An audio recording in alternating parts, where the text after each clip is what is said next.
innovation. At present, sir, focus is on 27 sectors, out of which 15 sectors are looked after, are coordinated by DPIIT, and 12 services are coordinated by Commerce Ministry. Want the government proposal, if there is anything to stabilize input costs of copper and steel, because the reply is आपका प्रश्न पूछ समझ लिया है, माननीय मंत्री जी को उत्तर देने दो, कोई दिक्कत होगी तो मैं correction The government has taken various steps to boost domestic and foreign investment in India. They include introduction of goods and service tax, reduction of corporate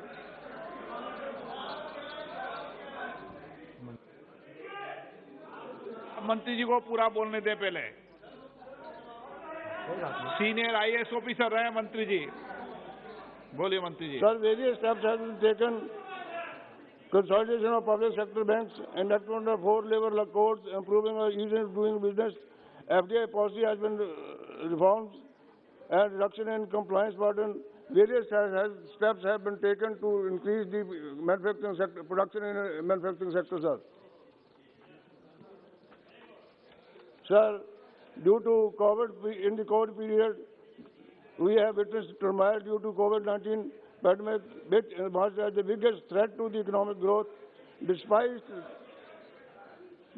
sir, worst condition, according to IMF and WTA projections, India is likely to grow at the rate of 9.5% in 21 and 22 also.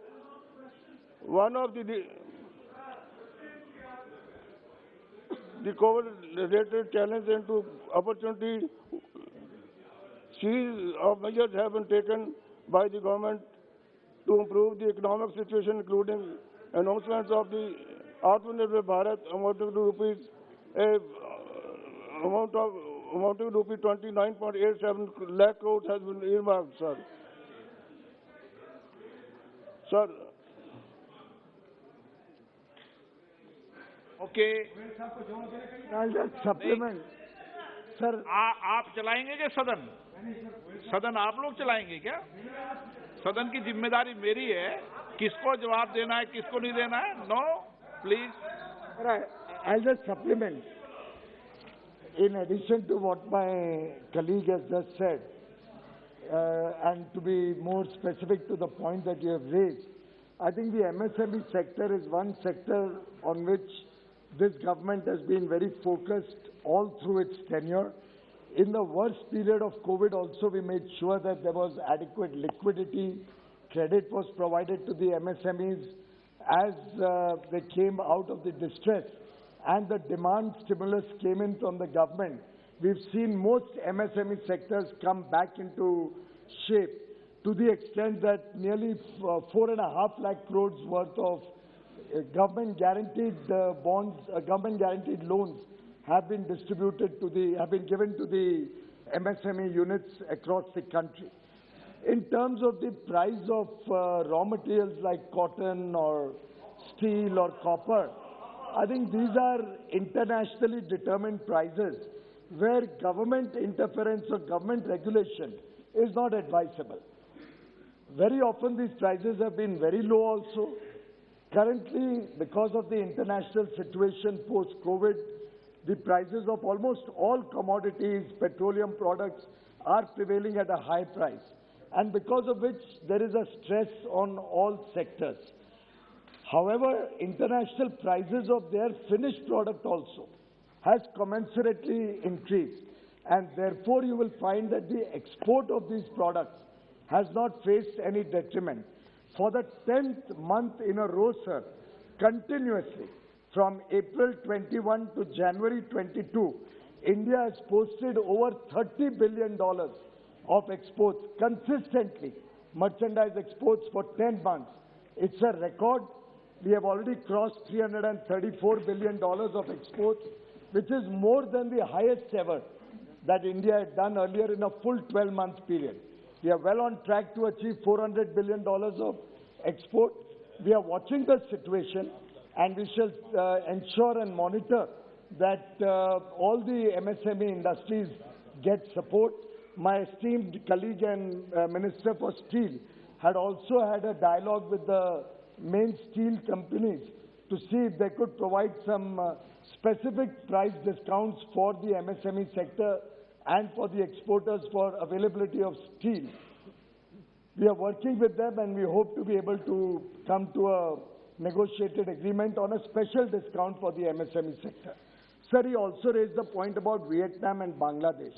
I'd like to inform the honorable member that Bangladesh continues to be a less developed country. And because of that status, they get duty-free access for several of their products, particularly textiles, in Europe, UK, and many developed economies, because of which they get a price advantage. I think to mitigate that, the important thing is that we look at greater trading arrangements with these countries, for which the government is working to negotiate free trade agreements or comprehensive economic partnerships, so that Indian exporters can also get similar benefits in some of these countries. As you may be aware, we've launched FTA negotiations with UAE, with Australia, with United Kingdom, with European Union, with Canada. We are also in dialogue with the GCC countries, the bloc of 6 countries in the Middle East, who have shown keen interest to have an FTA with India, and we hope to launch that negotiation in the near future. So overall, the country is moving in a direction of export-led growth, and we are supporting export, supporting our MSME sector in a variety of ways. Many member, honorable member. Sir, thank you very much, sir. The other one is the MSMEs are, like the Honorable Minister has mentioned, about 4.5 lakh crores in directly or indirectly they have claimed to have provided, sir. But the problem is, when you're talking about MSMEs, we are talking about industries which have a turnover of 5 crores and industries which have a turnover of about 250 crores. But do we have segregation of these industries as micro, small and medium enterprises where they are segregated, and individual interests of that particular sector need to be addressed? Because if you are going to be treating the micro industry and the medium industry in the same way, because when we're talking about 4.5 lakh crores of aid which is being provided to them directly or indirectly, how much is being given to these medium enterprises, because they are people who are going to be having a lot more requirement to tide over a crisis like this? Thank you, sir. Short में प्रश्न और short में उत्तर. Sir, मंत्री जी संक्षिप्त में उत्तर. Sir, जो ये 4.5 लाख करोड़ के लोन सैंक्शन हुए हैं MSME को, इसमें लगभग 1 करोड़ 30 लाख MSME यूनिट्स को फायदा हुआ है. तो मैं समझता हूं कि ये the 4,50,000 crores of loans were given to MSMEs comprising 13 million MSMEs. 1 crore 30 lakh MSMEs were given the benefit of this government guaranteed loans. And therefore, I think a very large number of micro and small units have also received this benefit. The definitions of MSME have undergone some revisions, more with the intention to support them to grow bigger, because the earlier definitions were very constrictive and were not encouraging people to grow larger. I think the effort that all of us are trying to do is to encourage our small entrepreneurs also to grow in life, and with that intention, MSME is looked at as a holistic sector. Adhir Ranjan Chaudhary ji. Sir, the highfalutin propaganda in respect of Make in India has been started fizzling out in view of the fact that 60 lakhs of MSMEs units are reported to have been closed down. Here, you are talking about the growth of MSME, but very sadly, you have evaded the specific question, that is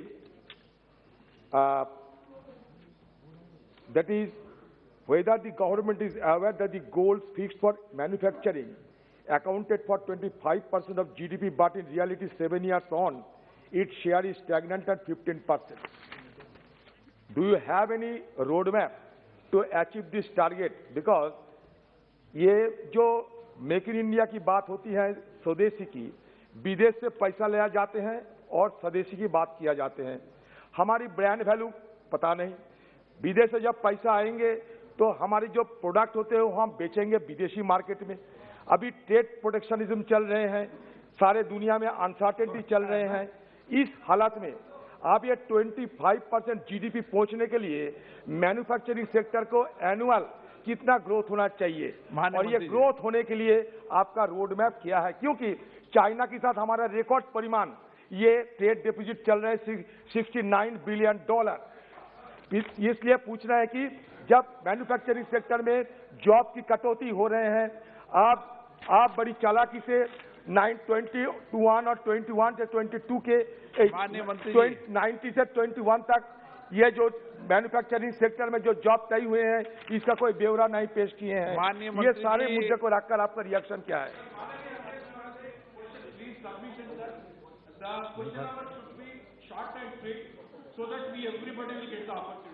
अच्छे सुझाव हैं, बहुत अच्छे सुझाव हैं। Sir, माननीय leader of the opposition ने कुछ ऐसे आंकड़े दिए जिसका कोई प्रमाण मेरे पास तो नहीं है। वो एनएसएसओ पीरियोडिकली सर्वेज निकालता है, पर अभी तक कोई पिछले 2 वर्ष के इस प्रकार के आंकड़े तो हमारे समक्ष नहीं आए हैं कि 60 लाख एमएसएमई यूनिट्स बंद हो गई हैं। लेकिन हम सब जानते हैं कि कोविड की महामारी एक बहुत भीष्म परिस्थिति थी, पूरे विश्व में इसका बहुत गहरा प्रभाव पड़ा है, और ऐसी परिस्थिति में को देखते हुए ही हमने एमएसएमई के ऊपर विशेषकर ध्यान दिया है। जहां तक मैन्युफैक्चरिंग की आपने विषय बताया, वास्तव में तो मैं राजनीति नहीं करना चाहता हूं, लेकिन आपको अंतर्गृह में देखना पड़ेगा कि आपने क्या किया जिसके कारण भारत में इंडस्ट्री और मैन्युफैक्चरिंग का ये बुरी दुर्दशा हुई। क्या आपने एक जमाने में, क्या आज से 40 साल पहले जब इंडस्ट्रियल मैन्युफैक्चरिंग की इतनी बड़ी कंट्रीब्यूशन थी जीडीपी में, उस समय आपने जिस प्रकार से इस हमारे भारत के उद्योग को सपोर्ट ना देने के कारण उसकी जो दुर्दशा करी, उसके ऊपर आपको सोचना पड़ेगा। हमने हमारी तरफ से मेक इन इंडिया के तहत अलग अलग योजनाएं लाए। अभी पीएलआई की स्कीम के बारे में बड़े विस्तार से बजट में भी बताया गया। 14 सेक्टर्स में लगभग 2 लाख करोड़, सेमीकंडक्टर इंडस्ट्री के लिए 76,000 करोड़। इस प्रकार से हमारी कोशिश है कि भारत में ग्लोबल चैंपियंस बने। माननीय वित्त मंत्री ने अभी अभी बताया कि किस प्रकार से पीएलआई स्कीम्स आने से लगभग 30 लाख करोड़ की मैन्युफैक्चरिंग गुड्स की वृद्धि भारत में होने का अनुमान है। तो मैं समझता हूं कि ये सरकार प्रतिबद्ध है भारत की मैन्युफैक्चरिंग शेयर बढ़ाने के लिए। आपने हाल में ही देखा होगा इंडस्ट्रियल ग्रोथ का फिगर अभी अभी आया है 11.3%, और इसी प्रकार से अन्य योजनाओं के द्वारा, चाहे वो टेक्सटाइल हो, चाहे इलेक्ट्रॉनिक्स हो, अब मोबाइल मैन्युफैक्चरिंग देश की एक सक्सेस स्टोरी है। पहले सब मोबाइल विदेश से आते थे बने बनाए, अब भारत में बनने शुरू हुए हैं। अब उसके कंपोनेंट्स के लिए हमने पीएलआई स्कीम लाई है। तो अलग अलग प्रकार से भारत एक विश्व शक्ति बने, एक मैन्युफैक्चरिंग हब के रूप में लोग देखें, और आज विश्व में बहुत रुचि है भारत के साथ अपना कारोबार बढ़ाने के लिए। लाओ श्री कृष्णा, आप सबको अगर मौका दूंगा, अगर शॉर्ट में पूछेंगे शॉर्ट में राष्ट्रपति भाषण में बोल लेना। आप लंबा भाषण राष्ट्रपति भाषण में बोलना। And one of the main objective, there's 3 objectives. One of the main objective was that there will be 12 to 14% growth per annum in manufacturing sector share in the economy. So I want to know from the minister, either by year-wise or quarter-wise, in the last 7 years, how many times have we reached this growth rate? I'll share the information with him. I'll call him to my room and give him the requisite information. Maluk नागर जी। जी साहब, make in India जब सुनते हैं तो एक शेर का चिन्ह, उसके अंदर गोल गोल मशीन काफी दिखाई देती है। आप तो प्रश्न पूछो। तो सोच नजर आती है माननीय प्रधानमंत्री जी की और भारत सरकार की कि हम अपने देश में ही सारी चीजें बनाना चाहते हैं। तो इसमें जो रंजन साहब पूछ रहे हैं वो तो बाद की स्टेज है। पहली स्टेज है जो इंडस्ट्रीज लगे, जो कारखाने लगे किसी भी चीज को बनाने के लिए। क्या सरकार ने उसका कोई सिंगल विंडो सिस्टम रखा जिससे जल्दी फैक्ट्रियां लग कर जल्दी एनवायरमेंट की हो, इलेक्ट्रिक कनेक्शन हो, तमाम अफसरशाही खत्म हो सके और प्रोडक्शन जल्दी आ सके और महामारी कोरोना के बाद जो देश की स्थिति है वो और तेजी से आगे बढ़ सके। बड़ा अच्छा प्रश्न पूछा है माननीय सांसद जी ने।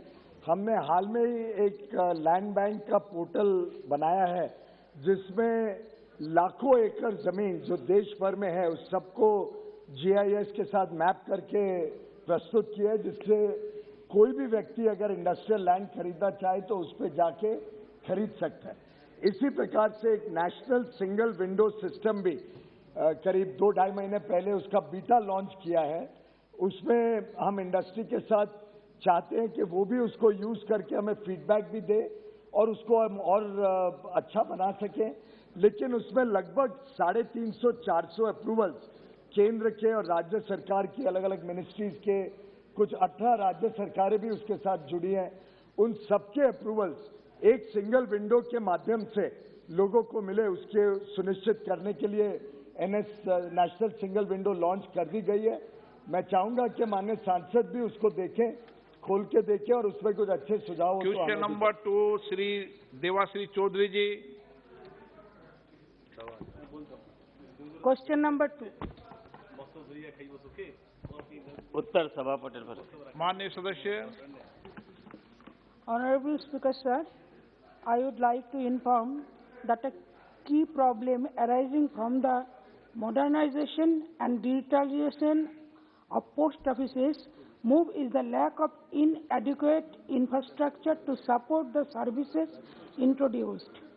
Till today, only 70 to 80% of post offices have access in internet facilities. Furthermore, where there is internet connectivity, it is often slow, which affects the services delivery process.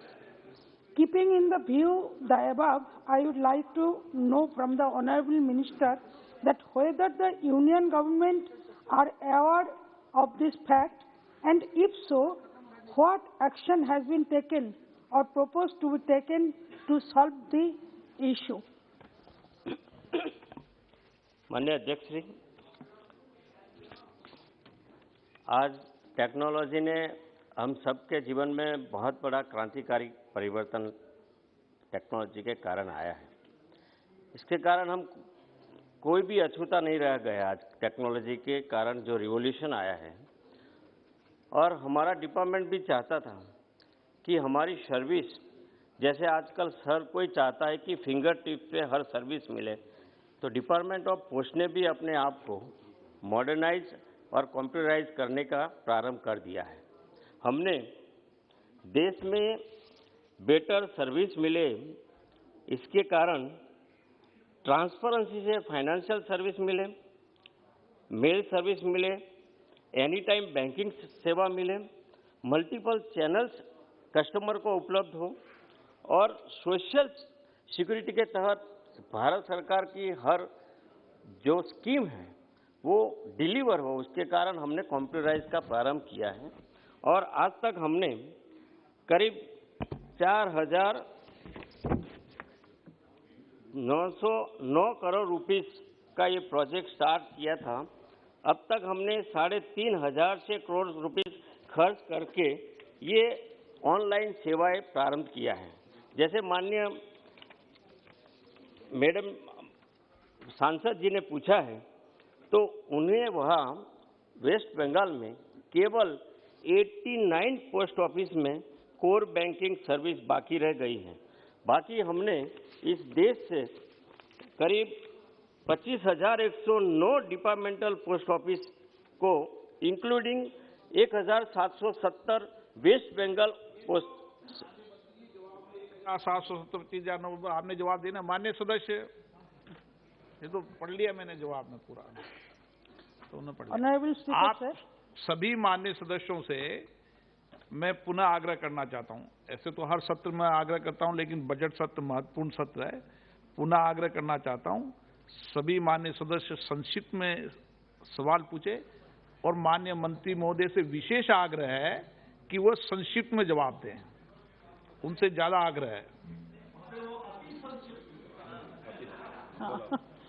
Honorable Speaker Sir, I would like to draw the kind attention of the Honorable Minister toward the reply of the Rajya Sabha answered question number 1520 dated 10th December 2021, in which the Honorable Minister had given a statement that all the departmental post offices in the country, including West Bengal, are computerized in the country as on 31st March 2021. I would like to know from the Honorable Minister that whether it is a fact that there are about 19 departmental post offices in West Bengal are not yet computerized and migrated to CBS. If so, the details thereof and the reasons therefore and the steps taken proposed to be taken in this regard. एक minute, एक और संशोधन कर दूं। ऐसे तो आप सब वरिष्ठ और अनुभवी सदस्य हैं, कभी भी दूसरे सदन के विषय और उनके उत्तर के बारे में इस सदन में चर्चा नहीं की जाती। क्यों वरिष्ठ सदस्य स्वागत राय जी, ठीक है नहीं है? स्वागत राय जी, ये ठीक है ना? दूसरे सदन में चर्चा नहीं की जाती प्रश्न के उत्तर की? अगर दूसरे सदन में मंत्री कुछ कहे वो रेफर किया जा सकता है। रेफर किया जा सकता है। मंत्री कुछ कहे तो हाँ रेफर किया जा सकता है। ओके। अन्य अध्यक्ष श्री, जैसे ही माननीय मंत्री जी ने पूछा है, माननीय सांसद जी ने, रिमेनिंग 19 पोस्ट ऑफिस जो बाकी है वो हम फेज मैनर में कर रहे हैं। Okay, thank you. Shri C N Annadurai ji. Thank you, Honorable Speaker, sir. I would like to know from Honorable Minister of Communication that the total number of computers and modernized post offices in Tamil Nadu in general and Tirunelveli in particular, and by when all post offices would be modernized in the state. Thank you, sir. अन्य अध्यक्ष जी, मैं शीघ्र ही उनको पूरी information देने की कोशिश करूँगा। श्री एस, क्वेश्चन नंबर 3, वह प्रश्न जो था माननीय सदस्य का, मूल प्रश्न पश्चिम बंगाल का था, वो पूछ रहे हैं तमिलनाडु का, इसलिए मैंने उनको उत्तर को संतुष्ट माना। Question number 3, Shri M Muniswamy. बोलिए माननीय क्वेश्चन नंबर 3 माननीय मंत्री जी, सभा पटल पर रखा गया। माननीय सदस्य। माननीय अध्यक्ष जी, आपको बहुत धन्यवाद देना चाह रहा हूँ। मेरा कोलार के बारे में, गोल्ड माइन के बारे में क्वेश्चन पूछने का अवकाश मिला। मेरा कोलार गोल्ड माइन पूरा दुनिया में प्रसिद्ध है।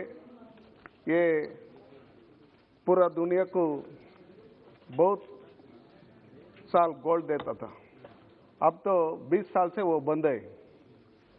मैं बहुत बार इसका बारे में क्वेश्चन पूछा हूँ। मेरा गोल्ड माइन शुरू करने का हमारा सरकार क्या निर्णय लिया है, वो निर्णय लिए तो उसका बारे में पूर्ण विवरण देना। उसके बाद उधर क्या गोल्ड माइन था अध्यक्ष जी, उधर का गोल्ड का हमारा 70 साल ये देश को कौन चलाया, उन्होंने गोल्ड चोरी कर लेके चला गया। बाद में उधर का सैंपल पीस था गोल्ड का 7 केजी, 8 केजी, 9 केजी का, उसका भी मेरे से पहले कौन संसद था, उन्हें भी चोरी कर लेके चला गया। नो माननीय सदस्य, प्लीज नो। आप उधर कार्रवाई से निकाल दें, निकाल दिया, कार्रवाई से निकाल दिया। गोल्ड माइन, माननीय सदस्य आप प्रश्न पूछिए। गोल्ड माइन अब शुरू करने के लिए सरकार क्या निर्णय लिया है? निकाल दिया। उसके साथ में उधर क्या ये आप प्रश्न पूछे ना माननीय सदस्य। उधर म्यूजियम बनाने के लिए क्या निर्णय लिया है? ये क्वेश्चन आप। बाद में उधर रेलवे प्रोजेक्ट बहुत सारे कुप्पम और मारीकुप्पम का बीच में क्या रेलवे लाइन आधा कड़ा है, उसका बारे में क्या निर्णय लिया है, उसका बारे में मंत्री जी मुझे आंसर देना, इसलिए मनवी करता हूँ। अध्यक्ष महोदय, ये बात सही है कि कोलार स्वर्ण भंडार जो था 1973 से 2001 तक इस देश को स्वर्ण देता था, लेकिन 2001 के बाद ये खदान अनवायबल हो गया। उसकी लागत, उसमें मिलने वाला जो स्वर्ण था उसमें काफ़ी अंतर हुआ, इसलिए इसको बंद करने का निर्णय हो गया अध्यक्ष महाराज। इसलिए ये बंद करने का निर्णय होने के बाद उसके जो एम्प्लॉइज थे वो कोर्ट में चले गए, और कोर्ट में चले जाने के बाद कोर्ट ने ये निर्णय, सरकार का निर्णय सही ठहराया और एम्प्लॉइज को उसमें प्रायोरिटी देने की बात कही। और इसलिए इसके लिए एक कमेटी फॉर्म की गई। उस कमेटी ने जो सिफारिश की, वो सिफारिश के तहत सरकार काम कर रही है। उन्होंने पूछा है संग्रहालय बनाना है नहीं बनाना है, ये जवाब दे दो आप। संग्रहालय बनाने की सरकार की कोई योजना नहीं है, लेकिन उन्होंने दूसरा जो पूछा कि कर्नाटक के सरकार के साथ हम चर्चा करेंगे, रेल मंत्रालय और कर्नाटक सरकार बैठ के इस पे पॉजिटिव विचार कर सकती है। ठीक है मंत्री जी, उधर 2 ब्लॉक है, उसको हम कर्नाटक को हैंड वर्क करते हैं। वो टोटल 12,600 एकड़ है करके वो मेरे बहुत अधिकारीगण का है, वो क्या सच है क्या? अध्यक्ष महोदय, अभी सरकार ने फिलहाल 2015 में MMDR कानून बनाया है। कोई भी माइन ऐसे हैंडओवर नहीं कर सकते, उसको ऑक्शन में आना पड़ता है। श्री सुरेश धानोरकर जी। धन्यवाद अध्यक्ष महोदय।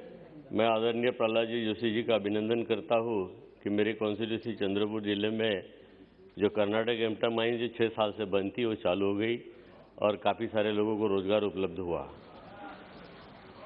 हो गया मेरा एक छोटा सा सवाल है। मेरे लोकसभा क्षेत्र के अंतर्गत आने वाले यवतमाल जिले के मार्की मांगली 3 तालुका झरी जामनी में कंपनी BS इस्पात और टापत ऊर्जा and metal limited coal block आवंटित है। ये दोनों कंपनियां आवंटित मात्रा से भी ज्यादा खनन कर रही है, जो कि गैरकानूनी है और खनन के हिसाब से सरकार को रॉयल्टी भी नहीं दे रही है। तो मेरा मंत्री जी से सवाल है कि आप इन कंपनियों के खिलाफ कोई कार्रवाई करने जा रहे हैं? यदि हाँ तो क्या कार्रवाई करेंगे? माननीय सदस्य जी ने जो प्रश्न पूछा है, इसकी शिकायत तो कोई हमारे पास नहीं आई है, लेकिन मैं माननीय संसद जी से मिलूंगा और चर्चा करके फिर कार्रवाई। श्री मनीष तिवारी जी।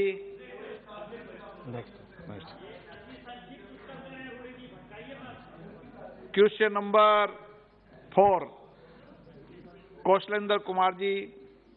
अध्यक्ष महोदय, प्रश्न संख्या 4 माननीय मंत्री महोदय। उत्तर सभा पटल पर रखा है। माननीय सदस्य। माननीय अध्यक्ष महोदय, माननीय मंत्री जी का जवाब आया है, उसमें बिहार का नाम नहीं है। मैं माननीय मंत्री जी से जानना चाहता था कि जिस तरह से SEZ 2005 के बाद कोई प्रस्ताव नहीं लिया गया, तो क्या माननीय मंत्री जी फिर से बिहार को आर्थिक रूप से मजबूत करने के लिए कोई प्रस्ताव लेंगे क्या, जिससे बिहार की प्रगति हो? नहीं, कोई नियम नहीं है सर। माननीय सदस्य की चिंता जायज है। जितने भी SEZ हमने सेटअप किए हैं 2005 के एक्ट के उपरांत, उसमें लगभग देश के सभी राज्य हैं, लगभग 24 राज्य हैं, किंतु बिहार उस सूची में नहीं है। इसका प्रमुख कारण ये है कि SEZ एक्ट 2005 के आने के बाद जो SEZ सेटअप करने के लिए प्रस्ताव आते हैं वो राज्य सरकार की ओर से आते हैं, और बिहार राज्य की तरफ से, राज्य सरकार की ओर से हमें अभी कोई भी प्रस्ताव प्राप्त नहीं हुआ है। यदि आपके राज्य सरकार की ओर से हमें SEZ स्थापित करने का कोई प्रस्ताव प्राप्त होगा तो निश्चित रूप से हमारे डिपार्टमेंट के अंतर्गत जो बोर्ड ऑफ अप्रूवल है वो उस पर विचार करेगा और हम कार्रवाई को आगे बढ़ाएंगे। माननीय सदस्य। माननीय अध्यक्ष महोदय, मेरा दूसरा प्रश्न होगा कि बिहार पहले से पिछड़ा राज्य है और बिहार में जो पिछड़ापन है आज भी लगातार विशेष राज्य के दर्जा का मांग होते रहता है। मैं माननीय मंत्री जी से जानना चाहता हूं कि जिस स्तर पर जम्मू कश्मीर को आपने, उत्तराखंड को, पूर्वोत्तर राज्यों को आपने विशेष रूप से विकसित करने का कोई फैसला लिया है क्या, उसी के तर्ज पर बिहार को भी विकसित किया जाए? महोदय, बिहार राज्य को विशेष राज्य का दर्जा देने का जो विषय है वो इस मूल प्रश्न से संबंधित नहीं है, अतः इस पर टिप्पणी करना उचित नहीं होगा। Shri Manish Tiwari ji. Thank you very much, Mr. Speaker, sir. Mr. Speaker, sir, one of the fundamental objectives of special economic zones was to boost exports. As the Honourable Commerce Minister was pointing out, India has done rather well over the past 10 months insofar as the export performance is concerned. But there are two looming challenges. The first is that as advanced economies, wind down their fiscal stimulus, the purchasing power in these advanced economies is going to be impacted. Number two, there is a problem because of COVID-19, which is that there has been a structural change in consumption patterns all across the world. The Honourable Minister was referring to, certain FTAs which are under negotiation. Now, some of these FTAs have been under negotiation for a very long time. The Indo-EU FTA has been under negotiation since 2008. India walked out of CEPA for reasons which are best known to the government. My limited question to the Honourable Commerce Minister is, given the fact that over the next 2 or 3 years, these are two challenges which are looming on the horizon.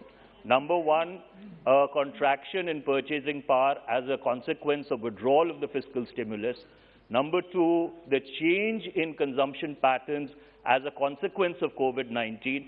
Does the government have any strategy to deal with these two challenges? Mr. Speaker, sir, I must appreciate the Honourable MP for having raised a very futuristic scenario about which the whole world is today grappling and concerned. However, there is a silver lining to this.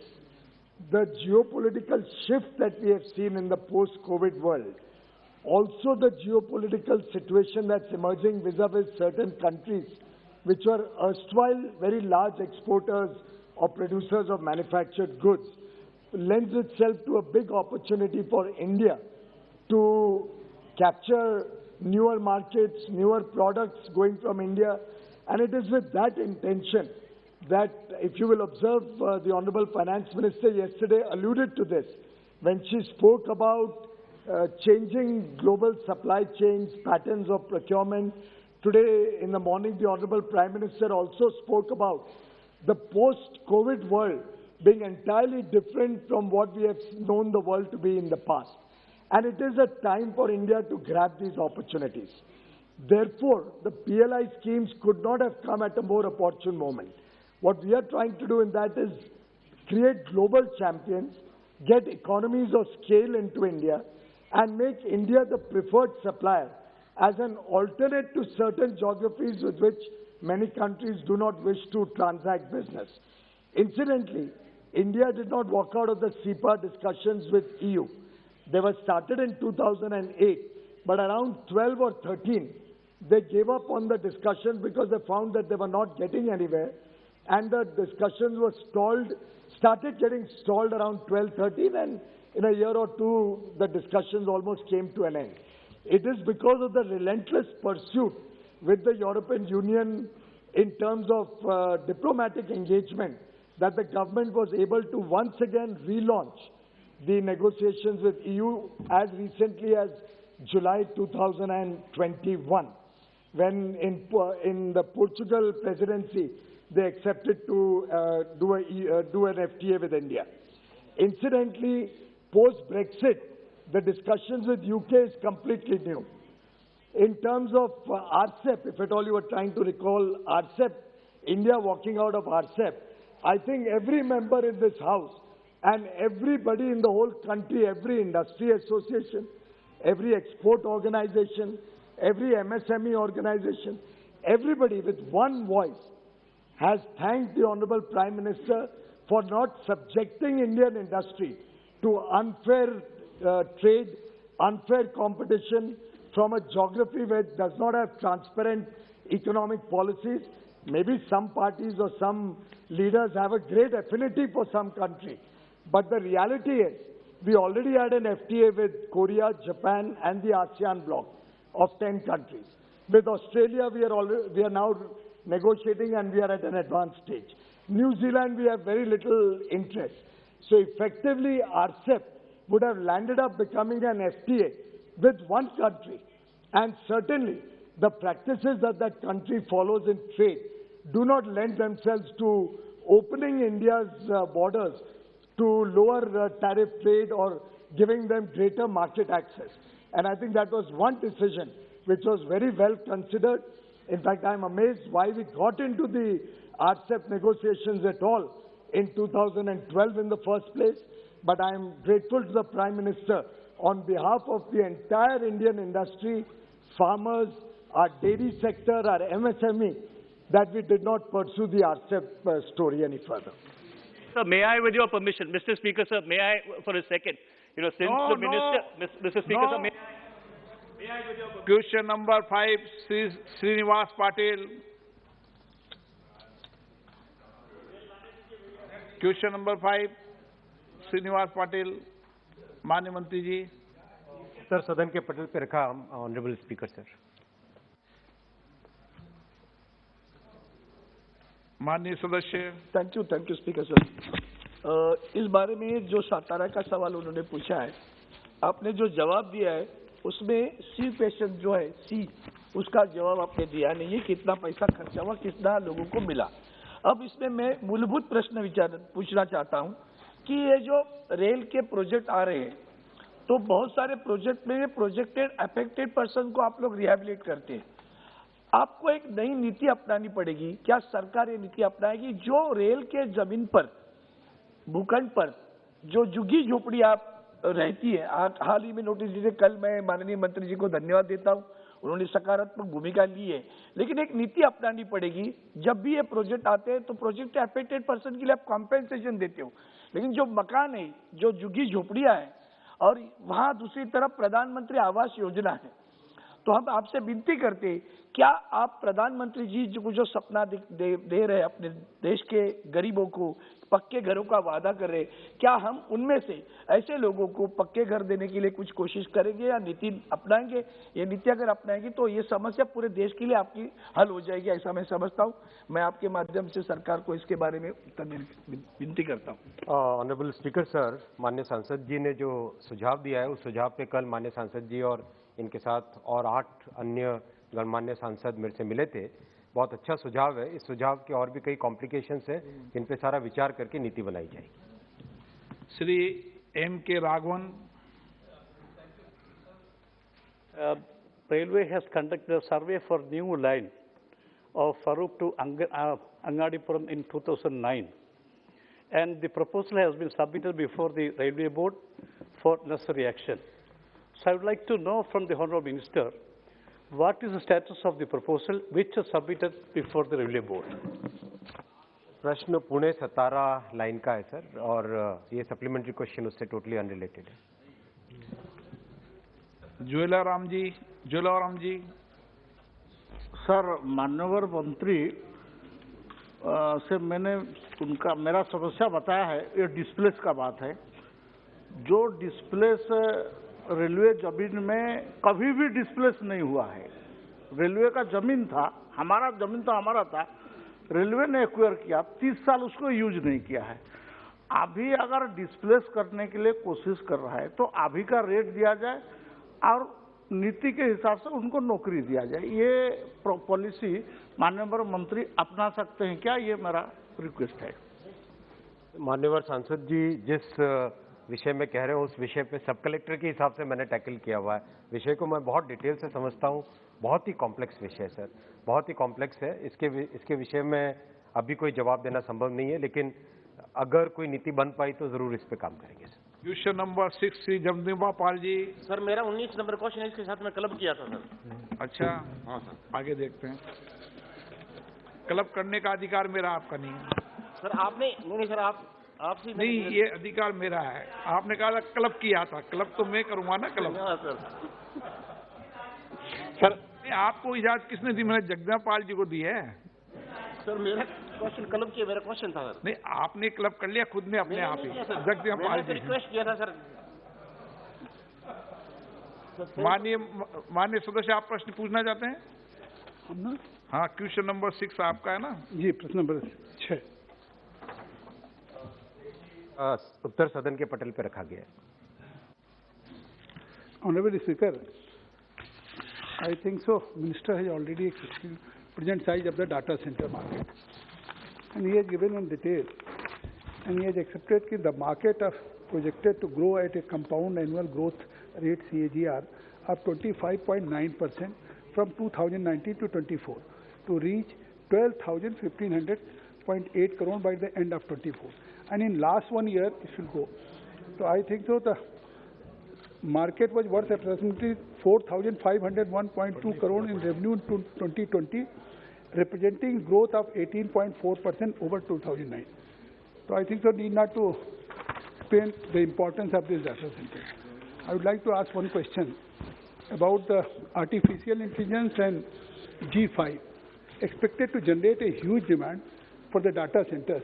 So therefore, what is the roadmap of the ministry to deal the escalation in the demand of data centers, and also whether the government has proposed any plan to develop the state of Uttar Pradesh in terms of the data centers and capacities, if so, the details thereof. Please. Sir, माननीय सांसद जी ने जो प्रश्न उठाया है sir, मैं बहुत ही अति प्रसन्नता के साथ कहना चाहूँगा उत्तर प्रदेश ने जो डेटा सेंटर की पॉलिसी लाए उसके कारण पिछले 5 वर्षों में उत्तर प्रदेश जहाँ पर बहुत नगण्य सा डेटा सेंटर था, आज देश के टॉप 4 स्टेट्स में इसकी गिनती होती है। उत्तर प्रदेश की पॉलिसी में ROW ले करना बहुत आसान है, बिल्डिंग के जो बायलॉज है वो बहुत आसानी से मिल जाते हैं।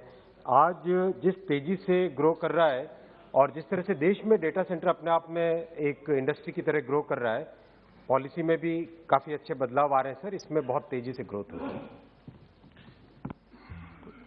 है। मंत्री जी ने अपने उत्तर में ये कहा है कि हमने अभी तक कोई पावर यूसेज इफेक्टिवनेस के लिए डाटा सेंटर्स के लिए कोई स्टडी नहीं कराई है। तो मैं जानना चाहता हूं कि whether the government has any future plan to conduct study for power usage effectiveness and also to develop green data centres to save energy in the country. बिल्कुल, इस मामले में इंडस्ट्री के साथ सहयोग चल रहा है अध्यक्ष जी, और पावर यूजर इफेक्टिवनेस भारत में करीब 1.6 से 1.7 है। ये इंडस्ट्री प्योरली एक प्राइवेट सेक्टर की इंडस्ट्री है। इसमें गवर्नमेंट मेरे हिसाब से मिनिमम इंटरफेरेंस करे तो शायद इसकी ग्रोथ अच्छी रहेगी। हमारी ये थॉट प्रोसेस है। गवर्नमेंट की तरफ से जो सुझाव होता है, गवर्नमेंट की तरफ से जो कोई बीच में बैरियर होता है, वो बैरियर हम दूर करने के लिए तैयार रहते हैं, लेकिन ये इंडस्ट्री अपने आप में बहुत अच्छा से इवॉल्व कर रही है सर। माननीय शशि थरूर जी। Very much, Honourable Speaker, sir. Sir, this question of green data centers, you know that according to the International Energy Agency, data centers consume approximately 200 tetrawatt hours of electricity. Nearly 1% of global electricity demand is just from data centers. And that contributes, of course, to CO2 emissions as well. Now, when you speak about green data centers, or the Honourable Minister does, he has not specified what are the criteria. How do you measure what is a green data center, sir? How does the government plan to retrofit or modify the existing non-green data centers that are running on obsolete technology and is a major driver of excess energy consumption? We are hearing about greenwashing, so people are just pretending that something is green when it is in fact actually contributing to pollution and environmental danger. So I would like to ask the Honourable Minister what steps are being taken to ensure that we actually can minimize power consumption and the deleterious impact on the environment of data centers while promoting a concept of greenness which he has yet to define. If you could please define it, sir. Thank you, Mr. Speaker. Honourable member has asked a very relevant question, sir. The industry itself is coming up with the standards for what should be defined as a green data center. There are 2 criteria in this, sir. First is how much of renewable energy is being used in the running of that data center. Second is what is the energy efficiency. So these are the 2 factors basis which a data center can be defined whether it is a green or a non-green. Today the global best standard, as we understand from the industry, is 1.3 as the PUE. We are already at 1.6 in the country as an average. So I think, and ultimately sir, if solar energy is today coming to be around 3.5 rupees per kWh, everybody wants to use that only because it makes economic sense, it is green, it is better for the climate, sir. So we are moving in that direction. Sri Ritesh Pandey. बहुत बहुत धन्यवाद आदरणीय अध्यक्ष जी, मैं माननीय मंत्री जी से आपके माध्यम से ये पूछना चाहता हूं कि उत्तर प्रदेश के डेटा सेंटर पॉलिसी के बारे में अभी आपने यहाँ पे कहा और उससे उत्पन्न हो रही नौकरियों के बारे में कहा। मैं माननीय मंत्री जी से जानना चाहूंगा कि उत्तर प्रदेश में जो डेटा सेंटर की पॉलिसीज आई है, इससे कितनी नौकरियां उत्पन्न हुई और कितने बेरोजगार उत्तर प्रदेश के लोगों को वहां पे नौकरियां मिलने का काम हुआ है। इसका कोई डेटा है, उसको प्रदान करने का काम करें। सर, इसका एग्जैक्ट डेटा अवेलेबल नहीं है। Question number 7 Shri Sanjay Yadav. माननीय मंत्री जी, पहले सदस्य को तो बोलने दें। श्री संजय यादव, श्री ओम राजे निवालकर। Question number 7। माननीय मंत्री जी। उत्तर सभापति पर रख दिया माननीय सर, मेरा माननीय मंत्री जी से ये सवाल है सर कि न्यूनतम समर्थन मूल्य के जो सेंटर चलाए जाते हैं, तो उसमें सर जो एफसीआई के माध्यम से जो सेंटर चलाए जाते हैं, उसमें जो वहाँ के जो ग्रेडर रहते हैं, तो उसकी बहुत बारीकी से जांच होती है सर। मुझे लगता है कि जो किसान उनका जो माल है वो वहाँ पे लाने के बाद भी बहुत सारा रिजेक्ट होता है, लेकिन उसकी तुलना में नाफेड के माध्यम से जो खरीदी चलती है वो ठीक चलती है सर। तो जिस प्रकार से नाफेड के माध्यम से खरीदी चलती है, वही लिबरल पॉलिसी के माध्यम से एफसीआई के लोग भी परचेस करेंगे क्या सर? जहाँ तक माननीय सांसद जी ने प्रश्न किया है महाराष्ट्र के बारे में, और आपकी जानकारी के लिए कि वहाँ डिसेंट्रलाइज्ड जो है विकेंद्रीकरण है, वो वहाँ प्रोक्योरमेंट पूरे राज्य सरकार ही करती है। और राज्य सरकार 2 एजेंसी के माध्यम से, एक तो महाराष्ट्र ट्राइबल डेवलपमेंट कॉरपोरेशन और मार्कफेड, ये महाराष्ट्र के माध्यम से परचेज होती है। सर, मेरा सवाल ये था कि अभी मैं आपको बताना चाहता हूँ कि हमारे बहुत सारे लोग भी जो किसान भाई रहते हैं, वो भी कहते हैं कि बाबा आप जो हमारा जो जिला है वो एफसीआई के बजाय नाफेड के माध्यम से लीजिए। मेरा क्वेश्चन ये है सर कि जो बहुत बारीकी से जांच करने के बाद जो किसान का बहुत सारा माल जो है वो रिजेक्ट हो जाता है, तो मेरा ये कहना है कि एफसीआई के लोग भी जैसे नाफेड के लोग थोड़ी लिबरलता रखते हैं, उसी प्रकार से करेंगे क्या? बस इतना ही क्वेश्चन है सर। कहा कि एफसीआई महाराष्ट्र में परचेज नहीं करती है, वो महाराष्ट्र में विकेंद्रीकरण का व्यवस्था है, राज्य सरकार करती है। माननीय सदस्य, राज्य सरकार इसके लिए एजेंसी बना दी एफसीआई ने। राज्य सरकार जिस भी एजेंसी को चाहे वह दे सकती है, चाहे नेपेड को भी दे सकती है, राजपेड को दे। आप राज्य सरकार से चर्चा करें। Question number 8।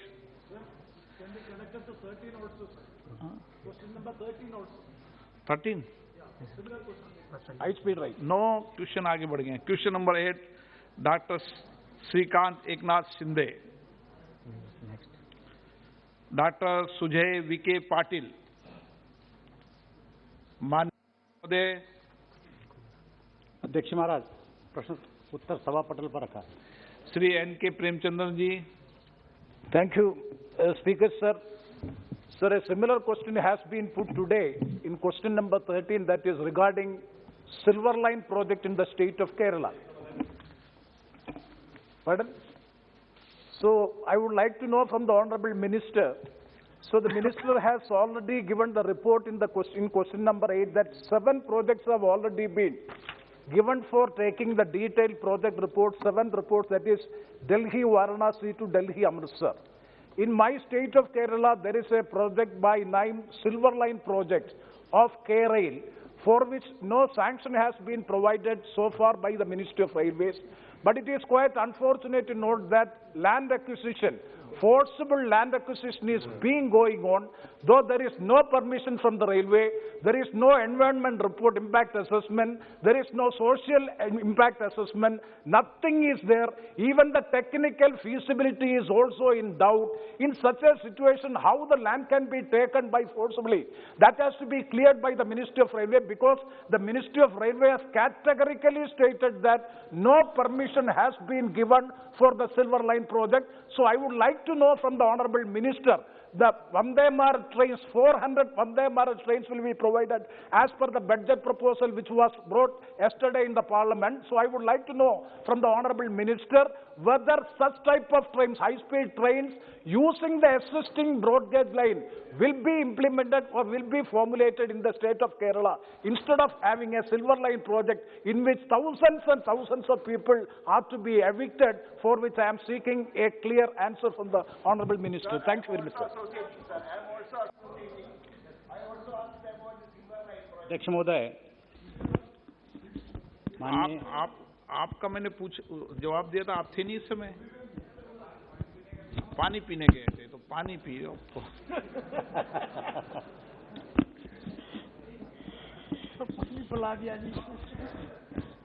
माननीय प्रेमचंद जी ने जो प्रश्न पूछा है, मुझे ऐसा लगता है केरल स्टेट का ये प्रश्न है और जो मूल प्रश्न है वो अलग है।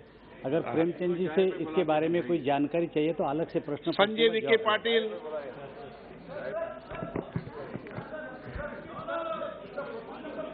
आप माननीय सदस्य को अपने चेंबर में बुलाकर जानकारी दे देना। आप सभी एक मिनट प्लीज।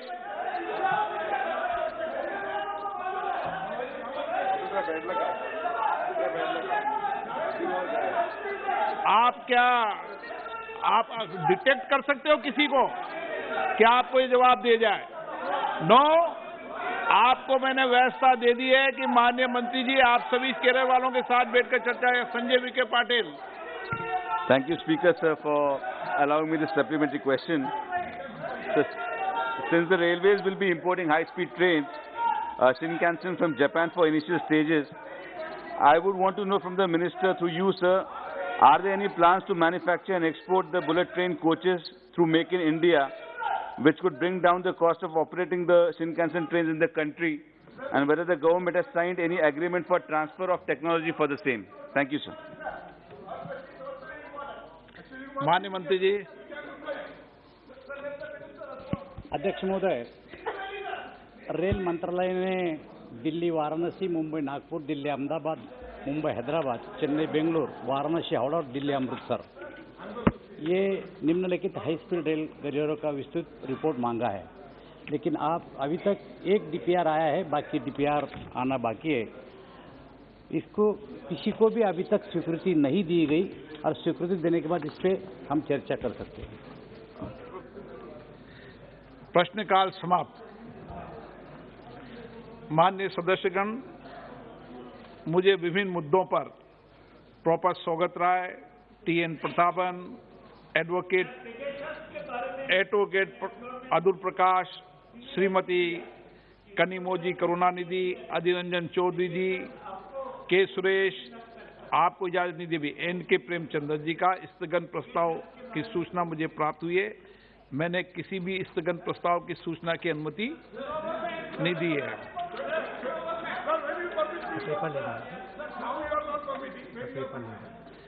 माननीय सदस्यगण, मुझे सूचित करना है कि संसदीय कार्य मंत्री जी ने मुझे एक अनुरोध प्राप्त हुआ है, जिसमें उन्होंने निवेदन किया है कि वर्तमान कोविड-19 की स्थिति के कारण संसदीय कार्य राज्य मंत्री को 7वीं लोकसभा के 8वें सत्र के दौरान कार्यसूची में सभा पटल पर रखे जाने वाले शीर्ष के अंतर्गत सूचीबद्ध किए गए पत्रों को सभी मंत्रियों की ओर से सभा पटल रखने की अनुमति प्रदान की जाएगी। मैंने उनके अनुरोध को स्वीकार कर लिया है। आइटम नंबर 3 से 15, श्री मुरलीधरन जी। Respected Speaker, sir, with your permission, on behalf of my senior colleagues and other colleagues, Sri Prahlad Joshi ji, Sri Ashwini Vaishnav ji, Dr. Jitendra Singh ji, Sri Fagan Singh Kulaste ji, Sri Ashwini Kumar Chaubey ji, Sri Arjun Rang Meghwal ji, Sri Danve Rao Sahib Dadarao ji, Sadhvi Niranjan Jyoti ji, Srimati Anupriya Singh Patel ji, Sri Rajiv Chandrasekhar ji, Srimati Darshana Vikram Jardosh ji, Sri Som Prakash ji, and Sri Devu Singh Chauhan ji, I lay on the table of the House the papers listed against their names from serial number 3 to 15 in today's revised list of business. Sachiv Sir, I lay on the table the following 4 bills passed by the Houses of Parliament during the 7th session of the 17th Lok Sabha and assented to by the President since the report was last made to the House on 13th November 2021. Number 1, the Dam Safety Bill 2021. 2, the High Court and Supreme Court Judges' Salaries and Conditions of Service Amendment Bill 2021. 3, the Surrogacy Regulation Bill 2021. And 4, the Appropriation Number 5 Bill 2021. I also lay on the table a copy each, duly authenticated by the Secretary General Rajya Sabha, of following 7 bills passed by the Houses of Parliament and assented to by the President. 1, the Farm Laws Repeal Bill 2021. 2, the Assisted Reproductive Technology Regulation Bill 2021. 3, the National Institute of Pharmaceutical Education and Research Amendment Bill 2021. 4, the Delhi Special Police Establishment Amendment Bill 2021. 5, the Central Vigilance Commission Amendment Bill 2021. 6, the Narcotics, Drugs and Psychotropic Substances Amendment Bill 2021. And 7, the Election Laws Amendment Bill 2021. Item number 17, Sri Adhir Ranjan Chaudhary ji.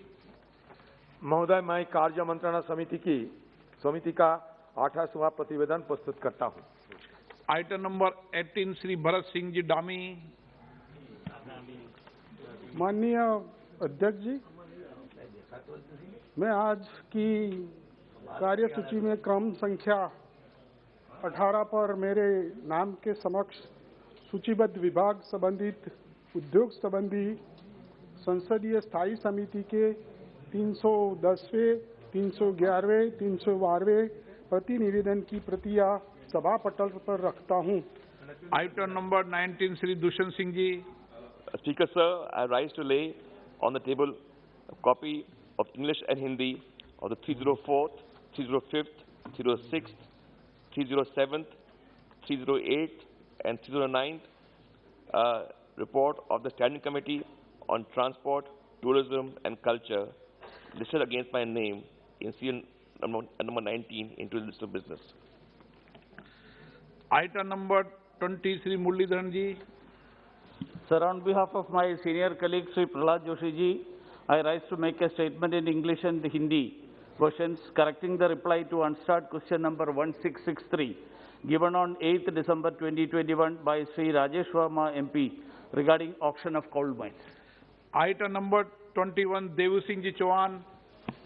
Honorable Speaker, sir, in pursuance of the Direction 73A of the Honorable Speaker Lok Sabha, I would like to lay a statement showing status of implementation of the recommendation observations contained in the 21st report of Standing Committee on Information Technology on India's preparedness for 5G pertaining to Department of Telecommunication on the table of the House without taking valuable time of the House.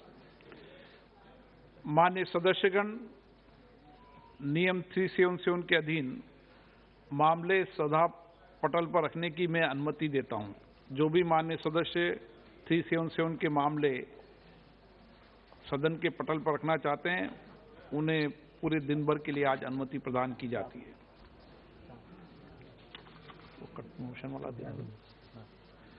Item number 23, राष्ट्रपति के अभिभाषण पर धन्यवाद प्रस्ताव। श्री हरीश त्रिवेदी प्रस्ताव करेंगे।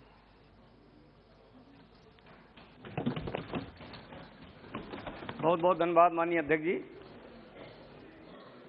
माननीय अध्यक्ष जी, मैं प्रस्ताव करता हूं कि राष्ट्रपति जी की सेवा में निम्नलिखित शब्दों में एक समावेदन प्रस्तुत किया जाए कि इस सत्र में समवेत लोकसभा के सदस्य राष्ट्रपति के उस अभिभाषण के लिए जो उन्होंने 31 जनवरी 2022 को एक साथ समवेत संसद की दोनों सभाओं के समक्ष देने की कृपा की है, उनके अत्यंत आभारी हैं।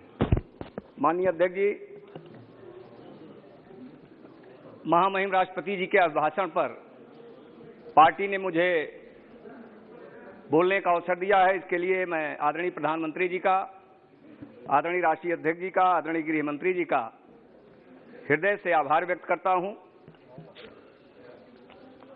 माननीय अध्यक्ष जी, महामहिम राष्ट्रपति जी ने अपने अभिभाषण में कई महत्वपूर्ण बिंदुओं पर प्रकाश डाला है। उन्होंने मोदी सरकार का जो मूल मंत्र सबका साथ, सबका विकास, सबका प्रयास, इस मूल मंत्र को ध्यान में रखते हुए मोदी सरकार के द्वारा विभिन्न बुनियादी सुविधाओं को कैसे गांव, गरीब, किसान, मजदूर तक पहुंचाया जाए, इस पर भी अपनी बात रखी है। साथ ही साथ माननीय प्रधानमंत्री जी ने, माननीय राष्ट्रपति जी ने राष्ट्रीय शिक्षा नीति जो केंद्र सरकार के द्वारा लाई गई है उस पर भी चर्चा की है। साथ ही साथ गरीबों को please let the house be in order please. साथ ही साथ गरीबों के लिए मोदी सरकार के द्वारा जो विभिन्न प्रकार की कल्याणकारी योजनाएं बनाई गई हैं उस पर भी प्रकाश डाला है। माननीय अध्यक्ष जी, माननीय सभापति जी, इस समय भारत आजादी का अमृत महोत्सव मना रहा है। 75 वर्ष पूर्ण होने वाले हैं और इस अमृत महोत्सव में मोदी सरकार ने देश के महापुरुषों को सम्मान देने के दृष्टि से, देश के ऐसे ऐतिहासिक और धार्मिक स्थलों को कैसे विकसित किया जाए इस दृष्टि से कई महत्वपूर्ण काम किए हैं। जहां अमृत महोत्सव में सरदार वल्लभ भाई पटेल को याद करते हुए उनका एक भव्य स्मारक, पूरी दुनिया में सबसे बड़ा स्मारक बनाने का काम मोदी सरकार ने किया। वहीं नेताजी सुभाष चंद्र बोस को याद करते हुए उनको सम्मान देने के दृष्टि से दिल्ली में एक स्मारक बनाने का काम मोदी सरकार कर रही है। माननीय अध्यक्ष जी, मैं ये कह सकता हूं, ऐसे तमाम महापुरुष जो इस देश की आजादी के लिए अपनी कुर्बानी दिए, इस देश को की एकता अखंडता के लिए पूरा जीवन अपना लगा दिए, ऐसे महापुरुषों को सम्मान देने का काम अगर किसी ने किया है तो मोदी सरकार ने किया है। मैं ये कह सकता हूं कि चाहे सरदार पटेल रहे हों, चाहे नेताजी सुभाष चंद्र बोस रहे हों, चाहे ऐसे तमाम महापुरुष, पंडित मदन मोहन मालवीय ने बहुत बड़ा योगदान इस देश को के लिए किया, लेकिन कांग्रेस पार्टी ने कभी भी ऐसे महापुरुषों को सम्मानित नहीं किया। कांग्रेस पार्टी ने केवल एक परिवार को सम्मान देने का काम किया और इसीलिए मैं कह सकता हूं कि जिस सरदार पटेल को दुनिया में लोग उनका सम्मान करते थे, हिंदुस्तान के सिरमौर थे, उस सरदार पटेल के बारे में भी कांग्रेस पार्टी ने भुलाने का काम किया। और मैं कह सकता हूं कि मोदी सरकार आने के बाद मोदी जी ने कहा कि सरदार पटेल की जितनी ऊंचाई थी, उनका जितना बड़ा व्यक्तित्व था, उस ऊंचाई के हिसाब से दुनिया का सबसे बड़ा स्मारक बनाने का काम हम करेंगे और हमने केवड़िया में किया। नेताजी सुभाष चंद्र बोस का स्मारक 23 जनवरी जो उनकी जयंती है, 23 जनवरी से गणतंत्र दिवस का शुभारंभ मोदी सरकार ने किया और दिल्ली में इंडिया गेट के पास उनका भव्य स्मारक बनाने का काम हमारी सरकार कर रही। स्वतंत्रता के अमृत महोत्सव में एक बात मैं जरूर कहूंगा, हमारे जहां पर भारतीय जनता पार्टी की केंद्र सरकार, मोदी सरकार स्वतंत्रता संग्राम सेनानियों को सम्मानित कर रही है, वहीं पर एक ऐसी घटना घटी उत्तर प्रदेश में पूर्व मुख्यमंत्री और इस लोकसभा के सांसद, उन्होंने एक सभा में कहा कि सरदार पटेल और जिन्ना के बारे में बचपन से स्कूलों में पढ़ाया जाता, हर बच्चा ये जानता है जिन्ना का हिंदुस्तान के प्रति क्या योगदान रहा है, जिन्ना की क्या भूमिका रही है। सबको ये पता है जिन्ना ने इस देश को तोड़ने का काम किया, जिन्ना ने इस देश के बंटवारा करने का काम किया। लेकिन एक सभा में समाजवादी पार्टी के मुखिया अखिलेश यादव जी ने जिन्ना और सरदार पटेल की तुलना करके सरदार पटेल का अपमान किया। इसकी मैं इस सभा के माध्यम से घोर निंदा करता हूं, क्योंकि कहीं न कहीं इसमें भी वोट की राजनीति कुछ समाजवादी पार्टी के नेताओं ने खोजने का प्रयास किया। उन्होंने कहा कि जिन्ना हमारे आदर्श हैं, जिन्ना ने जितना योगदान सरदार पटेल का है, जितना योगदान नेताजी सुभाष चंद्र बोस का है, जितना योगदान चंद्रशेखर आजाद जी का है, जितना योगदान अन्य नेताओं का है, उतना ही योगदान जिन्ना का है। इस नाते मैं ये कह सकता हूं कि जो हमारे देश के स्वतंत्रता संग्राम सेनानी हैं, जिन्होंने देश की एकता अखंडता के लिए काम किया, उनको अपमानित करने का काम समाजवादी पार्टी के नेताओं के द्वारा किया जा रहा है। माननीय अध्यक्ष जी, हमारे प्रधानमंत्री जी जब प्रधानमंत्री बने तो सेंट्रल हॉल में संयुक्त सदन में उन्होंने संबोधित करते हुए भारतीय जनता पार्टी के सांसदों को कहा था कि हमारी सरकार सबका साथ सबका विकास के मूल मंत्र को लेकर के चलेगी और उस पर काम करेगी। आदरणीय प्रधानमंत्री जी ने कहा था देश के गांव, गरीब, किसान, मजदूर को समर्पित हमारी सरकार होगी। हमारे प्रधानमंत्री जी ने कहा था नौजवान, माताओं, बहनों को समर्पित हमारी सरकार होगी। लेकिन शायद उस समय हम लोगों के ध्यान में भी नहीं आया कि इसका मतलब क्या होता है।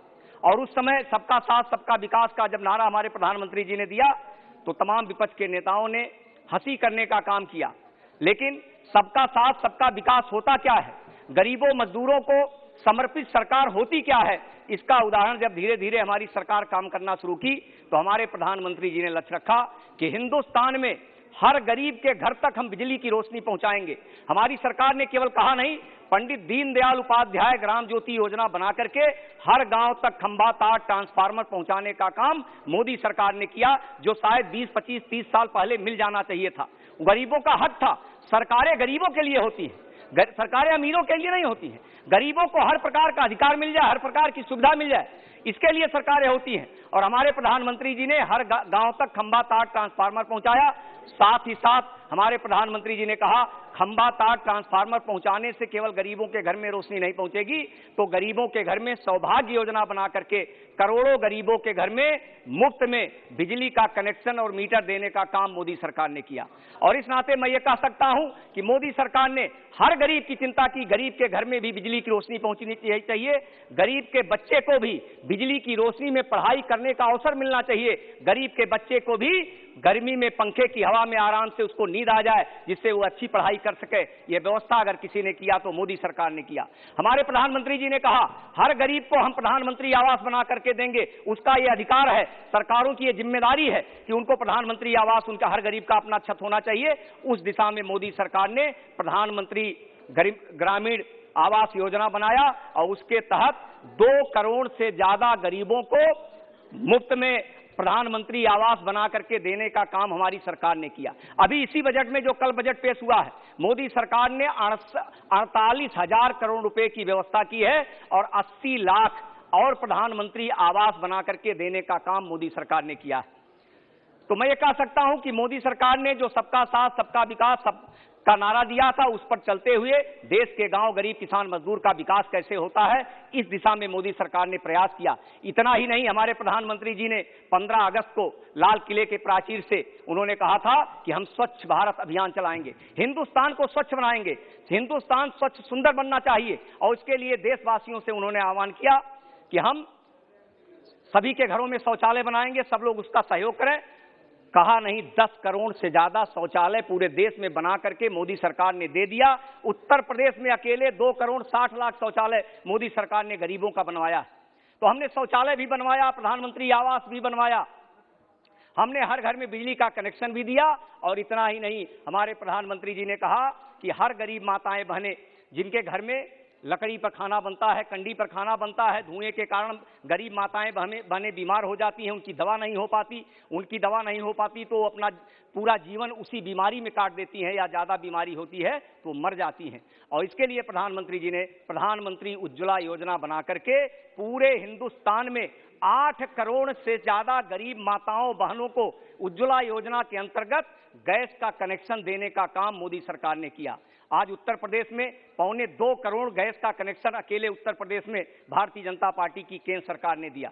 तो हमने गैस का कनेक्शन भी दिया, हमने प्रधानमंत्री आवास भी बनवाया, हम बिजली का कनेक्शन भी दिए, शौचालय भी दिए। और इतना ही नहीं, हमारी केंद्र की सरकार पहले से ही गरीबों को मुफ्त में राशन देने का काम कर रही, जिससे खाने के कारण खाने के अभाव में कोई गरीब को किसी प्रकार की समस्या न आए, हर व्यक्ति को खाने की व्यवस्था हो जाए। प्रधानमंत्री गरीब अन्न कल्याण योजना के अंतर्गत हर गरीब को मुफ्त में राशन देने का काम मोदी सरकार कर रही। इतना ही नहीं, प्रधानमंत्री जी ने कहा तमाम ऐसे गरीब हैं जो बीमार हो जाते हैं, हम लोगों के पास भी आते हैं। एक सांसद होने के नाते प्रधानमंत्री केयर फंड में हम लोग पत्र लिखते हैं प्रधानमंत्री को कि हमारे क्षेत्र का गरीब व्यक्ति बीमार है, इसकी दवा नहीं हो पा रही थी, इसको कुछ पैसा मिल जाए। लेकिन साल में अधिकतम 32 से 40 लोगों की दवा हम करा सकते हैं।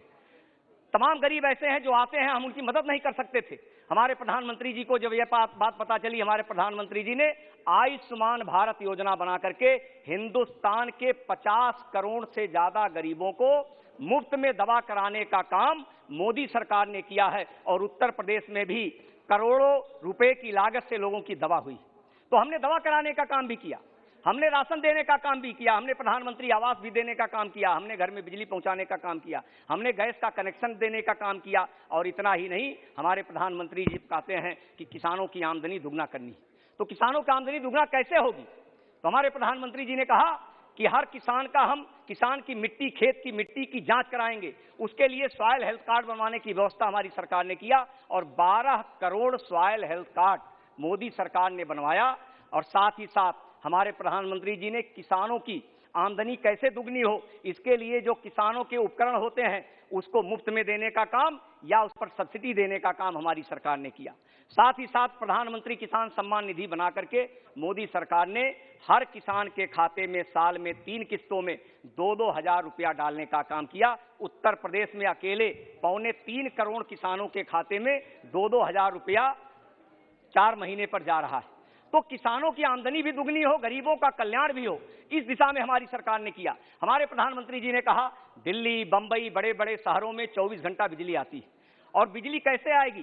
जब खंभा तार ट्रांसफार्मर होगा।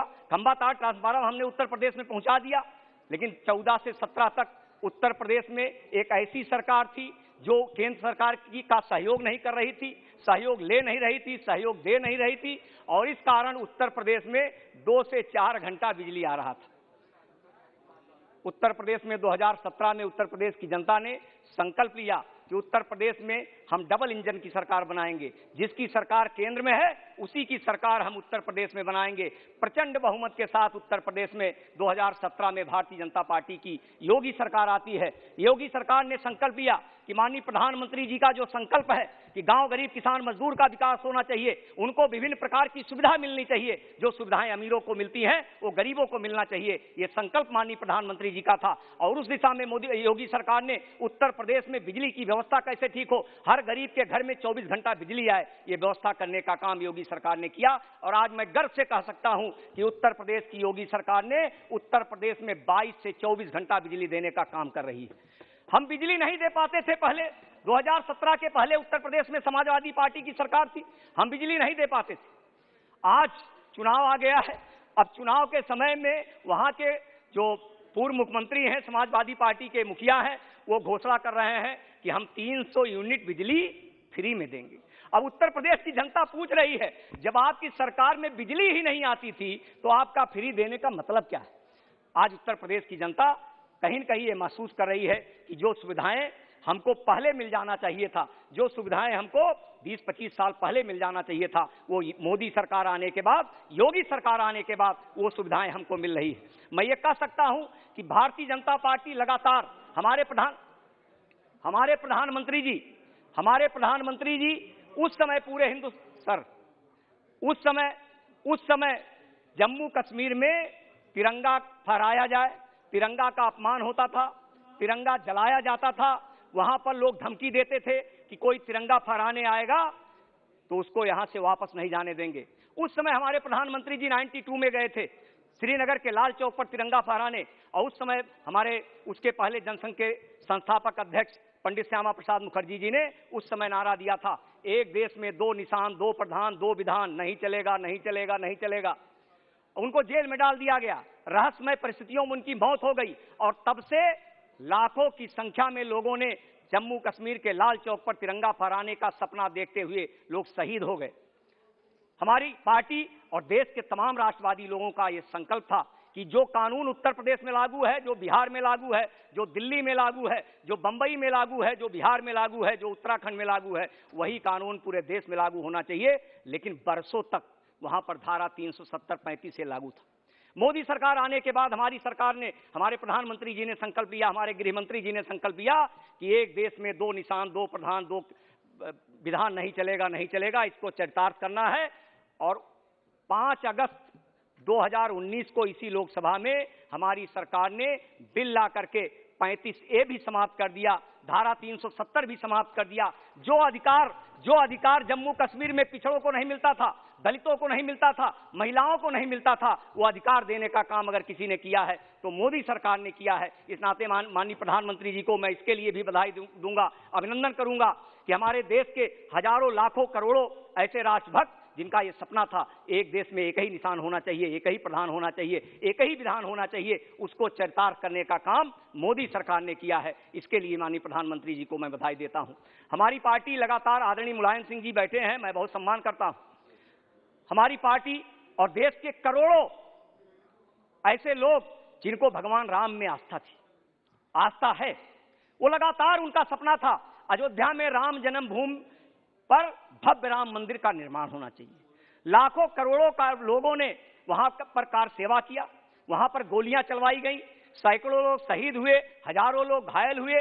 और शायद जब हम लोग चुनाव में जाते थे तो यही समाजवादी पार्टी के नेता घूम घूम करके कहते थे कि राम लला हम आएंगे, मंदिर वहीं बनाएंगे, लेकिन तारीख नहीं बताएंगे। ये हमको टंट कसते थे, ताना देते थे, लेकिन शायद इनको यह नहीं पता था कि मोदी सरकार आने के बाद माननीय प्रधानमंत्री जी ने सुप्रीम कोर्ट से निवेदन किया कि इसकी सुनवाई करके जल्द से जल्द इसका डिसीजन दिया जाए। सुप्रीम कोर्ट ने डिसीजन दिया और हमने जो कहा था रामलला हम आएंगे, मंदिर वहीं बनाएंगे और डेट भी बताएंगे, 5 अगस्त 2020 को वहां पर माननीय प्रधानमंत्री जी और उत्तर प्रदेश के मुख्यमंत्री योगी आदित्यनाथ जी ने उन्हें शिलान्यास किया और भव्य राम मंदिर का निर्माण वहां पर हो रहा है। यह गर्व होता है कि हमारी पार्टी, हमारे कार्यकर्ता, देश के करोड़ों लोग जिनको भगवान राम में आस्था है, इस देश में आस्था है, उनका ये संकल्प था, उनका ये सपना था, उसको पूरा करने का काम अगर किसी ने किया तो मोदी सरकार और योगी सरकार ने किया। इतना ही नहीं, काशी के बारे में कहा जाता है काशी एक प्राचीन नगरी है, बाबा भोले के त्रिशूल पर टिकी हुई नगरी है, लेकिन काशी, बाबा काशी विश्वनाथ का जो मंदिर है वो गलियों में था, 5000 स्क्वायर फीट में सिमटा हुआ था।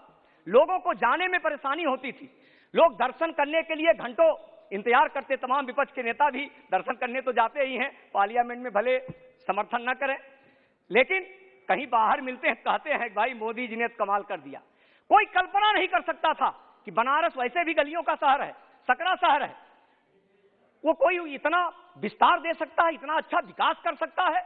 लेकिन हमारे प्रधानमंत्री जी ने बाबा काशी विश्वनाथ कॉरिडोर बना करके काशी विश्वनाथ मंदिर परिसर का विकास किया। और इतना ही नहीं, मैं ये गर्व से कह सकता हूं आज पूरा हिंदुस्तान, और हिंदुस्तान नहीं पूरी दुनिया में जो हिंदू धर्म के मानने वाले लोग हैं, बाबा के काशी विश्वनाथ को मानने वाले लोग हैं, बाबा भोले को मानने वाले लोग हैं, उनको भी गर्व हो रहा है कि जो 5000 स्क्वायर फीट का परिसर था वो आज 6 लाख स्क्वायर फीट का परिसर बनाने का काम अगर किसी ने किया है तो मोदी सरकार ने किया।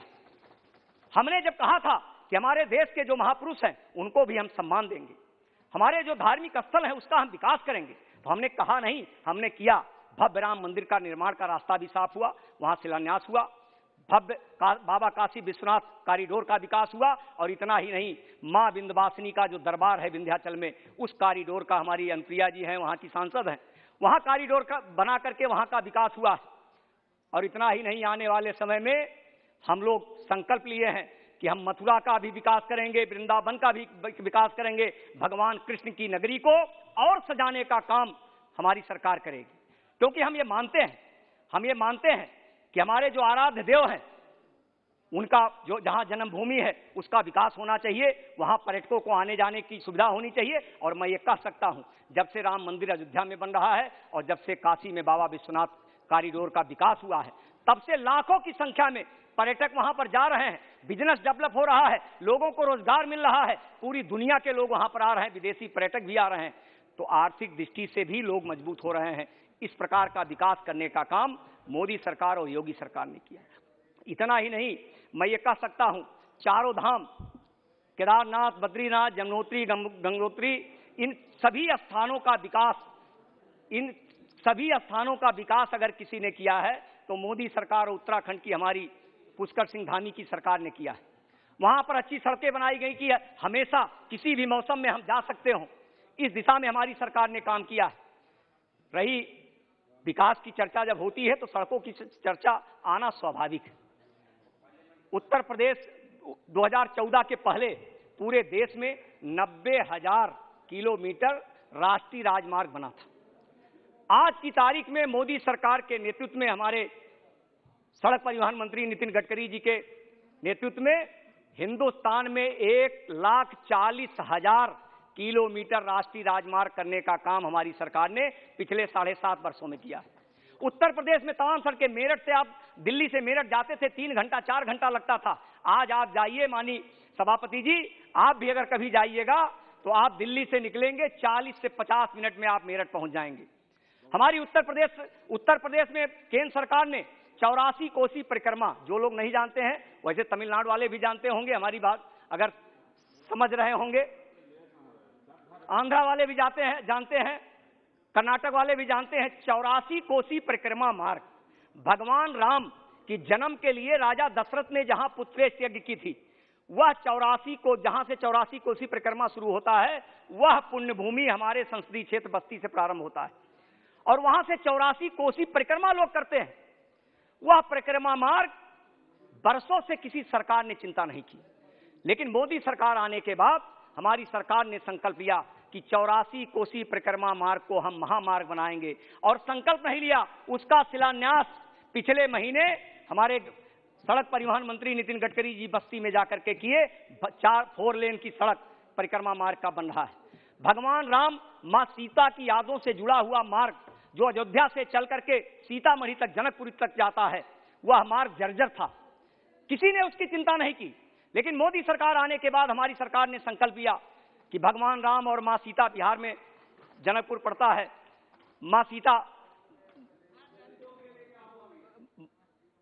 अरे हम सब बता रहे हैं, हमारे पास है, हमको 1 घंटे का समय है, हम सब बताएंगे।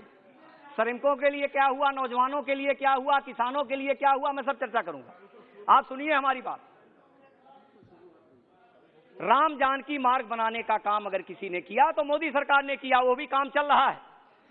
भगवान राम जब बन गए थे चित्रकूट, तो अयोध्या से लेकर के चित्रकूट तक राम वनगमन मार्ग को राष्ट्रीय महामार्ग बनाने का काम किया अगर किसी ने किया तो मोदी सरकार ने किया।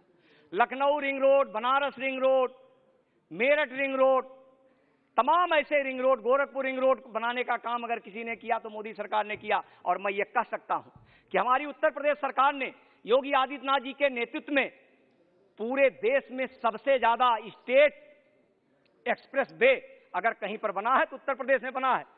पूर्वांचल एक्सप्रेस वे जो 11 जिलों को जोड़ता है वो बन करके तैयार है, उसका उद्घाटन माननीय प्रधानमंत्री जी और माननीय मुख्यमंत्री जी ने किया है। बुंदेलखंड एक्सप्रेस वे वो भी बन करके तैयार हो गया, चल रहा है, उसका उद्घाटन भी हो गया। गंगा एक्सप्रेस वे उसका शिलान्यास हो गया, शाहजहांपुर से शिलान्यास हुआ, वो भी सबसे बड़ा गंगा एक्सप्रेस वे उत्तर प्रदेश में बनने जा रहा है। तो तमाम ऐसे एक्सप्रेस वे बनाने का काम केंद्र सरकार ने, प्रदेश सरकार ने, उत्तराखंड की सरकार ने किया है और इसके लिए मैं माननीय प्रधानमंत्री जी का अभिनंदन करता हूं, माननीय प्रधानमंत्री जी का आभार व्यक्त करता हूं। अभी हमारे एक मित्र कह रहे थे कि नौजवानों के लिए क्या किया, अब मैं उस पर आ रहा हूं। मोदी सरकार आने के बाद हमारे प्रधानमंत्री जी ने कहा था कि नौजवानों को कैसे अधिक से अधिक रोजगार दिया जाए, इस पर हमको चिंता करनी चाहिए और उसके लिए हमारी सरकार ने प्रधानमंत्री मुद्रा योजना बना करके गरीब नौजवानों को 50,000 से लेकर के 10 लाख रुपए तक का लोन आसानी से उपलब्ध हो जाए, कम इंटरेस्ट पर उपलब्ध हो जाए, यह व्यवस्था अगर किसी ने किया तो मोदी सरकार ने किया। और पूरे देश में 16 करोड़ ऐसे गरीब नौजवानों को मुद्रा बैंक से लोन दिया गया है, वो अपना रोजगार कर रहे हैं, उनको रोजगार देने का काम हमारी सरकार ने किया। 16 करोड़ मैं बोल रहा हूं, 16 करोड़ गरीबों को रोजगार देने का काम मोदी सरकार ने मुद्रा बैंक के माध्यम से किया है। और केवल मुद्रा बैंक नहीं, केंद्र सरकार की जितनी नियुक्तियां हुई हैं, चाहे रेलवे की नियुक्ति हो, चाहे किसी भी विभाग की नियुक्ति हो, पारदर्शिता के साथ हुई है, ईमानदारी से हुई है, बगैर किसी प्रकार के भ्रष्टाचार के हुई है, बगैर भेदभाव, भाई भतीजावाद के बगैर हुआ है। निष्पक्षता से, ईमानदारी से मोदी सरकार ने नौजवानों को रोजगार देने का काम किया है, नौजवानों को नौकरी देने का काम किया। और यही नहीं, मैं उत्तर प्रदेश की भी चर्चा जरूर करूंगा। मैं उत्तर प्रदेश से आता हूं, पूर्वांचल के बस्ती जिले से आता हूं। बस्ती जिला पिछड़ा जिला है। राष्ट्रपति के भाषण में नहीं, राष्ट्रपति के भाषण में उत्तर प्रदेश को कैसे इग्नोर किया जा सकता है? उत्तर प्रदेश सबसे बड़ा प्रदेश है और सब लोग, सारे नेता कहते हैं, चाहे कांग्रेस पार्टी के हों, चाहे समाजवादी पार्टी के हों, चाहे बहुजन समाज पार्टी को, सारे नेता कहते हैं कि उत्तर प्रदेश से होकर के ही दिल्ली का रास्ता है। तो अब दिल्ली में चर्चा हो और उत्तर प्रदेश की चर्चा ना हो तो मुझे लगता है कि अन्याय होगा। माननीय सभापति जी, इस नाते मेरा आपसे निवेदन है कि उत्तर प्रदेश पर मुझे जरूर बोलने का अवसर दिया जाए। आज उत्तर प्रदेश में चुनाव आ गया है, उत्तर प्रदेश में चुनाव आ गया है। अभी कल कांग्रेस पार्टी के किसी नेता ने कल सर बोलने दीजिए भाई, सर देखिए हम एकदम डिस्टर्ब नहीं करते, हमको बोलने दीजिए। कल कांग्रेस पार्टी के माननीय अध्यक्ष जी, कल कांग्रेस पार्टी के किसी नेता ने कहीं पर एक टिप्पणी की और टिप्पणी ये थी कि मोदी जी गंगा में डुबकी लगाते हैं तो उससे क्या हो जाएगा। मैं उनको ये बताना चाहता हूं कि काश आपके जो मुखिया थे पंडित जवाहरलाल नेहरू जी अगर डुबकी गंगा में लगा लिए होते तो जो उनके वंशज आज मंदिरों के सामने कोट के ऊपर जनेऊ लटका करके घूम रहे हैं और अपने आप को हिंदू सिद्ध करने का प्रयास कर रहे हैं, वो न करना पड़ता। मुझे ठीक से याद है, कुछ दिन पहले मोदी सरकार आने के पहले, उत्तर प्रदेश में योगी सरकार आने के पहले लोगों को शर्म आती थी मंदिर में जाने से। कुंभ का मेला, उत्तर प्रदेश के समाजवादी पार्टी के जो मुखिया है वो मुख्यमंत्री थे, कुंभ का मेला लगा था, उस समय गंगा स्नान नहीं करने गए क्योंकि उनको डर लग रहा था कि गंगा स्नान करने जाएंगे, मंदिर का दर्शन करने जाएंगे, बाबा विश्वनाथ का दर्शन करने जाएंगे तो हमारा वोट हमसे छिटक जाएगा। लेकिन आज मैं प्रधानमंत्री जी को बधाई देना चाहता हूं, माननीय उत्तर प्रदेश के मुख्यमंत्री जी को बधाई देना चाहता हूं कि हिंदुस्तान में और पूरी दुनिया में इस प्रकार का माहौल बन गया है कि सब लोगों को मजबूर होकर के ये साबित करना पड़ रहा है हम भी हिंदू हैं, हम भी मंदिर जाते हैं, हम भी गंगा स्नान करते हैं। अभी गंगा स्नान करने जाते हैं तो अपना फोटो डालते हैं, मंदिर में जाते हैं तो फोटो डालते हैं। पहले अगर घर में भी पूजा करते थे, कहीं लड़का हो गया या किसी शुभ कार्य में तो छुपा करके पूजा करते थे, उनको डर लगता था कहीं वोट हमारा चला ना जाए। और इस नाते आज पूरे हिंदुस्तान में सबको यह गौरव अगर पैदा हुआ है, यह गौरव देने का काम अगर किसी ने किया है तो मोदी जी ने किया है, उत्तर प्रदेश में योगी जी ने किया है कि सबको मजबूर हो जाना पड़ा कि हमको भी मंदिर जाना चाहिए, हमको गंगा स्नान करना चाहिए।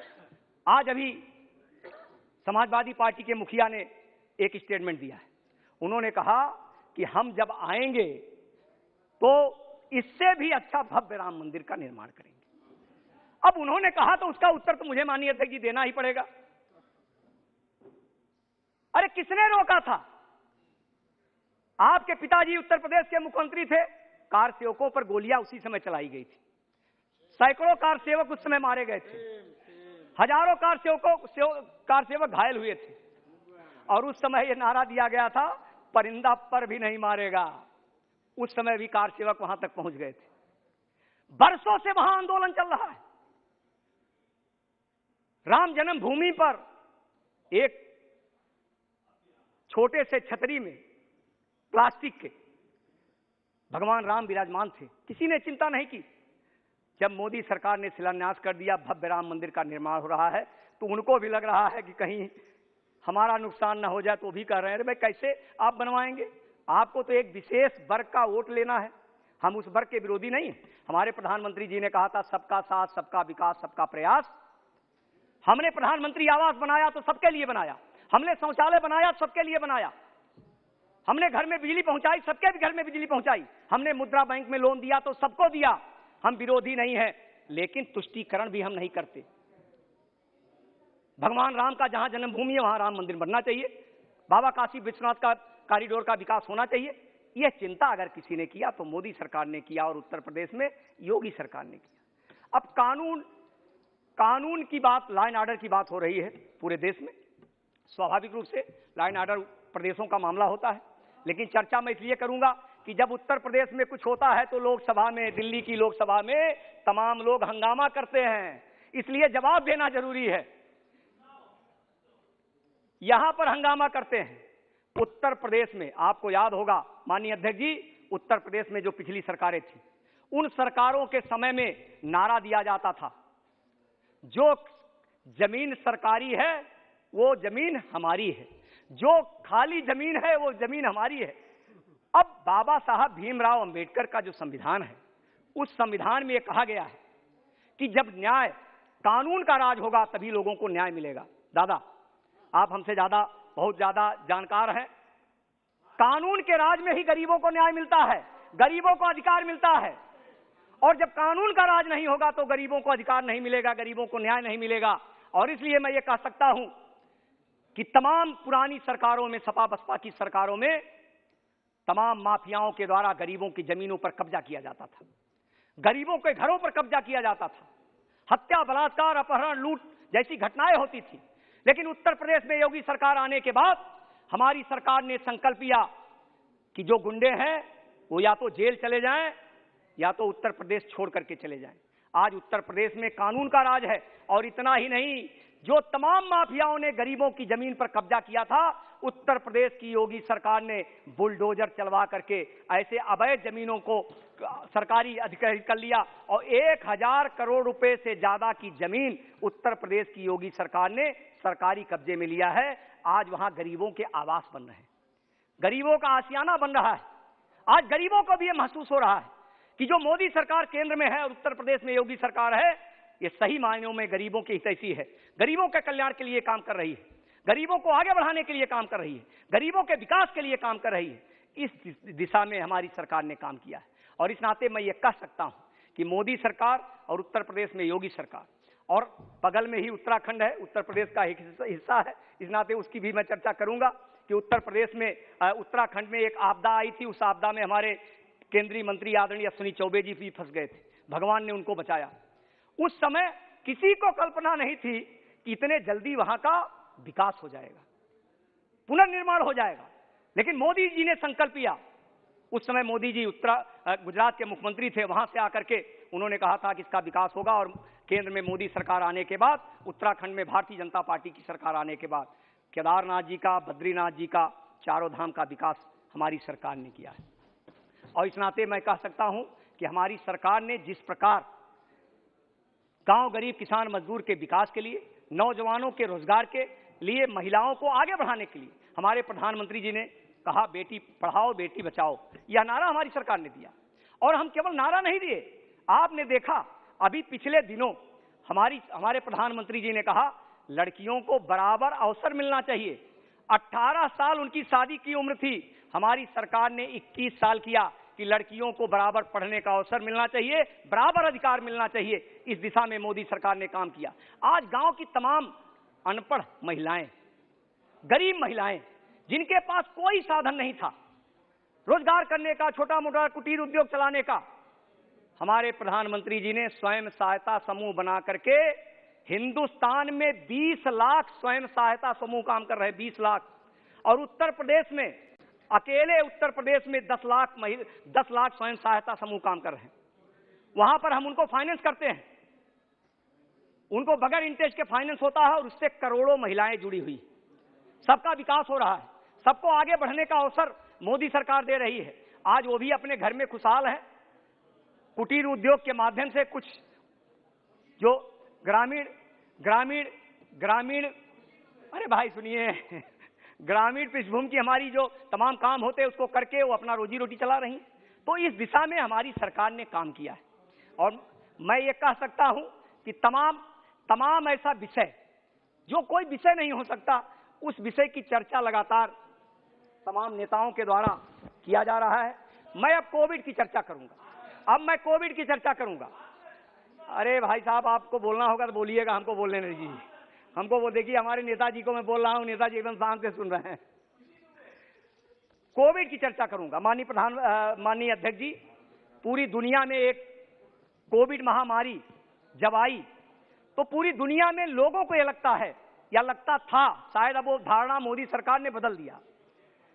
लोगों को यह लगता था कि अमेरिका शक्तिशाली देश है, विकसित देश है, यहां पर स्वास्थ्य की अच्छी सेवाएं हैं, ब्रिटेन अच्छा विकसित देश है, रूस विकसित देश है, चाइना विकसित देश है, तमाम जर्मनी से लेकर तमाम देशों को लगा कि हम तो कोविड से निपट लेंगे, लेकिन हिंदुस्तान कैसे निपटेगा? यहां स्वास्थ्य की अच्छी सेवाएं नहीं है, यहां पर आबादी ज्यादा है, सब लोग अपने देश से ज्यादा चिंतित हिंदुस्तान को लेकर के थे। जब कोविड महामारी हिंदुस्तान में दस्तक दी, हमारे प्रधानमंत्री जी ने देशवासियों को संबोधित करते हुए उस समय कहा था, मुझे ठीक से याद है, माननीय प्रधानमंत्री जी ने कहा कि आप लोग धैर्य रखिए, आप लोग हमारा साथ दीजिए, कोविड के कारण किसी प्रकार की कोई समस्या नहीं आएगी। और उस समय देशवासियों ने माननीय प्रधानमंत्री जी के आह्वान का साथ दिया। जो प्रधानमंत्री जी ने कहा वो किया। लॉकडाउन लगाया गया। लॉकडाउन के कारण तमाम गरीबों को खाने पीने की समस्या आ सकती थी, उनकी रोजगार की समस्या आ सकती थी। माननीय प्रधानमंत्री जी ने प्रधानमंत्री गरीब कल्याण योजना बना करके 20 लाख करोड़ से ज्यादा का पैकेज दे करके गरीबों को इस लॉकडाउन की स्थिति में, कोरोना काल में गरीबों के सामने खाने पीने का कोई संकट ना उत्पन्न हो, यह व्यवस्था अगर किसी ने किया तो मोदी सरकार ने किया। 80 करोड़ से ज्यादा, पूरी दुनिया का सबसे बड़ा गरीबों के कल्याण के लिए योजना अगर किसी ने बनाई तो मोदी सरकार ने। 80 करोड़ से ज्यादा गरीबों को मुफ्त में राशन देने का काम मोदी सरकार ने किया। और उत्तर प्रदेश में योगी सरकार ने पिछले साल से लगातार, एक बार मोदी जी का और उत्तर प्रदेश की जनता कहती है अब योगी जी का 1 महीने में दूसरी बार मिलेगा। और योगी जी भी गरीबों को राशन प्रदेश सरकार के माध्यम से दोबारा दे रहे हैं। और उसमें केवल राशन नहीं दे रहे हैं, चावल भी दे रहे हैं, दाल भी दे रहे हैं, गेहूं भी दे रहे हैं, चना भी दे रहे हैं, कड़ुआ तेल भी दे रहे हैं और नमक भी दे रहे हैं। तो गरीबों को कोविड काल में किसी प्रकार खाने पीने की कोई समस्या ना आए, ये व्यवस्था अगर किसी ने किया तो मोदी सरकार ने और उत्तर प्रदेश में योगी सरकार ने किया। इतना ही नहीं, आप सबको याद होगा, मैं बहुत ज्यादा आप लोगों से ज्यादा जानता नहीं हूं, लेकिन जहां तक मुझे जानकारी है हिंदुस्तान में तमाम महामारी आई। पूरी दुनिया वैक्सीन बना लेती थी, पूरी दुनिया वैक्सीन बना लेती थी और उसके 20, 25, 30 साल बाद हिंदुस्तान को ऐसे फेंक देती थी, अरे भाई आप भी ले लीजिए।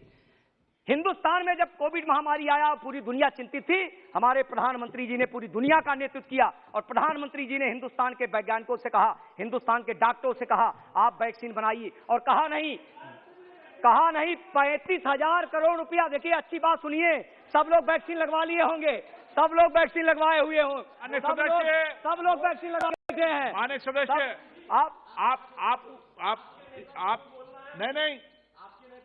आप बेटे टिप्पणी मत करो। माननीय सदस्य, आप मुझे संबोधित। हमारे प्रधानमंत्री जी ने बजट में 35,000 करोड़ रुपए की व्यवस्था की। कितने की? 35,000 करोड़ की। और वैज्ञानिकों को पूरी छूट दी कि वैक्सीन ही बनाना महत्वपूर्ण नहीं है। 10, 15, 20, 30 साल में तो कांग्रेस वाले भी कभी इधर उधर से मांग करके लेते आते थे। प्रधानमंत्री जी ने कहा दुनिया में सबसे पहले अगर वैक्सीन बनाएगा तो हिंदुस्तान बनाएगा। और 35,000 करोड़ रुपया दे करके माननीय प्रधानमंत्री जी ने एक नहीं 2 वैक्सीन बनाने का काम, कोवैक्सीन और कोविशील्ड बनाने का काम हमारी सरकार ने किया। और किया नहीं, 165 करोड़ से ज्यादा डोज लगवाने का काम, 75% बैच जो हमारे 18 साल से ऊपर के लोग हैं, 75% लोगों को वैक्सीन दोनों डोज लग गई। तो हमारी सरकार ने वैक्सीन भी बनाया। अब 15 से 18 साल के बच्चों की भी वैक्सीन आ रही है, उनको भी अब तो बूस्टर डोज भी लग रहा है।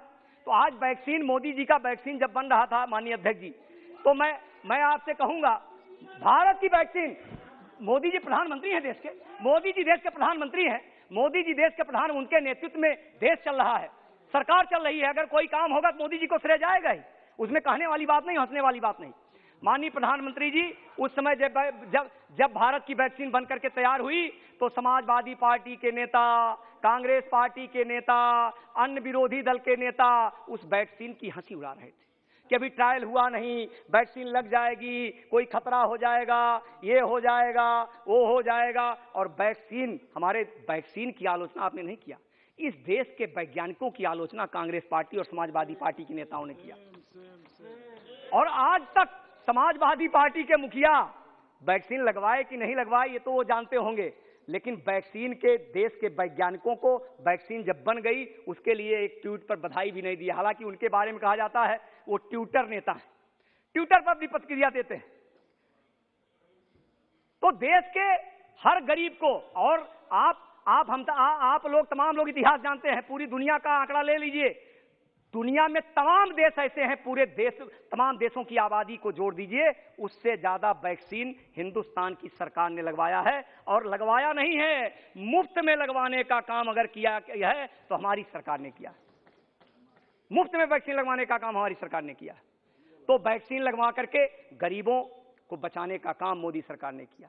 दूसरी लहर आ गई, दूसरी लहर में ऑक्सीजन की कमी महसूस होने लगी। हमारी सरकार ने राष्ट्रीय स्तर पर, अंतर्राष्ट्रीय स्तर पर तत्काल ऑक्सीजन का उत्पादन नहीं बढ़ सकता, 1 हफ्ता 10 दिन का समय लगा। सबसे सहयोग लेकर के हजारों की संख्या में ट्रेन चलवा करके लिक्विड ऑक्सीजन मंगवाने का काम हमारी सरकार ने किया। और इतना ही नहीं, प्रधानमंत्री केयर फंड से 1200 से ज्यादा ऑक्सीजन प्लांट हिंदुस्तान में और 550 से ज्यादा उत्तर प्रदेश में, मेरे स्वयं के जिले में जहां एक ऑक्सीजन प्लांट नहीं था, आज 5 ऑक्सीजन प्लांट हमारे जिले में है। 5 मैंने एक निधि से दिया, मैंने एक निधि से चलाने वाला भी है और सब सारी सुविधाएं भी है। हिंदुस्तान में सबको पता है 60-65 सालों की सरकार में देश की आजादी के 1 या 2 एम्स थे कि नहीं थे? मैं कोई आलोचना कर रहा हूं, बताइए। आज हिंदुस्तान में लगभग 18 एम्स बन करके तैयार हैं। और एम्स केवल देश भर की बात मैं नहीं कर रहा हूं, मैं उत्तर प्रदेश की भी चर्चा करूंगा। गोरखपुर में सुनिए 14 चल रहा है, 14 चल रहा है, 18 बन रहा है। और उत्तर प्रदेश, देश के हर राज्य में एक एम्स बनाने की व्यवस्था हमारी सरकार कर रही है। हमारे उत्तर प्रदेश के गोरखपुर में एम्स बनकर के चालू हो गया, रायबरेली में एम्स बनकर के चालू हो गया। ये व्यवस्था अगर किसी ने किया, अरे आप अपने भाषण में तर्क दे दीजिए। माननीय सदस्य, आप इनको नोटिस मत लीजिए। और माननीय सदस्य, मैं आपको बार बार कह रहा हूं कि आप बैठे बैठे टिप्पणी मत कीजिए। गोरखपुर में, हाँ आप चलिए, गोरखपुर दिखाते हैं, रायबरेली आपको दिखाते हैं। माननीय सांसद जी, अगर कोई आंकड़ा गलत होगा तो आप हमसे बाद में मिल लीजिएगा, बता दीजिएगा। संबोधित मत कीजिए आप। गोरखपुर में एम्स माननीय अध्यक्ष जी बनकर के तैयार है, चल रहा है। आज गोरखपुर के एम्स बनने से केवल पूर्वी उत्तर प्रदेश के लोगों को लाभ नहीं हो रहा है, हमारे बिहार के बड़ी आबादी को लाभ हो रहा है। रायबरेली में एम्स बनकर के तैयार हो गया। उत्तर प्रदेश में कितने मेडिकल कॉलेज थे? भारत सरकार के सहयोग से मैं सांसद बनकर के आया, हमारे राष्ट्रीय अध्यक्ष जगत प्रकाश नड्डा जी उसमें स्वास्थ्य मंत्री थे। भारत सरकार ने एक योजना बनाई तमाम जिला अस्पताल को अपग्रेड करके मेडिकल कॉलेज बनाने का। उस समय 5 मेडिकल कॉलेज का चयन हुआ, भारत सरकार ने किया उत्तर प्रदेश में। उसमें मैं सौभाग्यशाली हूं। मैं अपने राष्ट्रीय अध्यक्ष जी के पास गया, उनसे निवेदन किया कि माननीय अध्यक्ष जी, माननीय मंत्री थे, उसमें स्वास्थ्य मंत्री थे, हमारे जिले में मेडिकल कॉलेज नहीं है। हमारा जिला बस्ती ऐतिहासिक जिला है, स्वतंत्रता आंदोलन से लेकर के तमाम सामाजिक धार्मिक आंदोलनों में बस्ती का नेतृत्व बस्ती ने पूरे आंदोलन का किया है। लेकिन मेडिकल कॉलेज नहीं था, कमिश्नरी हेडक्वार्टर है, 150 वर्ष पुराना जिला है, एक मेडिकल कॉलेज नहीं था। आज मैं गर्व से कह सकता हूं कि मोदी सरकार के सहयोग से वहां पर मेडिकल कॉलेज हुआ और योगी सरकार ने निर्माण होने के बाद उसका उद्घाटन कर दिया। आज केवल बस्ती में नहीं, उत्तर प्रदेश के सभी जिलों में मेडिकल कॉलेज या तो चल गया या बन रहा है। ये व्यवस्था योगी सरकार ने किया, मोदी सरकार ने सहयोग किया। भारत सरकार के सहयोग से आज उत्तर प्रदेश में हर जिले में मेडिकल कॉलेज बनकर के तैयार है। ये काम अगर किसी ने, ये मेडिकल कॉलेज बनने से क्या लाभ होगा?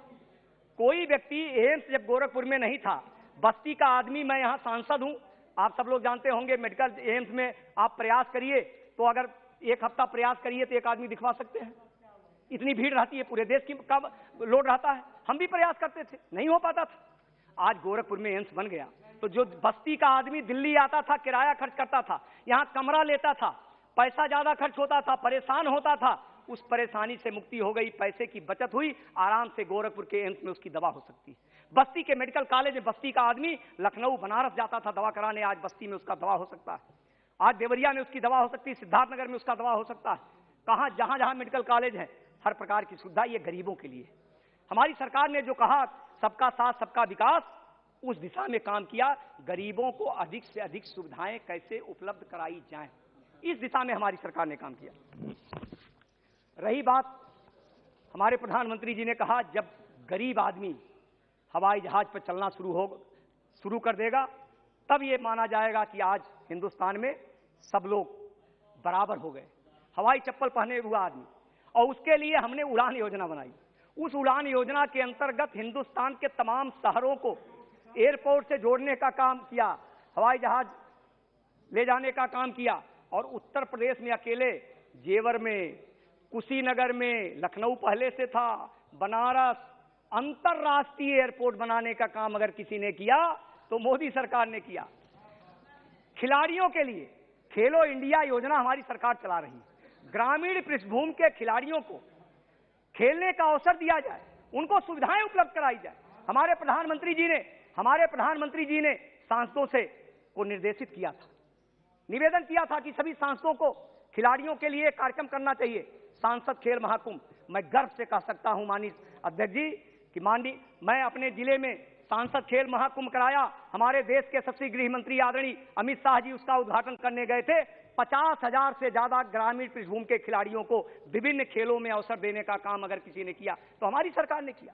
अभी मेजर ध्यानचंद के नाम से मेरठ में यूनिवर्सिटी, जिसका शिलान्यास अगर किसी ने किया तो माननीय प्रधानमंत्री जी और उत्तर प्रदेश के यशस्वी मुख्यमंत्री योगी आदित्यनाथ जी ने किया।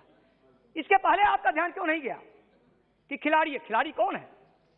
बड़े बड़े बाप के लड़के जुगाड़ से खेल करके क्रिकेट में अंतर्राष्ट्रीय स्तर पर खेल रहे हैं, फुटबॉल में खेल रहे हैं, वॉलीबॉल में खेल रहे हैं, हॉकी में खेल रहे हैं। गरीबों को ही कोई अवसर नहीं मिल रहा है क्योंकि गरीबों को सुविधाएं नहीं मिल पा रही थी।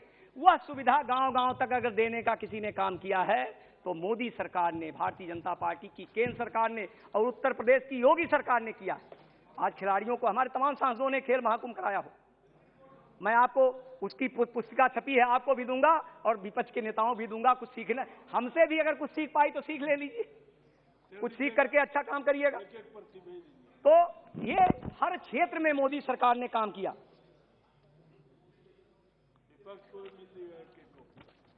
टीकाकरण की मैं चर्चा कर रहा था। अकेले उत्तर प्रदेश में 27 करोड़ से ज्यादा प्रथम और द्वितीय डोज टीकाकरण उत्तर प्रदेश सरकार ने अपने उत्तर प्रदेश के लोगों का करवाया। एक बड़ी उपलब्धि है।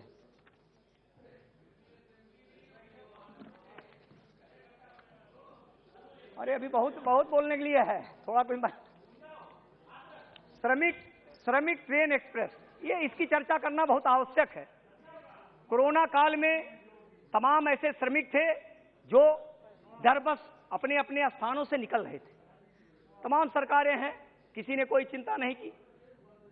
राजस्थान में कांग्रेस पार्टी की सरकार है, अलग अलग प्रदेशों में अलग अलग सरकार है, सबने उनको अनाज छोड़ दिया।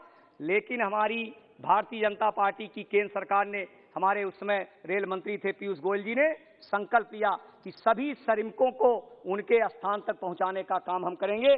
और उसके लिए 1 मई मजदूर दिवस के दिन श्रमिकों के लिए स्पेशल ट्रेन चलाई गई।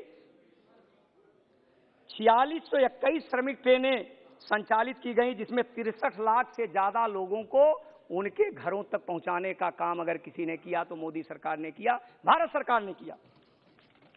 ऑक्सीजन स्पेशल ट्रेन की मैंने चर्चा किया कि ट्रेनों से ऑक्सीजन उपलब्ध कराने का काम अलग अलग प्रदेशों में हमारी सरकार ने किया, जिससे किसी प्रकार की कोई समस्या लोगों के सामने ना आए।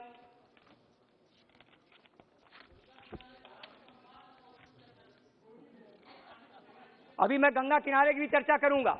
कल बजट में हमारे प्रधानमंत्री जी ने कहा कि गंगा किनारे 5 किलोमीटर तक हम ऑर्गेनिक खेती को पर जोर देंगे, जिससे वहां पर प्रदूषण भी कम होगा, लोगों को रोजगार भी मिलेगा। इसकी देखिए, हमने जो कहा वो हमने किया। हमने कहा कि बनारस में गंगा जी में जहाज चलाएंगे तो हमने जहाज चलाया। हमने कहा कि इलाहाबाद से बनारस की यात्रा करेंगे तो हमने किया। हम जो कहते हैं वो करते हैं। मोदी सरकार इसीलिए जानी जाती है कि मोदी जी जब कुछ बोलते हैं तो देश का अंतिम छोर पर बैठा हुआ गरीब व्यक्ति भी सुनने का प्रयास करता है कि आज मोदी जी जो कह रहे हैं तो हमारे कल्याण के लिए कहेंगे, हमारे विकास के लिए कहेंगे।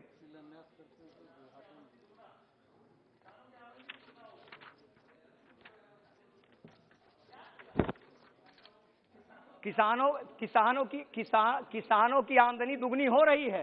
आज किसान खुशहाल है।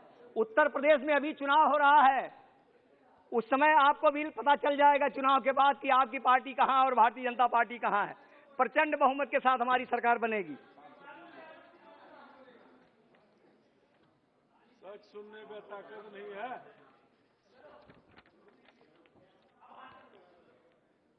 प्रधानमंत्री किसान सम्मान निधि की चर्चा मैं जरूर करूंगा कि बार बार इसकी चर्चा होती है कि किसानों के लिए क्या हुआ, किसानों के लिए क्या हुआ।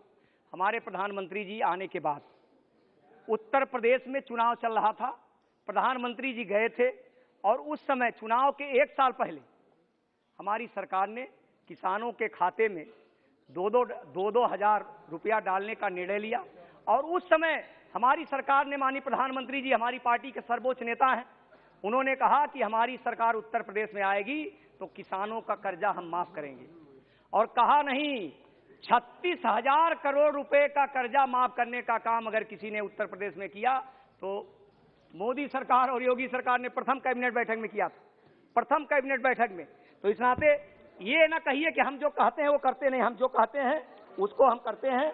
एक बहुत बड़ी योजना, बहुत महत्वपूर्ण योजना मोदी सरकार ने चालू की है, पिछले 2 सालों से योजना चल रही है, हर गरीब को शुद्ध पानी देने का, हर घर नल योजना। उस योजना के अंतर्गत हमारी सरकार ने 2024 तक हर घर, हिंदुस्तान के हर गरीब के घर तक शुद्ध पानी मिल जाए पीने का, क्योंकि पानी के कारण तमाम प्रकार की बीमारियां होती हैं। बड़े लोग तो अपने घर में आरओ भी लगा लिए हैं, मिनरल वाटर भी पी रहे हैं, गरीब तो परेशान है बेचारा, उसको नल का या कुएं का पानी ही पीना पड़ता है। उसका यह सपना था कि हमको भी शुद्ध पीने का पानी मिल जाए, जो शुद्ध पानी मिल जाएगा तो उसको बीमारी नहीं होगी, वो स्वस्थ रहेगा। हमारे प्रधानमंत्री जी ने शुद्ध पीने का पानी के लिए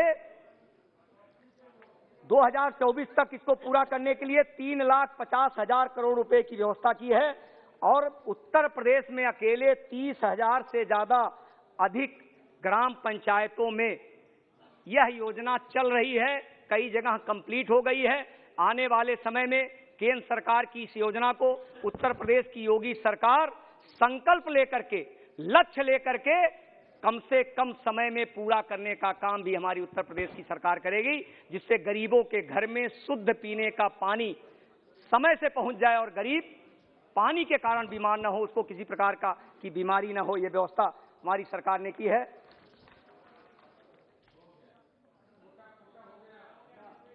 अरे भाई बोलेंगे भाई, क्यों, हमको कोई नहीं। एक चर्चा लोकसभा जब हमारी सरकार आई तो जनधन खाता, हमारे प्रधानमंत्री जी ने एक योजना बनाया जनधन खाता खुलवाने के लिए। अब जनधन खाता जब खुल रहा था तो तमाम विपक्ष के नेता कह रहे थे ये खाता खुलने से क्या होगा, ये खाता खुलने से क्या होगा। आप बताइए खाता किसका खुला था? 50% से ज्यादा हिंदुस्तान के गरीब माताओं बहनों का खाता नहीं था, क्योंकि सबको पता है बैंक में खाता उसका खुलता है जिसके पास पैसा होता है। गरीबों के पास पैसा नहीं था, गरीबों के पास पैसा नहीं था। हमारे प्रधानमंत्री जी ने कहा, माननीय सदस्य आप बीच बीच में न उठें, चर्चा न करें, कोई 1 सेकंड की चर्चा हो तो कर ले, लंबी बैठकर आपस में चर्चा न करें। हमारे प्रधानमंत्री जी ने कहा कि हम 0 बैलेंस पर खाता खुलवाएंगे, और जब खाता खुलना शुरू हुआ तो उसकी आलोचना तमाम लोग करना शुरू कर दिए। खाता खुलवाने से क्या हो जाएगा, खाता खुलवाने से क्या हो जाएगा, खाता खुलवाने से क्या हो जाएगा। हमारी सरकार ने 50 करोड़ गरीबों को मुफ्त में खाता खुलवाया, जनधन खाता, और खाता नहीं खुलवाया। प्रधानमंत्री जी ने कहा कुछ लेन देन करते रहिए, कुछ पैसा डालते और निकालते रहिए, आपका खाता चलता रहेगा। तो 5,000 रुपए ओवरड्राफ्ट करने की व्यवस्था हम देंगे। वो 5,000 रुपया ले लीजिए, अपना छोटा मोटा कारोबार कर लीजिए और उसके बाद धीरे धीरे जमा कर दीजिए। इतना ही नहीं, 1 रुपया प्रतिदिन, 30 रुपया, 1 रुपया महीना, 12 रुपया, 30 रुपया सालाना पर 2 लाख रुपए तक का दुर्घटना बीमा देने का काम हमारी सरकार ने किया उसी योजना के अंतर्गत। जब सबका खाता खुल गया तो हमारे प्रधानमंत्री जी ने कहा, और बार बार कहा, इस लोकसभा में भी कहा, न खाऊंगा न खाने दूंगा। भ्रष्टाचार को कैसे रोका जाए, भ्रष्टाचार को कैसे समाप्त किया जाए, इस दिशा में मोदी सरकार ने गरीबों के हक में, सबको याद होगा, एक पूर्व प्रधानमंत्री कांग्रेस पार्टी के थे, उन्होंने अपने भाषण में एक बार कहा था कि जब हम 1 रुपया भेजते हैं तो 85 पैसा रास्ते में रह जाता है। तो 85 पैसा जो गरीबों का हक है वो रास्ते में न रह जाए, इसके लिए हम जनधन खाता खुलवा करके भारत सरकार की जितनी योजनाएं हैं उन योजनाओं को गरीबों के उस खाते से जोड़ना और डायरेक्ट गरीबों का पैसा, उनके पेंशन की योजना हो, श्रमिक को जो पैसा दे रही है भारत सरकार वो योजना हो, गैस की सब्सिडी हो, खाद की सब्सिडी हो, जितनी भारत सरकार की योजनाएं या प्रदेश सरकार की योजना है डायरेक्ट गरीबों के खाते में जाए, ये व्यवस्था अगर किसी ने किया तो मोदी सरकार ने किया। और उसमें भी 55% से ज्यादा गरीब माताओं का खाता खुला है। 100 में 55 गरीब माताओं का खाता खुला है और 45 में पुरुष हैं। तो एक बड़ी संख्या में गरीब माताओं को यह सुविधा देने का काम हमारी सरकार ने किया। 8,70,00,000 स्वयं सहायता समूह को भी डायरेक्ट इन खातों से जोड़ करके इनके खाते में डायरेक्ट पैसा ट्रांसफर करने का काम हमारी सरकार कर रही है।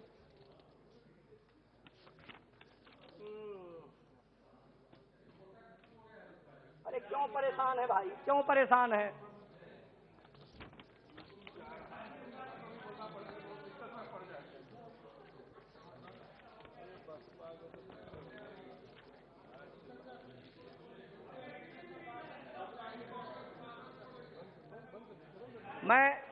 मैं कुछ और महत्वपूर्ण बात आपसे करूंगा।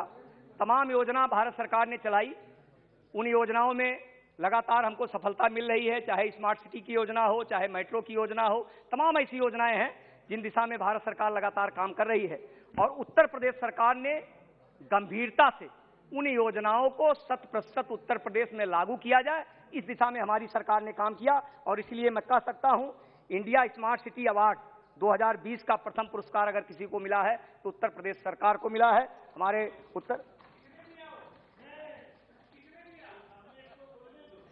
सर्वाधिक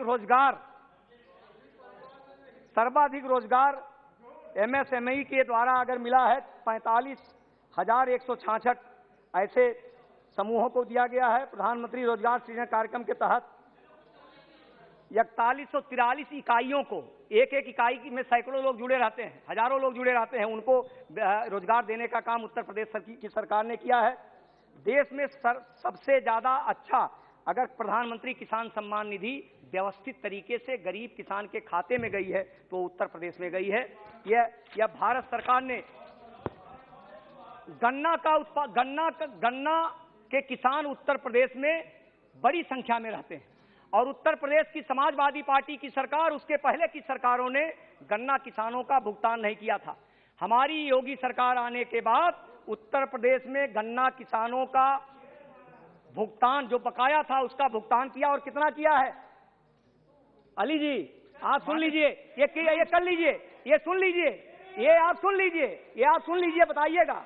गन्ना का बकाया भुगतान उत्तर प्रदेश की योगी सरकार ने 1,52,000 करोड़ रुपए का भुगतान पिछली सरकारों का, अपनी सरकार का तो हम कर ही रहे हैं, पिछली सरकारों का योगी सरकार ने किया। ये गन्ना और किसानों की बात करते हैं।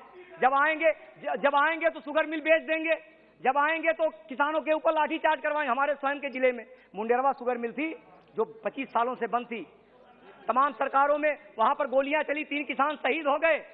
मोदी जी गए बस्ती में, उन्होंने अपने भाषण में कहा था हमारी सरकार आएगी तो मुंडेरवा की शुगर मिल हम चालू करवाएंगे। और कहा नहीं, सरकार आने के बाद योगी सरकार ने पहली कैबिनेट बैठक में मुंडेरवा में नई शुगर मिल निर्माण का काम किया और शुगर मिल बनके तैयार हो गई, 2 सालों से चल रही। ये काम हम कहते हैं, हम जो कहते हैं वो करते हैं। सौभाग्य योजना में 1,38,00,000 घरों को निःशुल्क विद्युत कनेक्शन उत्तर प्रदेश में प्रथम स्थान पर दिया गया। 43 लाख से अधिक प्रधानमंत्री आवास निर्माण कराने का काम उत्तर प्रदेश की योगी सरकार ने किया। सर्वाधिक कोरोना जांच एवं टीकाकरण करने वाला राज्य अगर है तो उत्तर प्रदेश सरकार है। सैनिटाइजर का उत्पादन करने में सबसे ज्यादा अगर किसी ने काम किया है तो उत्तर प्रदेश सरकार ने किया है।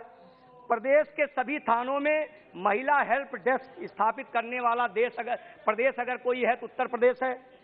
4 एक्सप्रेस वे और 5 अंतर्राष्ट्रीय एयरपोर्ट जहां पर है वो उत्तर प्रदेश है। चिकित्सा क्षेत्र में 44 नए मेडिकल कॉलेज का निर्माण, 16 का काम जारी है। ये अगर किसी ने किया है तो उत्तर प्रदेश ने किया है। अटल पेंशन योजना में 36,60,615 लोगों को लाभ देकर देश में प्रथम स्थान प्राप्त किया है तो उत्तर प्रदेश ने किया है। 4.5 लाख नौकरियों की बात मैं कर रहा हूं। नेताजी भी सुन रहे हैं, नौकरियों की मैं बात कर रहा हूं। समाजवादी पार्टी की सरकार में नौकरियां दी जाती थी किसको? 3-4 जिले के लोगों को, और भेदभाव के आधार पर, भ्रष्टाचार के आधार पर। उत्तर प्रदेश में योगी सरकार आने के बाद कोई ये कह दे कि फार्म भरने के बाद 1 पैसा अतिरिक्त लगा हो, फार्म भरा, गरीब का लड़का भी योग्यता के आधार पर 4.5 लाख से ज्यादा सरकारी नौकरी योगी सरकार ने दिया, 4.5 लाख से ज्यादा। और गरीब के बेटे को नौकरी मिली है, किसान के बेटे को नौकरी मिली है, योग्यता के आधार पर नौकरी मिली है।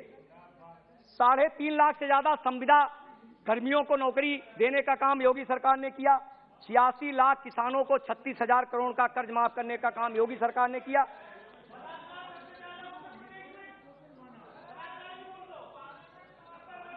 और 1,38,000 करोड़ सरकारी विद्यालयों का कायाकल्प, 1,38,000 सरकारी विद्यालयों का कायाकल्प अगर किसी ने किया है तो योगी सरकार ने किया है। माननीय अध्यक्ष जी,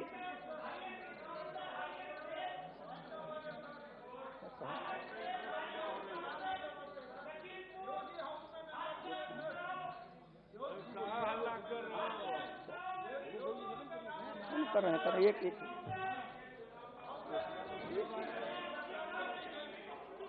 अच्छा, नियम क्या है? नियम बताओ, किस नियम के तहत उठा रहे हो?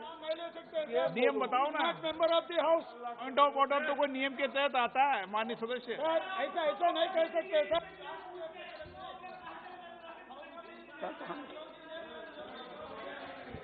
इसलिए माननीय अध्यक्ष जी, मैं पार्टी ने मुझे आज इस महत्वपूर्ण अवसर पर अपनी बात रखने का अवसर दिया। वैसे हमारे तमाम मित्रगण हैं, रोज मिलते भी हैं, लेकिन इस अवसर पर इनको डिस्टर्ब नहीं करना चाहिए, लेकिन ये अपना काम कर रहे हैं। क्योंकि अगर ये डिस्टर्ब नहीं करेंगे, कुछ टिप्पणी नहीं करेंगे, तो इनकी नेताजी पूछेंगे आप बैठ के क्या कर रहे थे, तो उनको वहां पर सर्टिफिकेट लेना है। इस नाते उसमें कोई बात नहीं। मैं पुनः एक बार माननीय महामहिम राष्ट्रपति जी के भाषण का समर्थन करता हूं और अपनी बात रखने का अवसर मुझे पार्टी ने दिया। माननीय प्रधानमंत्री जी का, माननीय राष्ट्रीय अध्यक्ष जी का, माननीय गृह मंत्री जी का और माननीय अध्यक्ष जी का, आपका मैं आभार व्यक्त करता हूं कि इतना समय आपने मुझे दिया। इसके लिए बहुत बहुत आभार, धन्यवाद, नमस्कार। श्री कमलेश पासवान। मैं मेरे साथी श्री हरीश द्विवेदी जी द्वारा प्रस्तुत राष्ट्रपति के अभिभाषण का समर्थन करने के लिए खड़ा हुआ हूं। मैं आदरणीय प्रधानमंत्री जी का, मोदी जी का, अमित भाई का, अपने राष्ट्रीय अध्यक्ष जी के प्रति आभार प्रकट करना चाहता हूं कि मुझे राष्ट्रपति अभिभाषण के बोलने के लिए मुझे अवसर दिया। मैं आभार प्रकट करता हूं।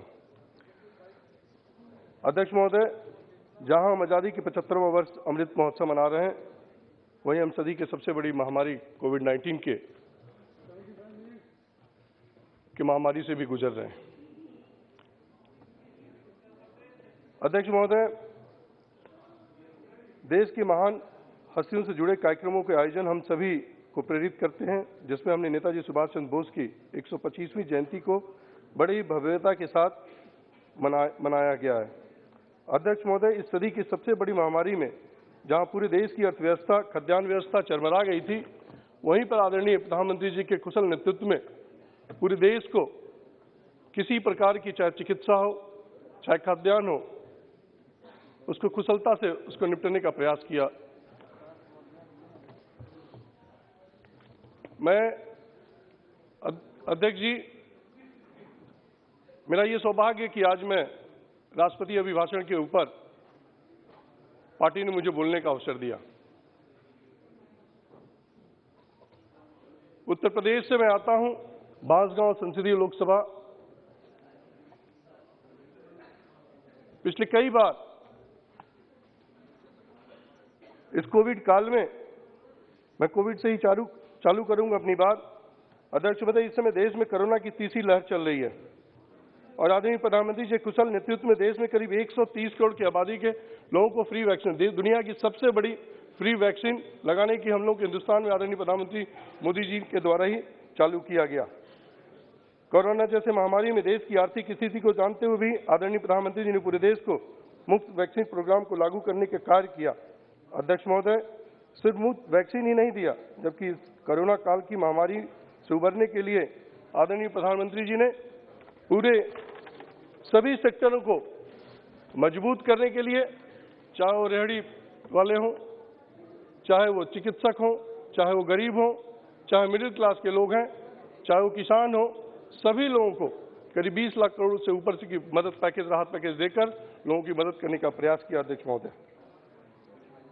हमारी सरकार सबका साथ, सबका विकास, सबका विश्वास के साथ मूल मंत्र के को चित्तार्थ करते हुए आने वाले 25 वर्षों के लिए से ऊपर हमारी सरकार काम कर रही है। अध्यक्ष महोदय, इस कोरोना काल में मुझे याद है कि जब पहली और दूसरी लहर चल रही थी, उस समय पार्लियामेंट चल रहा था, हम सब लोग दिल्ली में थे, सभी सांसदगण। जो भयावह स्थिति थी वो सब लोग उससे गुजरे हैं। जब दूसरी लहर आई तो कोई ऐसा परिवार नहीं रहा होगा, कोई ऐसा व्यक्ति नहीं रहा होगा जिन लोगों ने अपने किसी सगों को खोया नहीं होगा, अध्यक्ष सभापति महोदय। और उस काल में आदरणीय प्रधानमंत्री ने जिस तरह से पूरे देश को उबारने का प्रयास किया, उनकी जितनी तारीफ की जाए अध्यक्ष जी उतनी कम है। कोरोना काल में इन्हीं जिनकी नौकरी चली गई,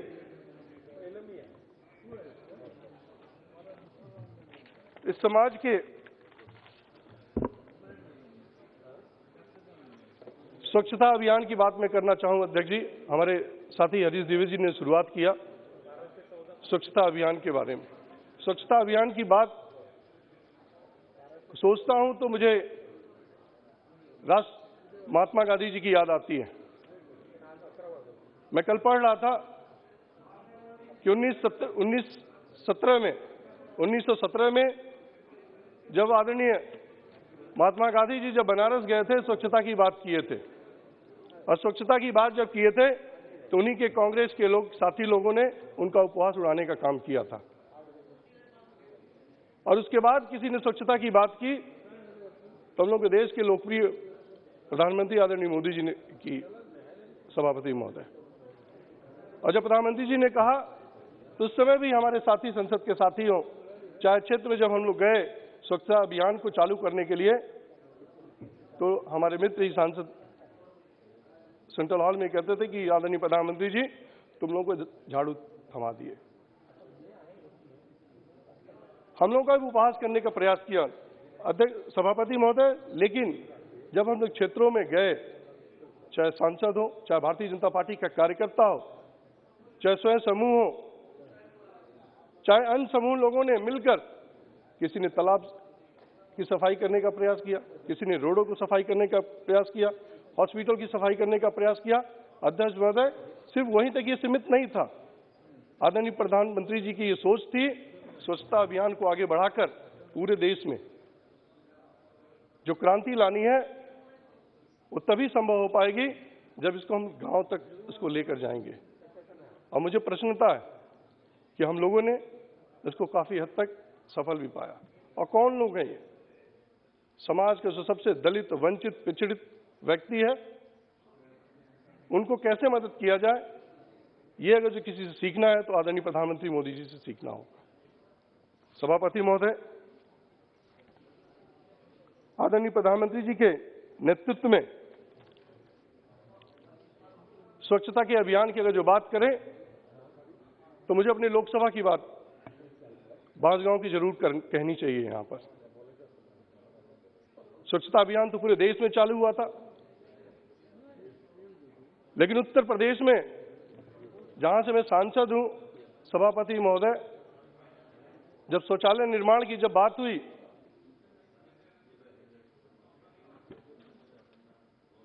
तो गांव में जो स्थिति थी, किसी गांव में शौचालय नहीं था। शौचालय किनके पास था? शौचालय उन व्यक्तियों के पास था जो सक्षम व्यक्ति थे। समाज का जो कई वर्षों से, लगातार 74 वर्षों से जो इंतजार कर रहा है कि हमको सरकार से जो मूल सुविधा हमको मिलनी है वो हमसे कम मिलेगी। मेरा तो सौभाग्य है कि इसके बाद राहुल गांधी जी बोलेंगे। और इन्हीं की सरकार कई वर्षों तक, 60 वर्षों तक इस देश को राज किया। 21वीं सदी में सभापति महोदय जी हम बात कर रहे हैं बिजली हमें चाहिए, हमें शौचालय चाहिए, हमें आवास चाहिए, हमें शुद्ध पानी चाहिए। ये पहले हो जाना चाहिए था।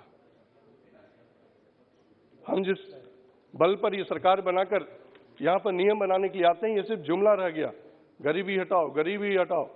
गरीब हट गए लेकिन गरीबी नहीं हटी। सभापति महोदय, मैं कहना चाहता हूँ, मैं अभिनंदन करना चाहता हूँ अपने प्रधानमंत्री जी का। जो हम लोगों का किसी ने सूद लिया, हमारे समाज का किसी ने सूद लिया, तो आदरणीय प्रधानमंत्री मोदी जी ने लिया। शौचालय की बात कर रहे हैं, हम लोग गांव में जब जाते थे, जिन घरों में शौचालय नहीं रहता था, सभापति महोदय आप भी उसी समाज से आते हैं, आपका भी गुजरात से रहने वाले हैं, अगर जो शौचालय जाना रहता था दिन भर महिलाओं को इंतजार करना पड़ता था कि शाम हो जाएगा तब हम खेतों में जाएंगे, नदी के किनारे जाएंगे। अगर जो उनकी किसी ने सूद ली है तो आदरणीय प्रधानमंत्री मोदी जी ने लिया है। और ये मैं कह के मैं गर्व महसूस करता हूं कि हमारे जैसे युवा सांसदों को ये प्रेरणा मिलती है प्रतिदिन। जहां हम निचले स्तर की बात करेंगे तो हम कुंभ मेले की बात भी करना चाहेंगे सभापति महोदय। जब कुंभ जिसकी भव्यता थी, पूरे देश के लोगों ने लोहा माना, आदरणीय मोदी जी के और योगी जी के नेतृत्व में जिस तरह से सफल आयोजन किया गया, और जब कुंभ का आयोजन समाप्त हुआ तो हम लोग के आदरणीय प्रधानमंत्री जी ने उनका अभिनंदन किया जो वहां पर शौचालय साफ करते थे, जो नदी को साफ करते थे, उनका उन्होंने अभिनंदन किया। इससे आदरणीय सभापति जी, हम जैसे नौजवानों को, करोड़ों नौजवान साथियों को उससे प्रेरणा मिलती है जो भविष्य की राजनीति करना चाहते हैं। उनका उन्होंने सम्मान किया जो राहगीर थे, जो काम करते थे, जो प्रतिदिन 400 का मजदूरी करेंगे तब जाके वो अपने घर के भरण पोषण कर खाना खिला पाएंगे। काशी विश्वनाथ मंदिर का जब कॉरिडोर बन के तैयार हुआ, जब उसका उद्घाटन करने गए आदरणीय प्रधानमंत्री जी, तो निश्चित तौर में पूरे देश के लोगों ने जिस तरह से सराहना किया, उसमें हम सब लोग भी वहां पर उपस्थित थे। उन कारीगरों का ये सब कार्य पहले भी हो जाना चाहिए था सभापति जी, लेकिन नहीं हुआ। आदरणीय प्रधानमंत्री जी के नेतृत्व में उज्ज्वला योजना की बात, हम उज्ज्वला योजना की बात करते हैं, शौचालय की बात करते हैं, मकान की बात करते हैं, बिजली की बात करते हैं। जो आज हम मांग कर रहे हैं, सन 2014 में ये मांग तब पूरी हुई, सपना दिखने लगा हमारे समाज के लोगों को, उत्तर प्रदेश हो चाहे बिहार हो चाहे राजस्थान हो, उनको ये उम्मीद जगने लगी जब आदरणीय प्रधानमंत्री मोदी जी सन 2014 में पहली बार प्रधानमंत्री बनकर आए और उन्हें इस संसद के गेट पर मत्था टेका कि ये हमारी सरकार, इस समाज के जो आखिरी व्यक्ति खड़ा हुआ है, जो सरकार की योजनाएं नहीं पहुंच पाई है, ये सरकार हमारी उनके लिए संकल्पित है। और मैं देखा, मुझे खुशी है कि पिछले 13 वर्षों से मैं विपक्ष में भी रहा। हम लोगों ने, हमारे साथी बड़े भाई श्री निशिकांत दुबे जी हैं, शिव कुमार उदासी जी हैं, पटेल जी हैं, हमारे पीछे हमारे बड़े भाई संजय जायसवाल जी हैं, हम सब लोग एक साथ सदन में 2009 में पहली बार आए थे। और पहली बार आए थे तो हम लोग देखते थे कि सदन में जाएंगे, हम लोग सदन में बात करेंगे, अपनी अपनी बात रखेंगे, क्षेत्र की बात रखेंगे, शायद क्षेत्र का विकास हो जाएगा। बहुत सारी ऐसी और योजना होती थी, 0 आवर, क्वेश्चन आवर हम लोग लगाते थे, लेकिन हम लोग की समस्याएं खत्म नहीं होती थी। समस्याएं खत्म की बात छोड़िए, उस पर सुधि भी नहीं ली जाती थी सभापति महोदय। लेकिन जब आदरणीय प्रधानमंत्री जी जाते हैं तो मुझे याद आता है, अगर जो हम विकास की बात करते थे, चाहे रेल की, चाहे हॉस्पिटल्स की, चाहे रोड कनेक्टिविटी की, जहां पूरे देश में लाखों किलोमीटर की सड़क बन रहे हैं, वहीं उत्तर प्रदेश में अकेले जब से आदरणीय योगी जी के नेतृत्व में उत्तर प्रदेश में सरकार बनी है, मैं गर्व के साथ कह सकता हूं सभापति महोदय, उत्तर प्रदेश में जितना विकास पिछले 4.5 वर्ष में हुआ है, इससे पहले कभी नहीं हुआ है। मैं वहां विधायक रहा हूं, सन 2002 से लेकर सन 2007 तक मैं वहां विधायक रहा हूं। मैं जानता हूं, यहाँ पर आदरणीय हमारे गुरु आदरणीय मुलायम सिंह यादव जी बैठे हैं, मैंने अपने राजनीति की शुरुआत उस पार्टी से किया था। मुझे अफसोस हो रहा है आज कि जब मैं 2002 और 2007 के बीच में जब था, तो अभी हमारे हरीश द्विवेदी जी, हमारे जो वक्ता हैं, उन्होंने कहा कि बिजली की समस्या उत्तर प्रदेश में, हम सब उत्तर प्रदेश के लोग भोगी हैं इसके। अध्यक्ष महोदय, सभापति महोदय, उत्तर प्रदेश में 7 घंटे से बिजली कभी नहीं मिली हम लोगों को। अगर सुबह 5 घंटे बिजली आती तो शाम को 2 घंटे आती थी, और शाम को 2 घंटे आई तो सुबह 3 घंटे या 4 घंटे ही बिजली आती थी। और आज आदरणीय अखिलेश यादव जी, उत्तर प्रदेश का चुनाव है तो जुमलेबाजी कर रहे हैं कि हम उत्तर प्रदेश में हमारी सरकार आई तो हम बिजली मुफ्त देंगे, मैं कहना चाहता हूं आदरणीय अखिलेश यादव जी को, बहन मायावती जी की भी, उनकी भी सरकार थी, इससे पहले किसी ने सूद नहीं ली। हम ये नहीं कह रहे हैं, हम ये कह रहे हैं कि अब हम बिजली आदरणीय योगी और मोदी जी के प्रेरणा से हम उत्तर प्रदेश में करीब 18 से 20 घंटे बिजली दे रहे हैं सर। वो समय ये लोग भूल गए होंगे। अभी दानिश भाई बोल रहे थे गलत आंकड़ा दे रहे हैं, इनको पता होगा, इनको कर्नाटक, ये तो गलती से बाई मिस्टेक उत्तर प्रदेश की राजनीति करने लगे। मैं व्यक्तिगत में जानता हूं, मेरे मित्र हैं दानिश अली जी, मैं नहीं कहना चाहूंगा, लेकिन जो स्थिति रही है उत्तर प्रदेश की, सभापति महोदय, चाहे कानून की बात करूं, लॉ एंड ऑर्डर की बात करूं, तो डॉक्टर भीमराव अंबेडकर जी की जरूर निश्चित तौर पे याद आती है। डॉक्टर भीमराव अंबेडकर जी ने संविधान लिखा था इसीलिए कि ताकि कानून का राज हो सके। डॉक्टर भीमराव जी को हम लोग अपना मार्गदर्शन मानते हैं। शायद वो ना होते तो आज हम जैसे लोग, आप जैसे लोग इस सदन के हिस्सेदार नहीं होते। हमारी भारतीय जनता पार्टी की सरकार ने आदरणीय मोदी जी के नेतृत्व में ही डॉक्टर भीमराव अंबेडकर को जो सही सम्मान मिलना चाहिए था, वो सम्मान अगर जो किसी ने दिया है तो आदरणीय नरेंद्र भाई मोदी जी ने दिया है।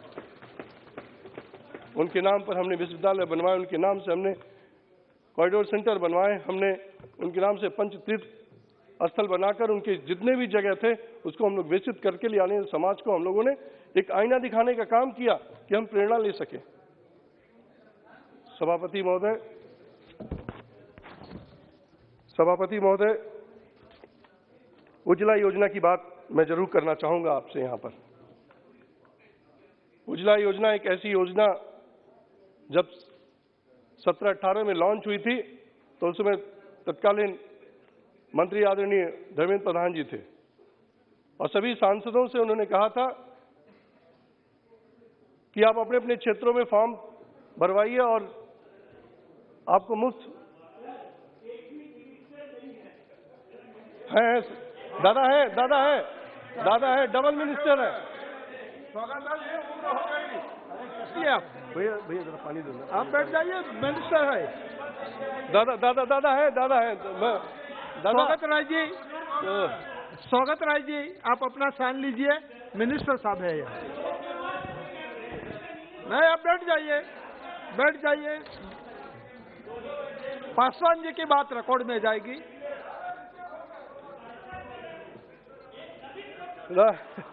दादा बोल रहा तो आपको डिस्टर्ब कर रहा है। क्या बात। सभापति महोदय, मैं उज्ज्वला योजना के बारे में बात जरूर करना चाहूंगा। उज्ज्वला योजना, ये सभी जो योजनाएं हैं, ये सभी तक ये सरकार की योजनाएं उन परिवारों तक नहीं पहुंच पाई जो 60 साल पहले पहुंच जानी चाहिए थी। इस समाज का जो सबसे निचले पायदान पर जो व्यक्ति है, हमारे समाज के लोग, दलित, शोषित, वंचित, गरीब, पीड़ित, मुस्लिम, वो सभी लोग हैं जिसका लाभ उज्ज्वला योजना में लोगों ने खूब लिया। अध्यक्ष महोदय, जब पहली बार इस योजना का शुभारंभ हुआ था तो मैं अपने बांसगांव में सभापति महोदय कैंप लगाया था और मैं आपको अपने आंख की देखी हुई बात बता रहा हूं अध्यक्ष जी, सभापति जी। जब फॉर्म के लिए जब वहां पर भीड़ लगी तो मैं वहां गया तो मैंने देखा करीब 30 से 35 हजार लोग सिर्फ फॉर्म लेने के लिए खड़े हैं। मैं हैरान हो गया क्योंकि उतने लोगों की फॉर्म ही नहीं थे। हम लोग तो 1000 लोगों की फॉर्म लेके गए थे। मैंने वीडियो बनाया और ले आके धर्मेंद्र प्रधान जी को मैंने ये वीडियो दिखाया। वो देख के आश्चर्यचकित हो गए और उन्होंने मुझे अपने चेयरमैन के ऑफिस में भेजा। मैंने उनको ये वीडियो दिखाया और अध्यक्ष जी उसके बाद उन्होंने ये मिशन बनाया कि पूरे देश में जो आदरणीय प्रधानमंत्री जी ने सपना देखा था कि इसको कैसे पूरा करना है, उसको जमली आमा पहनाने के लिए आदरणीय धर्मेंद्र प्रधान जी ने किया। उज्ज्वला योजना, कोई ऐसा गांव नहीं होगा जहां पर 40-50 की संख्या में हम लोगों ने उनको फ्री में गैस कनेक्शन देने का काम नहीं किया। सभापति महोदय, हर घर जहां हम आवास की बात करेंगे तो पानी की बात जरूर आएगी। पानी की बात करेंगे तो हमें बिजली भी चाहिए। और बिजली भी चाहिए तो हमें गैस चाहिए, खाना बनाने के लिए चाहिए। आज हमें बोलना इसलिए पड़ रहा है, हम लोगों को बोलना इसलिए पड़ रहा है कि इन लोगों ने अभी तक कुछ किया नहीं, सिर्फ भाषण दिया सभापति महोदय ने। इनकी शिकायत जरूर करनी पड़ेगी। ये कैसे यहाँ पर आ गए कर्नाटका से, इसमें हम लोग जरूर विस्तार से चर्चा करेंगे। सभापति महोदय, जहां तक लॉ एंड ऑर्डर की बात करेंगे उत्तर प्रदेश में, तो ये मैं कह सकता हूं कि आदरणीय प्रधानमंत्री जी के मार्गदर्शन में योगी जी ने कानून का स्थापना उत्तर प्रदेश में की है। उत्तर प्रदेश में गुंडे माफियाओं का राज हुआ करता था, एक जमाना था। और जिस जगह से मैं आता हूं, गोरखपुर, सब लोग जानते हैं कि एशिया का सबसे नंबर 1 आपराधिक इतिहास रहा है।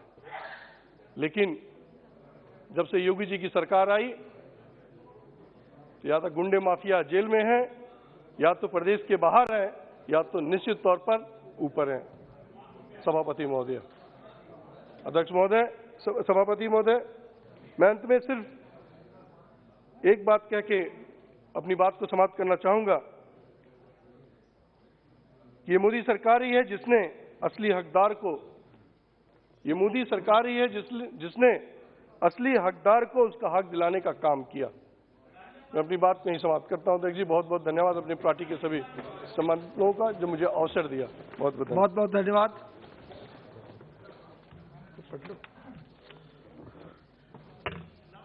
राष्ट्रपति जी के अभिभाषण पर जिन माननीय सदस्यों के संशोधन परिचालित किए गए हैं, यदि वे अपने संशोधनों को प्रस्तुत करने के इच्छुक हैं, 15 मिनट के भीतर सभा पटल पर अपनी पर्चियां भेज सकते हैं, जिनमें उन संशोधनों की क्रम संख्या दर्शाई गई हो जिन्हें वो प्रस्तुत करना चाहते हैं।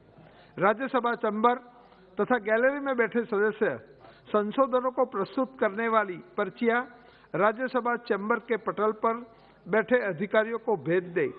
केवल उन संशोधनों को ही प्रस्तुत किया समझा जाएगा जिनके संबंध में पर्चियों विनिर्दिष्ट समय के भीतर सभा पटल पर प्राप्त होगी। इस प्रकार प्रस्तुत किए गए संशोधनों की क्रम संख्या को दर्शाने वाली सूची कुछ समय पश्चात सूचना पटल पर लगा दी जाएगी। सदस्य यदि सूची में कोई विसंगति पाते हैं तो वे कृपया इसे तत्काल सभा पटल पर अधिकारियों के ध्यान में लाएं। धन्यवाद। Shri Rahul Gandhi ji.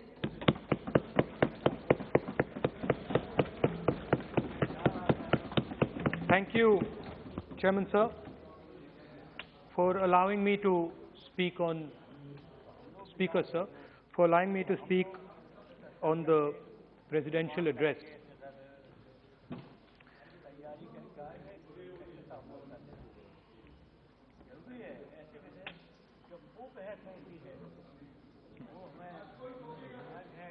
Thank you for allowing me to speak.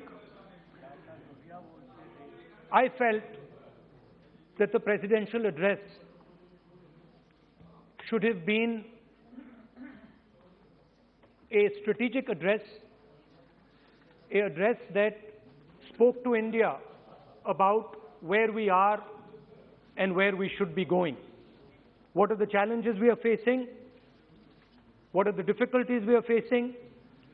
And what is the potential direction in which we can go? Unfortunately, the presidential address was a long list of things that the government claims to have done, but didn't really contain the deeper strategic issues that we would have liked to see. Also, the presidential address didn't touch a couple of central challenges facing our country. And that's what I would like to discuss today. To me, it seemed that the presidential address was a list of bureaucratic ideas instead of a strategic vision. It looked to me as if it had been constructed not by a vision of leadership, but by a group of bureaucrats who had simply to put something down on paper. So what did the presidential address miss? What did the presidential address not speak about? What did the presidential address hide from the people of India? I think there are three fundamental things that were not spoken about in the presidential address. The first, and what I consider to be the most important, is the idea that there are now two Indias. There is now no longer one India. There are two Indias. One India is for the extremely rich people, for those who have immense wealth, for those who have immense power, for those who do not need a job, for those who do not need water connections, electricity connections, but for those who control the heartbeat of the country. And then another India. Another India. आपके जब नेता बोलेंगे ना, फिर हम भी खड़े होंगे उस समय। एक बात करने दीजिए। ये प्रेसिडेंशियल एड्रेस की एक गरिमा होते हैं। जब आपके प्रवक्ता बोले थे, कोई भी नहीं खड़ा हुआ यहाँ तक। इस गरिमा को मद्देनजर ये चर्चा करना चाहिए। नेता सत्ता पक्ष के भी है, नेता विपक्ष के भी है। हमारे नेता भी बोल रहे हैं, समय हमें दिया गया, इस सूची में हम बोल रहे हैं। अगर आप ये चाहें कि हमारे नेता को बोलने में बाधा डाले जाए, तो मौका हमारे भी आएंगे। आपको नेता जब यहाँ बोलने उठेंगे, हम भी इस तरह की बाधा डालेंगे। ये आपको समझा रहे हैं, चेतावनी दे रहे हैं। ऐसा नहीं, हम लोग डरे हुए नहीं है, हम अपना बात रखना चाहते हैं, अधिकार है हमारा। प्लीज नो प्लीज बैठिए, बोलने सभी अध्यक्ष महोदय। For my friends in the government, I want to make it clear that the spirit of what I'm saying is not one of criticism. The spirit with which I speak is one of discomfort with the state of our country. And the spirit with which I speak is one where I am worried about what is happening to the country. So you must not take it as a criticism. Take it as a citizen of the country who is concerned about what is going on. धन्यवाद। तो दो हिंदुस्तान बन रहे हैं, एक अमीरों का हिंदुस्तान और दूसरा गरीबों का हिंदुस्तान। और इन दो हिंदुस्तानों के बीच में खाई बढ़ती जा रही है। आपने अभी देखा होगा, अभी दो स्पीकर्स ने बात की, मगर आपने ये नहीं कहा कि रोजगार ढूंढने के लिए उत्तर प्रदेश में, बिहार में रेलवे की नौकरी के लिए वहां पे युवाओं ने क्या किया और क्या हुआ, इसके बारे में आपने नहीं बोला। गरीब हिंदुस्तान के पास आज रोजगार नहीं है।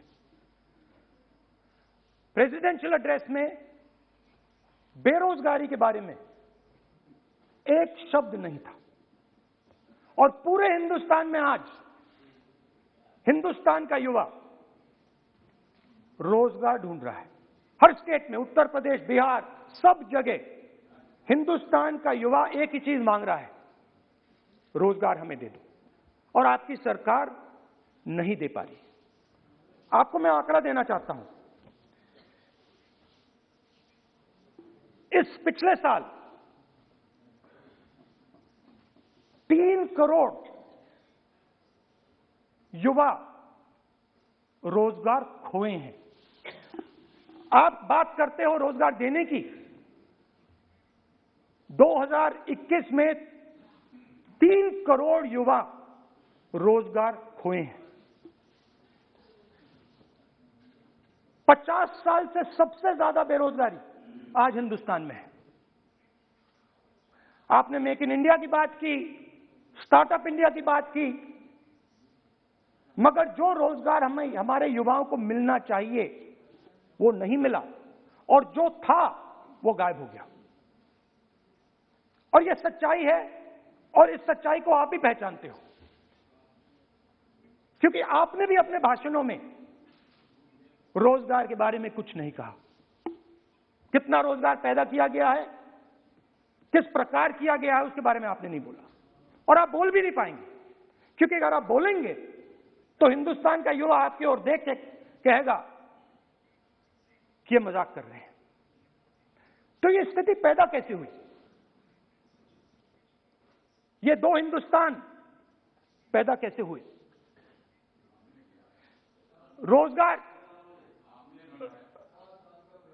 रोजगार स्मॉल और मीडियम इंडस्ट्री और जो हमारा इनफॉर्मल सेक्टर है उधर बनता है। लाखों करोड़ रुपया आपने उनसे छीनकर हिंदुस्तान के सबसे बड़े अरबपतियों को दिलवा दिया। आपने पिछले 7 साल में अनऑर्गेनाइज्ड सेक्टर और स्मॉल और मीडियम इंडस्ट्री पर एक के बाद एक आक्रमण किया है। सात की कर रहा हूं, मैं 60 की भी करूंगा। मैं अपने भाषण में अंत में 60 साल की बात करूंगा आपको खुश करने के लिए। आप ठहर जाइए। मगर असंगठित जो सेक्टर है उस पर आपने आक्रमण किया। कैसे किया? नोटबंदी, गलत जीएसटी और कोरोना के समय जो सपोर्ट उनको देना था आपने नहीं दिया। नतीजा क्या हुआ? नतीजा यह हुआ कि आज 84% हिंदुस्तान के लोगों की आमदनी घटी है और वो तेजी से गरीबी की ओर बढ़ रहे हैं। यूपीए की सरकार ने, आपने पूछा 60 साल की बात आपने कही, यूपीए की सरकार ने 23 करोड़ लोगों को गरीबी से निकाला था 10 साल में। हमारा आंकड़ा नहीं है, हमारा आंकड़ा नहीं है, हमारा आंकड़ा नहीं है।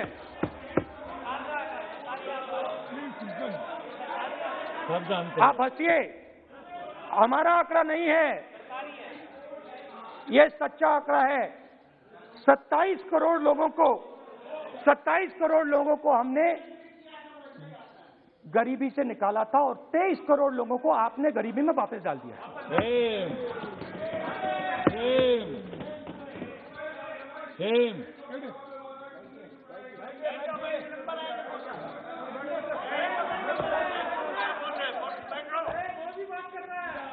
और हो क्या रहा है? फॉर्मल सेक्टर में मोनोपोलीज बन रही हैं।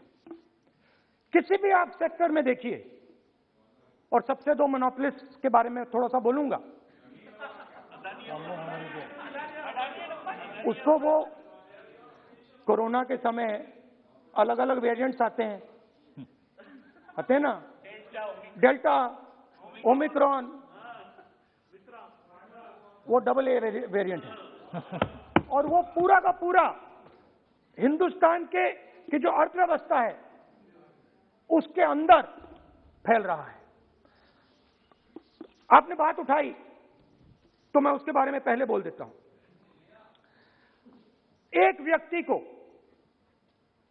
नाम नहीं लूंगा, एक व्यक्ति को हिंदुस्तान के सब पोर्ट्स,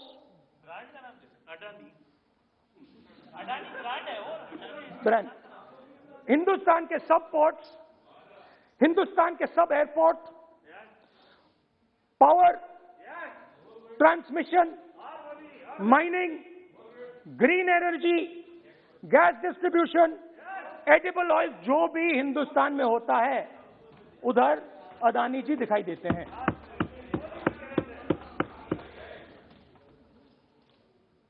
और दूसरी side Ambani ji petrochemicals, telecom, retail, e commerce में मोनोपोलियां। तो पूरा का पूरा धन जो है चुने हुए लोगों के हाथ में जा रहा है। और आपने जो असंगठित सेक्टर को खत्म किया, देखिए अगर आप इनफॉर्मल सेक्टर को खत्म कर देते और मैन्युफैक्चरिंग जॉब्स आप क्रिएट कर देते तो फिर इतनी प्रॉब्लम नहीं आती, फिर दो हिंदुस्तान नहीं बनते। मगर आपने क्या किया? आपने असंगठित सेक्टर को खत्म कर दिया। नोटबंदी, जीएसटी, कोरोना, सारे के सारे जो स्मॉल और मीडियम बिजनेसेस उनको आपने बंद कर दिया। बोलने दीजिए, बोलने दीजिए। सारे के सारे जो स्मॉल एंड मीडियम इंडस्ट्री है आपने उसको खत्म कर दिया, नष्ट कर दिया। अगर आप उनकी मदद करते और अगर आप उनकी मदद करते, उनको सपोर्ट देते, तो फिर मैन्युफैक्चरिंग सेक्टर तैयार हो सकता था। मगर जो लोग आपका मैन्युफैक्चरिंग सेक्टर बना सकते थे उनको आपने खत्म कर दिया। तो आज हिंदुस्तान में आप made in India, made in India, made in India की बात करते रहते हो। मेड इन इंडिया हो ही नहीं सकता। आज बात खत्म हो गई है, क्योंकि मेड इन इंडिया वाले हैं कौन? मेड इन इंडिया वाले स्मॉल मीडियम वाले हैं, उनको आपने खत्म कर दिया। मेड इन इंडिया वाले कौन हैं? असंगठित लोग हैं, उनको आपने खत्म कर दिया, हटा दिया, परे कर दिया। मेड इन इंडिया नहीं होने वाला है। अरे भाई, मेड इन इंडिया करने के लिए स्मॉल और मीडियम इंडस्ट्री को ही बड़ा करना पड़ेगा। बिना स्मॉल और मीडियम इंडस्ट्री को सपोर्ट दिए मेड इन इंडिया हो ही नहीं सकता है।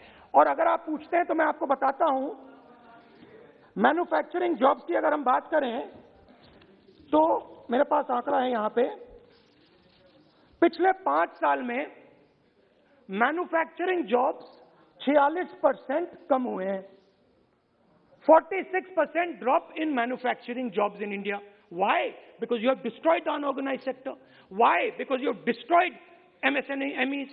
That is why you are focusing completely on 5 or 10 people. I don't have a problem with that. I don't have a problem with big industry. Focus on them. But please realize that they cannot produce jobs for you. Small and medium industry is the only people who can produce jobs for you. That is the reality. और हो क्या रहा है? 2 हिंदुस्तान बन रहे हैं। आप यहां पे भाषण देते रहते हो, नया Hindustan, new India, make in India, और कौन से नारे हैं? Startup India. आप ये बोलते रहते हो और देश में बेरोजगारी फैलती जा रही है। और आप ये मत सोचिए कि ये जो गरीब हिंदुस्तान है जिसको आप बना रहे हैं, ये मत सोचिए कि ये चुप बैठा रहेगा। ये मत सोचिए कि ये चुप बैठा रहेगा। ये चुप नहीं बैठा रहेगा। इस हिंदुस्तान को सब कुछ दिख रहा है। इस हिंदुस्तान को दिख रहा है कि आज, सुनिए, इन लोगों को दिख रहा है कि आज, ये आंकड़ा आप सुनिए, ये आपकी सरकार की देन है, ये आंकड़ा अच्छी तरह सुनिए। इस गरीब हिंदुस्तान को दिख रहा है कि आज हिंदुस्तान के 100 सबसे अमीर लोगों के पास हिंदुस्तान के 55 करोड़ लोगों से ज्यादा जायदाद है। बात समझिए, 10 लोगों के पास 40% हिंदुस्तान से ज्यादा धन है। 10 लोगों के पास। ये कैसे हुआ? ये आपने किया, ये नरेंद्र मोदी जी ने किया। और तो मैं आपको एक सुझाव देता हूं, प्रधानमंत्री जी को आपको सुझाव देता हूं, ये जो 2 आप हिंदुस्तान आप बना रहे हैं, इन 2 हिंदुस्तानों को जोड़ने का काम जल्दी से शुरू कीजिए। स्मॉल एंड मीडियम इंडस्ट्रीज की मदद करना शुरू कीजिए। जो हमारे बेरोजगार युवाएं हैं उनकी मदद कीजिए। और ये जो आप पूरा का पूरा धन इन्हीं 5-10 लोगों को दे रहे हो, क्योंकि ये आपकी मार्केटिंग करते हैं, आपको टीवी, व्हाट्सएप, फेसबुक पे लगाते हैं, ये काम आप बंद कीजिए, नहीं तो देश का नुकसान होगा। आपका नहीं, देश का नुकसान होगा। तो पहला मेरा सुझाव यह है, नंबर 2 और नंबर 3 भी है, अभी आएगा वो, और वो जो आपने 60 साल की बात कही थी वो नंबर 3 में आएगा. Now, I'd like to speak. There are आप तो now there are two competing visions of this country, which is frankly the main difference between us and them. If you read the Constitution of India, you will find, and many of my colleagues who have not read it should look at it, you will find that India is described as a union of states.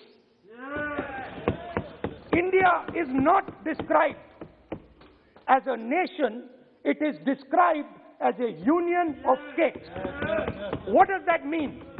That means my brother from Tamil Nadu has to have the same right as my brother from Maharashtra, as my sister from Maharashtra, as my brother from Uttar Pradesh, as my brother from Bihar, as my sister from Manipur, Nagaland, Mizoram. That's what it means. What it means, Jammu Kashmir, of course, Jammu Kashmir. Nagaland, of course. Andaman Nicobar, of course. That is Lakshadweep. Now what is the difference? You have to understand this. This is a serious matter. I would like to have your view on it. And I would like this Parliament House to start serious discussions instead of the type of discussions that we're having. That is why it is serious. It is serious, and I would like a serious response. Right? What I heard, frankly, what I heard in the first address today was not serious. What I heard Mr. Dwivedi say was not serious. It did not behoove this House. It was not at the standard that this House should be used to. It is not at the standard that India should watch. Now, let me come back to the discussion. Let me come back to the discussion, Speaker, sir.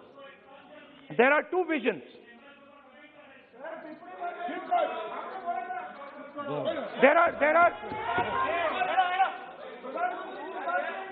There are two visions of this country.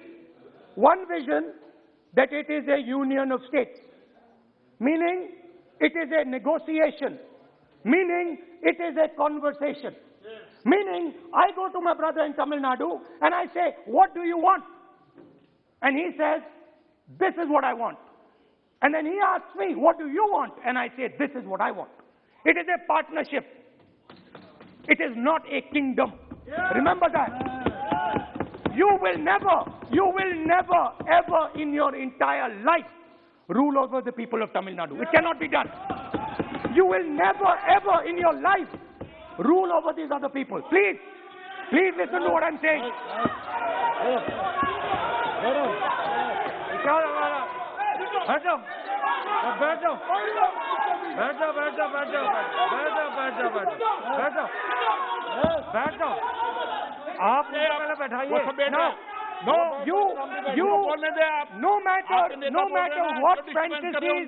No matter what fantasies you might have, you will never ever rule over the people of the states of India.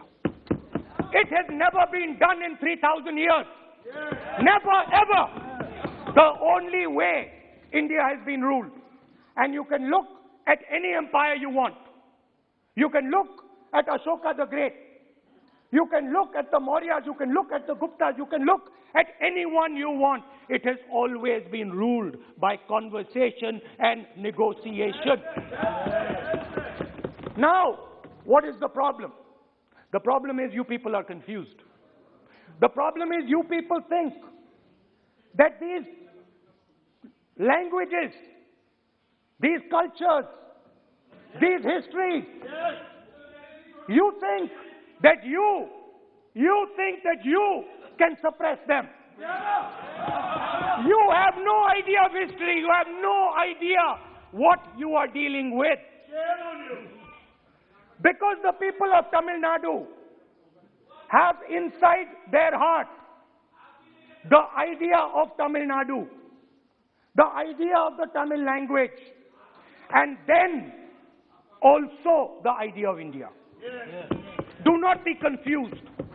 The people of Kerala have the idea of, I am telling you the truth. The people of Kerala have a culture. I am now a member of Parliament of Kerala. I understand it slightly better. They have a culture, they have a dignity, they have a history. The people, like the gentleman said, the people of Rajasthan have a culture, have a history, have a tradition, have a language. They have a way of life. This is like a bouquet of flowers. This is our strength. I learn from the people of Tamil Nadu. I learn from the people of Rajasthan. I learn even from you. Every day I learn from you. I do. It's not funny. It's not funny. I learn from you. Right? It's not funny. Anyway, there is another vision. A vision that India can be ruled by a stick from the center. You people have no idea of history. Because every time it has been attempted, that stick has been broken and smashed. Now what is happening as a result of your flawed vision of the country? Two Indias are of course being created. Two Indias are of course being created. Speaker, sir. Adhyaksh Mahoday. So what is happening? What is happening as a result of this flawed vision? Two Indias, उस पर भी बोलता हूं, उस पर भी बोल देता हूं, मैं उस पर भी बोल देता हूं,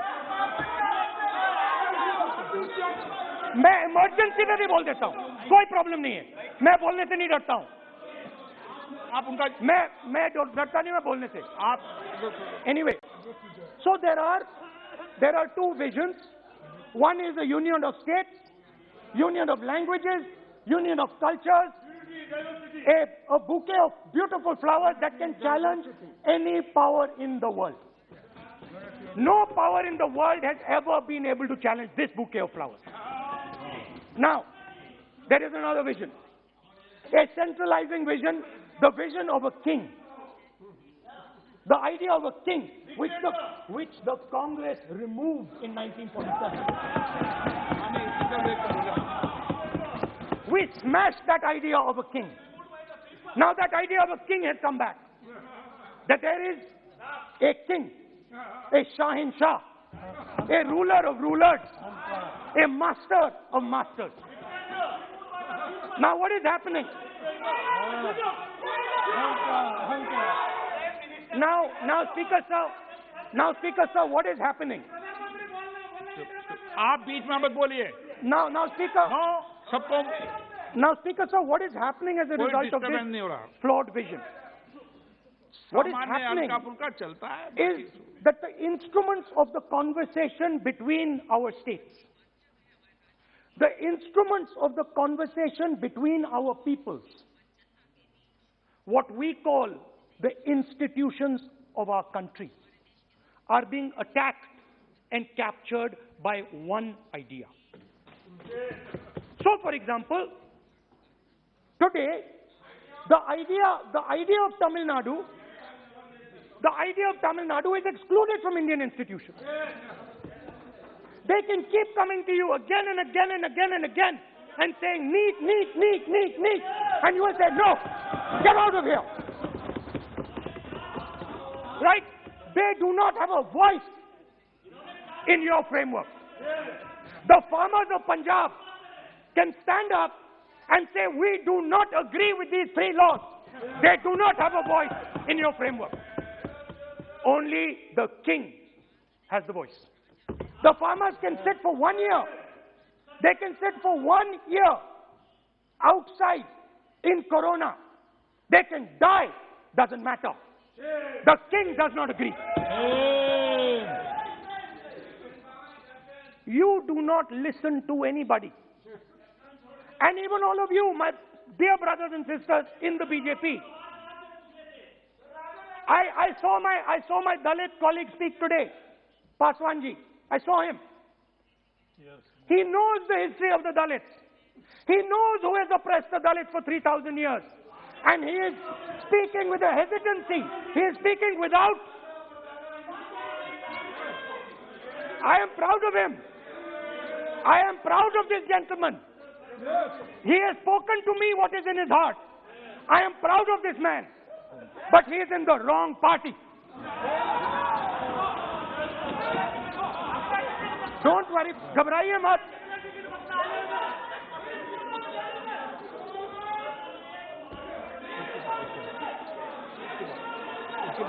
नहीं बीच में नहीं, बीच में नहीं, वो बीच में थोड़ी बोलेंगे, बाद में. No. Look, Speaker sir, I am a democratic person. I will allow him to speak. ये सुनो एक मिनट, ये आप किसी को इजाजत नहीं दे सकते, ये अधिकार मेरा है. प्लीज बैठ जाइए.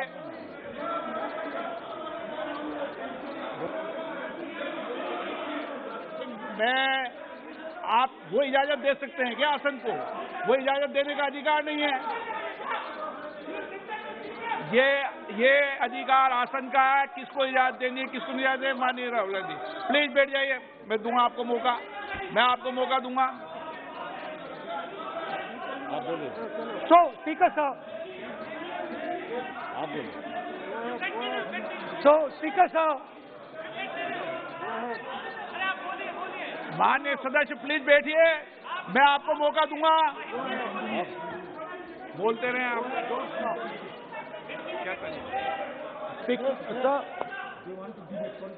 Speaker sir, so this confused ideology, this confused understanding of the nation of India is playing havoc with this country. And I'll give you examples. The judiciary, the election commission, Pegasus, these are all instruments of destroying the voice of the Union of States. When you apply Pegasus on an Indian politician, when the Prime Minister personally goes to Israel and authorizes the use of Pegasus in India, he is attacking the people of Tamil Nadu, he is attacking the people of Assam, he is attacking the people of Kerala, he is attacking the people of Bengal.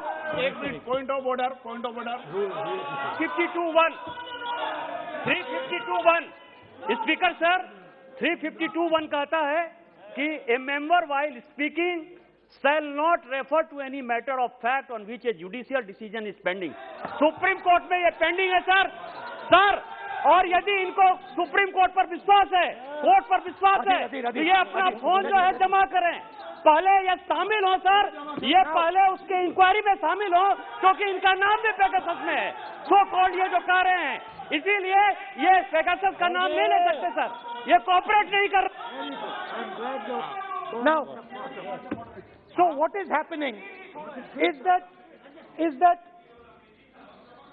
a particular organization has captured the institutional framework of the country and is attacking the voice of the different states of this country. And my fear is that you will get a reaction from that voice.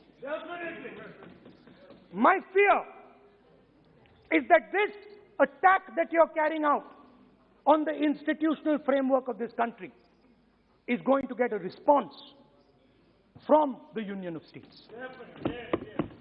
And you're fiddling. I understand this. You might not appreciate it. But my great-grandfather spent 15 years in jail building this thing. My grandmother was shot 32 times and my father was blown into bits. So I understand a little bit about what this country is.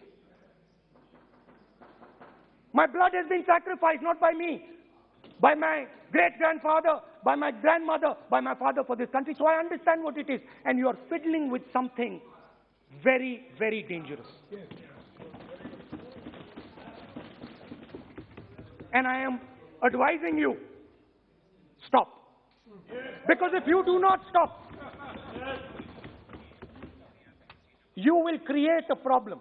You have already started creating the problem. The problem has already started in the northeast. The problem has already started in Tamil Nadu. You're not visible. It's not visible to you right now. Jammu Kashmir, which I will speak about, which is my third point. Now, what you're fiddling with is extremely dangerous, and it demonstrates a complete lack of understanding of history. Please, this evening, go back and look at all the empires that have ever ruled India. Look at them carefully. You will find that every single one of them is a union of states. There's not a single empire. There was a reason Ashok used to go and put his pillars everywhere. Because it was a union of states where Ashok, the great king, respected everybody. You are disrespecting everybody. Disrespect me, I don't care. It doesn't matter to me. But you cannot disrespect the people of this country. Right. Now, final. And I think one of the more important parts of my speech. Actually, I want to say one other thing, which I demand an apology from the Home Minister. And this represents again the idea of a union of states versus the idea of a king. Now, a few days ago, some political leader, I'm not going to name, came to me from Manipur. And he was very agitated. I spoke to him, I said, why are you agitated, my brother? And he says, Rahulji, I have never felt as insulted as I have a few days ago. I said, why? He said, Rahulji, a delegation of Manipuris, political leaders, senior leaders went to see the Home Minister. Outside his house, we were told to take off our shoes. And when we went inside his room, we found that the Home Minister was wearing his chappals. What does this mean? What exactly does this mean? Why is it that in the Home Minister's house, the Home Minister can wear chappals, but a delegation of Manipuri politicians cannot? What does this mean? Why? No. It reflects... नहीं, गलत नहीं बोल रहा हूं. मैं आपको photo दिखा दूंगा, स्पीकर सर, मैं आपको फोटो दिखा दूंगा. मैंने उस व्यक्ति से बोला, आप गलत बोल रहे हो. उसने कहा, राहुल जी, मैं आपको फोटो देता हूं, और फोटो दी उसने मुझे. This is not the way to deal with the people of India. Anyway, now let me come to my final and I think most important point. Go ahead. We are sitting.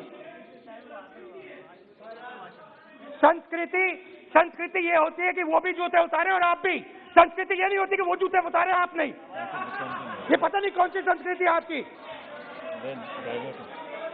Anyway, let me finish. Very, very ridiculous argument against the Honorable Home Minister. It's not. And it has touched the religious sensibility. You have touched the religious sensibility of all our people. How will they decide? You will decide. You will decide.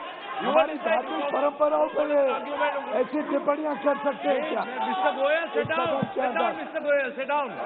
Speaker sir, ये भारत के धर्म के ऊपर attack कर रहे हैं, भारत की धार्मिक परंपराओं पे अटैक कर रहे हैं, और ये हम सबकी धार्मिक परंपराओं के ऊपर आघात है. हमारे घर में भी यही है परिस्थिति. Speaker sir,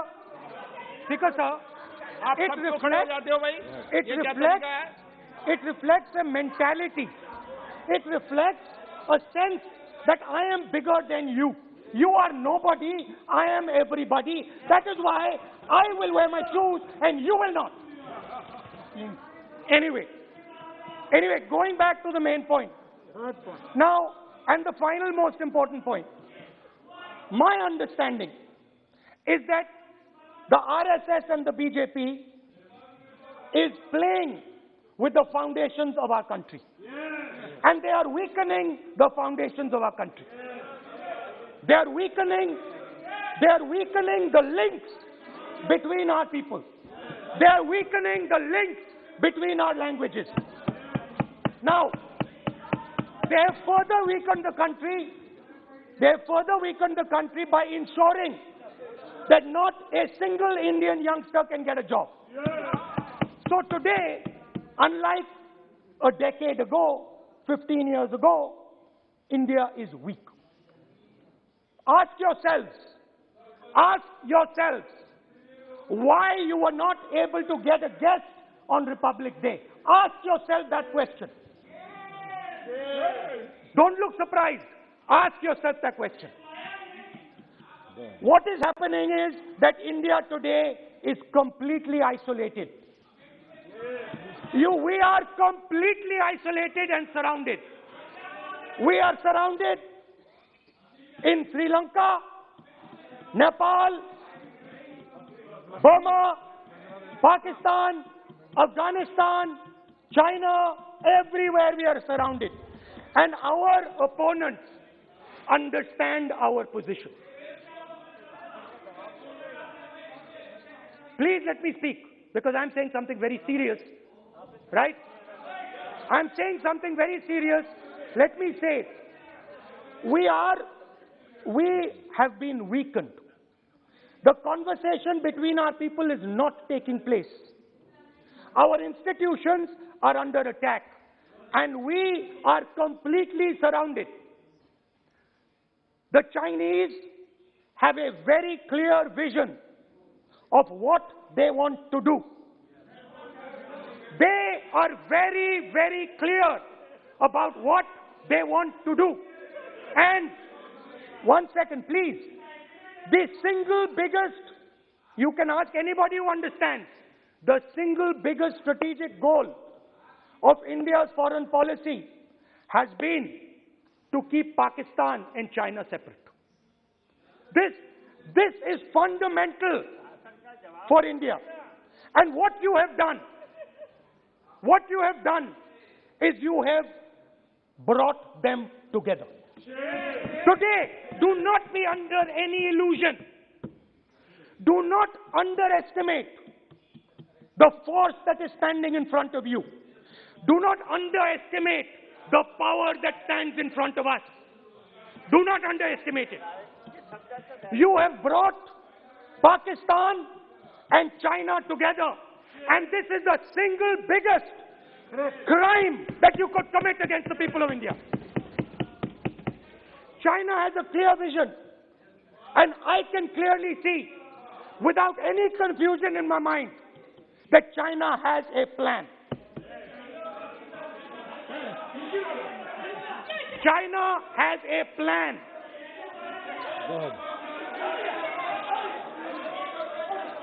I can see without any doubt that the Chinese, please, we are all nationalists, so let us discuss properly. I can see that China has a clear-cut plan.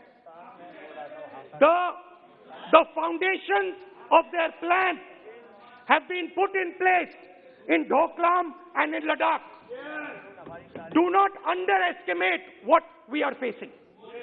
This is a very, very serious threat to the Indian nation. This is a very, very serious threat to the Indian nation. Wake up.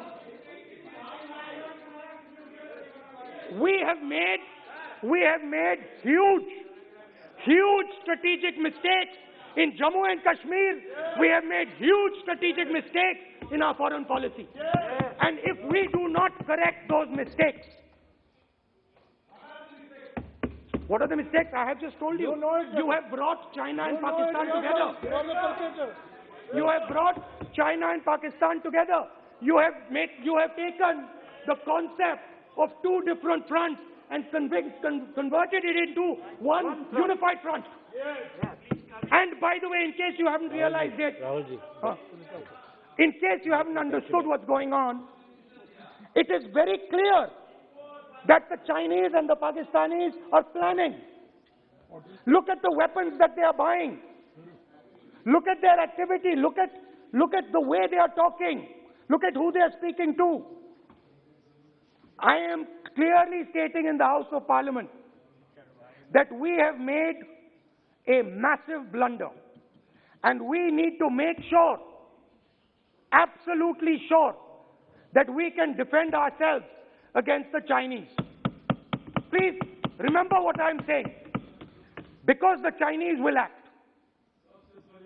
Remember what I'm saying, and remember that you will be responsible for anything that happens. That is why it is important that as a nation, we start this conversation. It is important as a nation that you listen to what we say, because we have experience, we have understanding.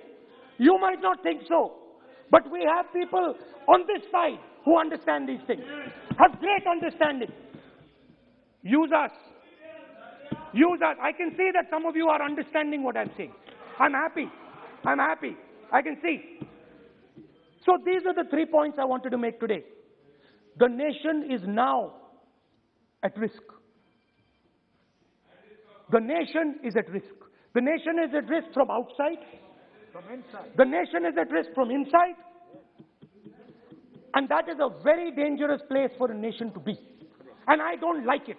I'm very uncomfortable with my nation, with my beloved country standing where it is standing.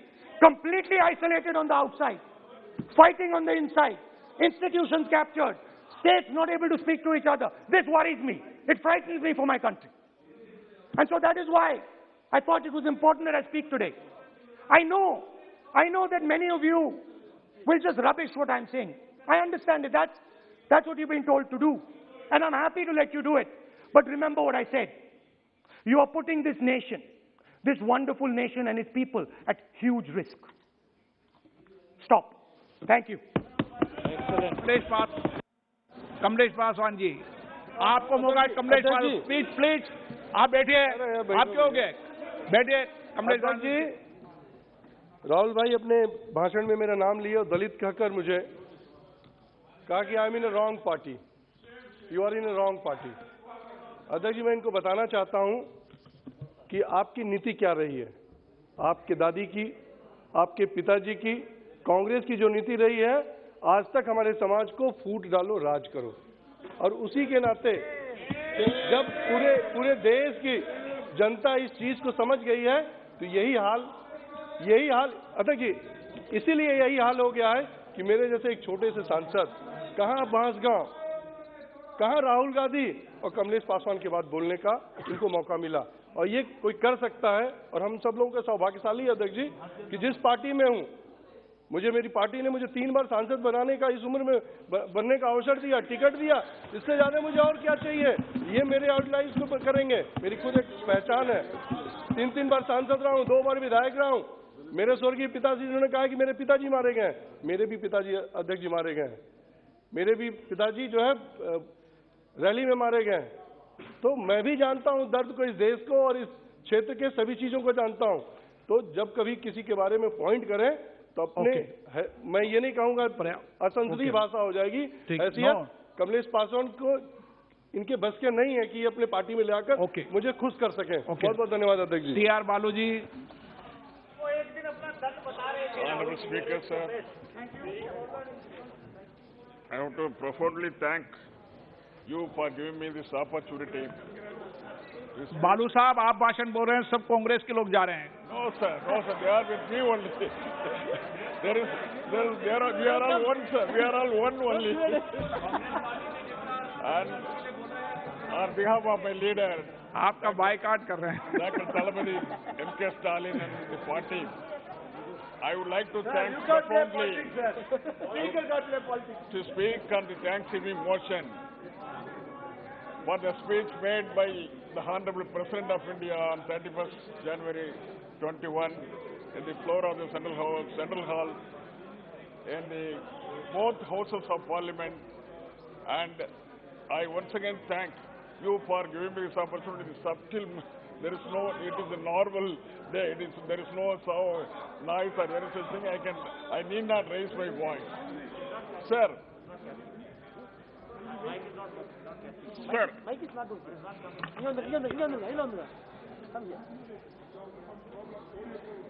Sir, incidentally tomorrow. Okay. Is it okay? Sir, incidentally tomorrow is the death anniversary of the great Dr. C.N. Annadurai. We fondly call him as Anna. It is the 54th anniversary of Dr. Anna, wherein my leader, Dr. Thalapathy Mukka Stalin, will be paying the floral tributes on the memorial tomorrow morning. Sir, I could only quote his speech in Rajya Sabha when he was a member of the Rajya Sabha.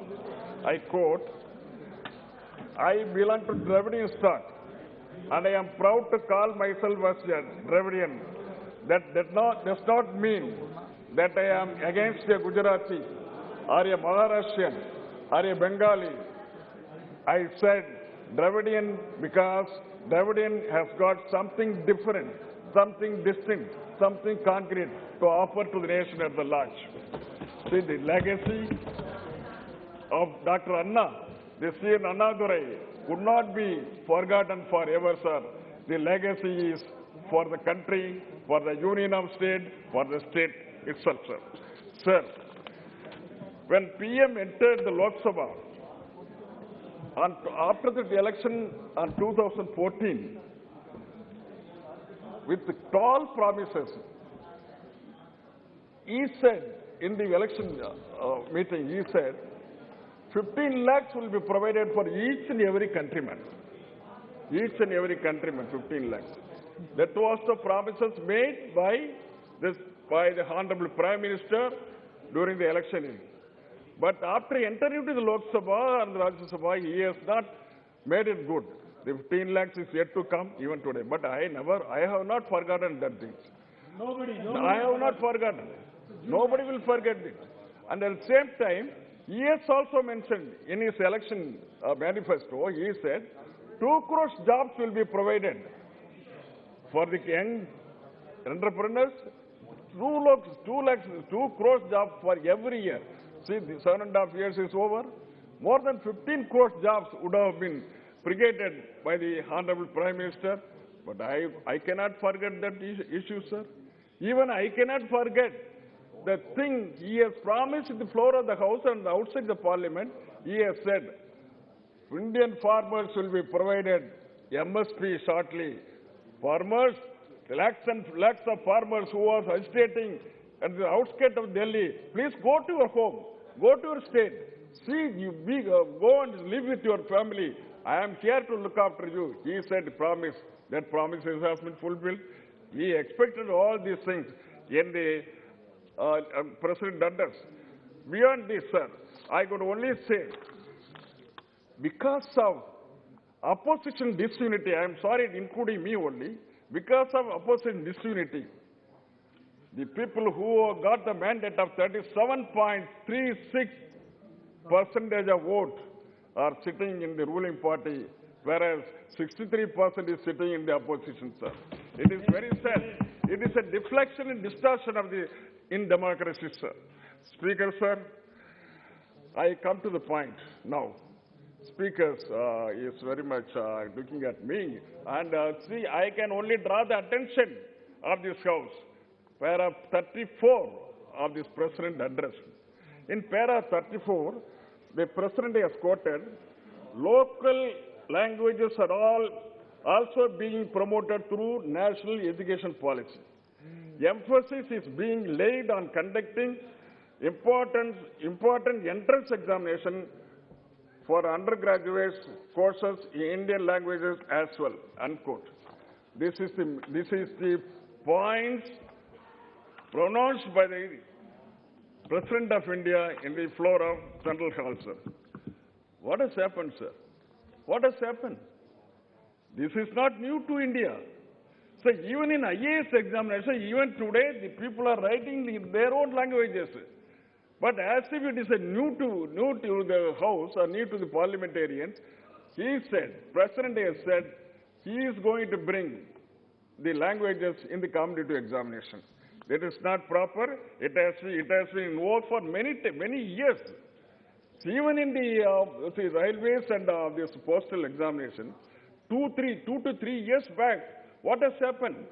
It was denied. The same government which is now coming forward through the election, this president's speech, that he will, they are going to bring the languages once again. They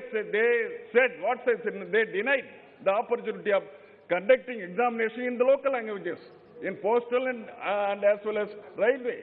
But finally, only the administrative ministers interfered, and they have done it. They brought back the languages once again, sir.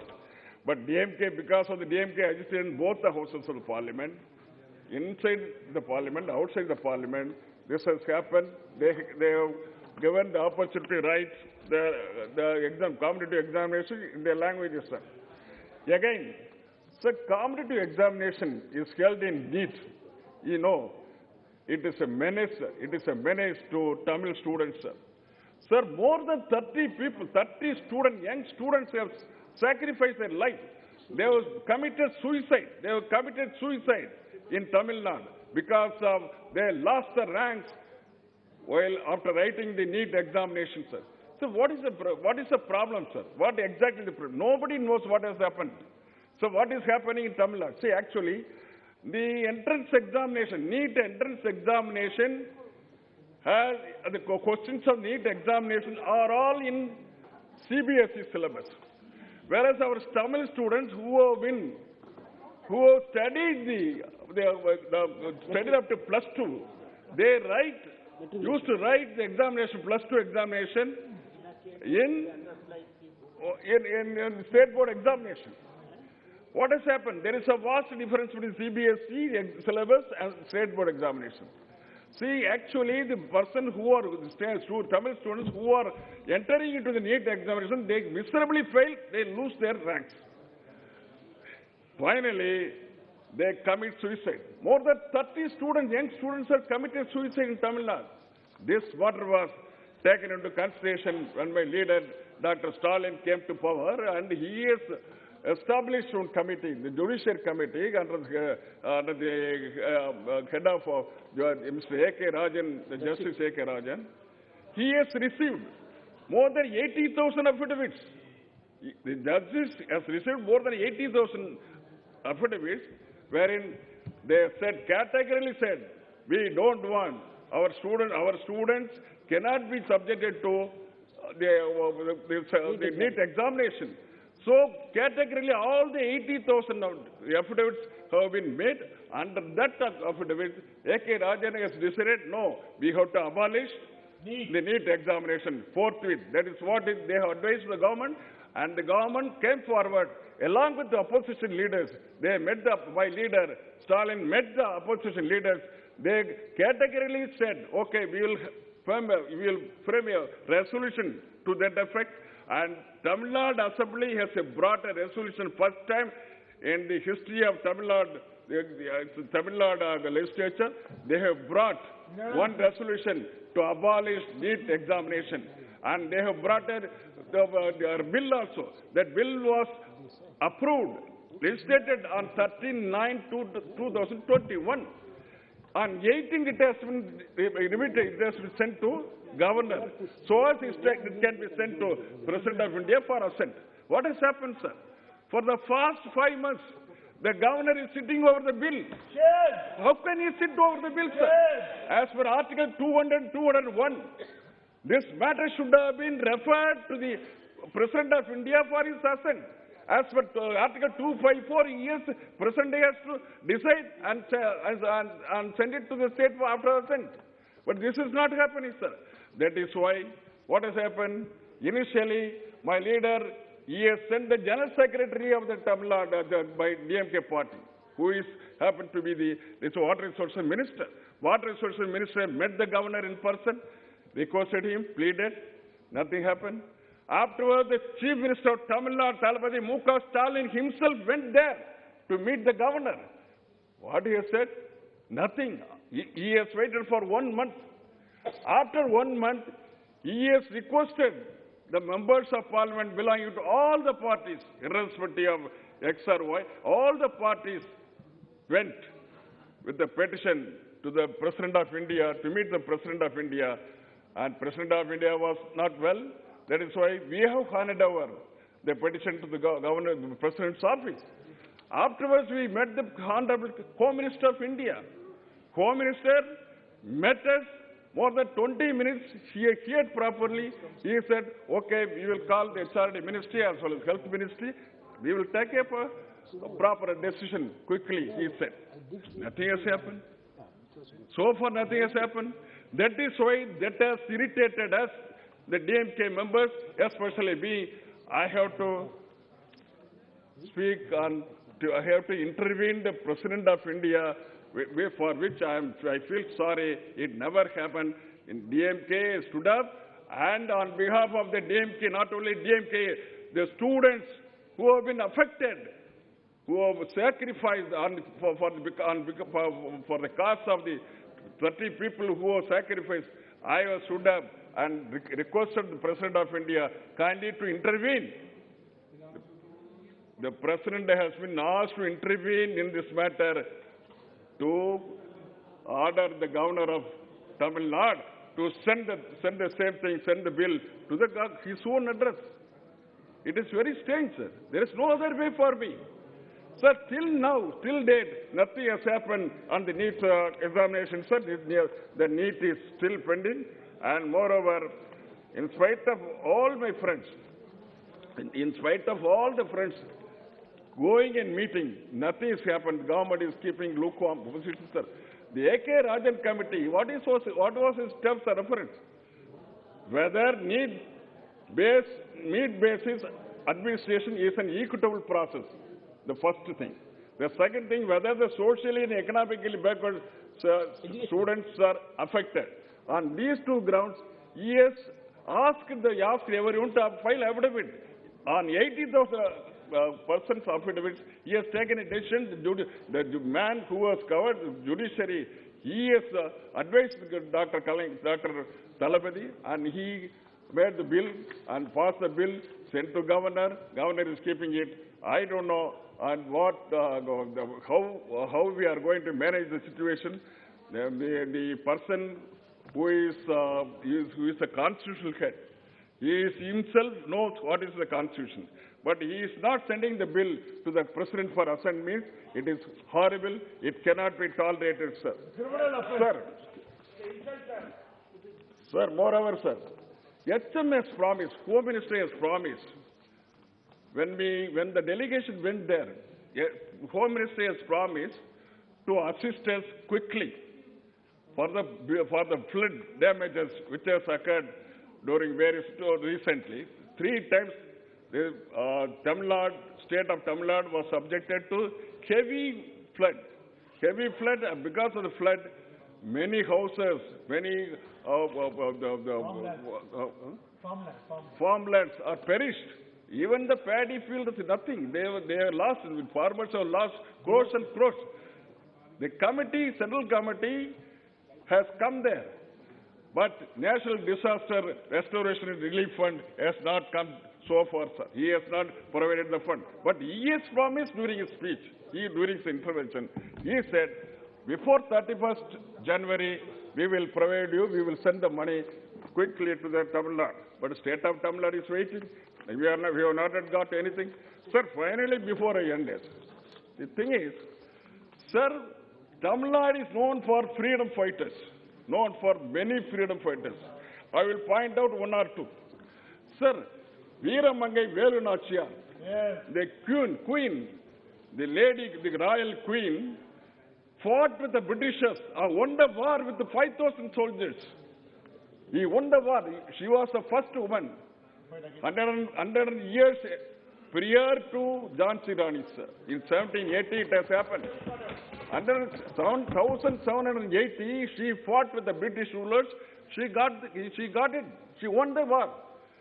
That lady's idol and pictures have been depicted in a float It was rejected by the government of India. Sir, poet Bharati, each and every poem which he has established used to fire the water, even fire the water at that time during the independence days. His portrait was depicted in the float. It was rejected by the people. And more, VOC, sir. VOC Chidambaram Pillai, who was the first freedom fighter, who sailed two ships from Tuticorin to Colombo. Very much against the British rulers. He established the company, against the British India Company, he established the merchant shipping, but that person, the hero of the freedom movement, has not been entertained by the federal government. Sir, one person, one selector. It is very much funny to note that. It is very much funny, and we feel sorry also. One person who is among the selector, he asked the other selector, wow, Chidambaram Pillai, is he a trader? He asked him. Shame on him. Trader. Shame on him. See, he is asking. Such a quality. See, the persons have been selected. The selection committee has been established without knowing what it was, what was the freedom movement, nothing. They have, see, these are all the things which I want to see. They may not entertain. Well in Veeramanga, well in Nachiyar, Queen, well in Nachiyar. They may not entertain Wow Chidambaram Pillai. They may not entertain Bharadiyar, Mahakavi Bharadiyar, the freedom fighters. But at the same time, the government of India should know my leader, Dr. Thalapathy Mukha Stalin. He has made it good in his Republic Day parade. All the floats were on the run. They have people in the function as well as throughout length and breadth of India, Tamil Nadu. Even now it is running. Each and every Tamil people will have a look at it and inspire the valor and sacrifice of all those people, sir. Along with them, sir. Along with them, there are a lot of freedom fighters in the float. I could mention some of the persons, the most important legendary freedom fighters by name. Tandai Periyar, Kamarajar, Rajaji, Muthurambalai Thevar, Kakkan, Veerapandiya Kattabomman, Poli Thevan, Marudu Sagodhargal, Dheeran Chinnamalai, Veeran Alagaputtukon, Maaveeran Pollan, Sanbu Sagodhari Kuili, Veeran Sundaralingam, Ondi Veeran, Vanjinathan, Vasudeva Vavesu Iyer, Tirupur Kumaran. These are all the people wherein the floats or Tamil Nadu floats are depicted in their in the vision, and these persons are day in day out. It is the depicted floats are taken into the nook and corner of Tamil Nadu, length and breadth of Tamil Nadu. And at the same time, sir, finally I want to say one thing, sir. Tamil Nadu is reeled under severe flood on 16/11/21, 25/11/21, and 15/12/21. On these 3 days, the memorandum demanding 6,230 crores have been sent to the government of India by my leader. But so far, nothing has been received by government of Tamil Nadu. We are suffering a lot. I think government of India will have to consider without making any time loss, because we are suffering a lot because of COVID. We have spent about 8,989 crores. We have spent the money from NDRF and SDRF. We have spent about 8,989 crores. That money has not come. And new demand that has been made for 6,230 crores have not come. So what is happening in India, sir? Are we living in the union of state? Or just like if you are really living in the union of state, if you are living in one India, I think the Prime Minister of India should help us. We are here. We cannot come all the way, cannot run to Delhi with the begging bowls. It is not fair on the part of my friend, the Prime Minister of India. He has to look each and every state on par with UP, Bihar and other places. This is not proper. Gujarat also. See, Tamil Nadu is one among the states which has got the ability to spend money, which has got the wherewithal to go for infrastructure facilities. All these things should be considered properly by the Honorable Prime Minister and Home Minister. They should come forward very quickly and to render justice to Tamil Nadu. Sir. Thank you very much, sir. Thank you very much, Baluji. Professor Sogatarayji. Sir. Sir, I rise to speak on the motion of thanks on the President's address, and I oppose the motion of thanks and support all the amendments which I have brought on this motion of thanks.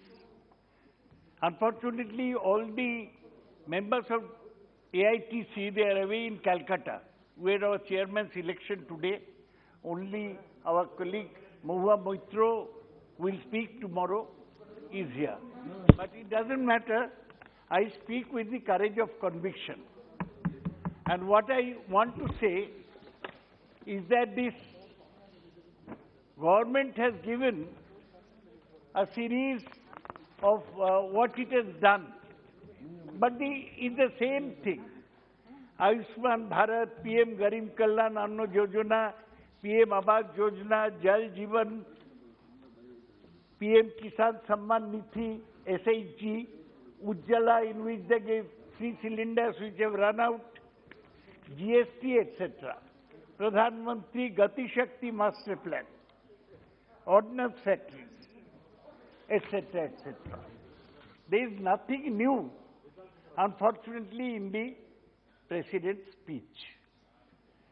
But there are many things which are not mentioned in the President's speech, which I want to. Why was Amar Joan Jyoti at India Gate extinguished? Was it because it was initiated by Indira Gandhi? Mr. Modi wants to delete history. Why West Bengal's Netaji's tableau was cancelled on the Republic Day parade? We had the same Netaji tableau in Calcutta. Why? They rejected. Sir, the Prime Minister said that he will set up a granite statue of Netaji at India Gate. But as a temporary measure, he set up a hologram. Hologram, you know, several laser beams getting together create a hologram. That hologram has vanished from India Gate, and with that, BJP's love for Netaji has vanished. Because Netaji and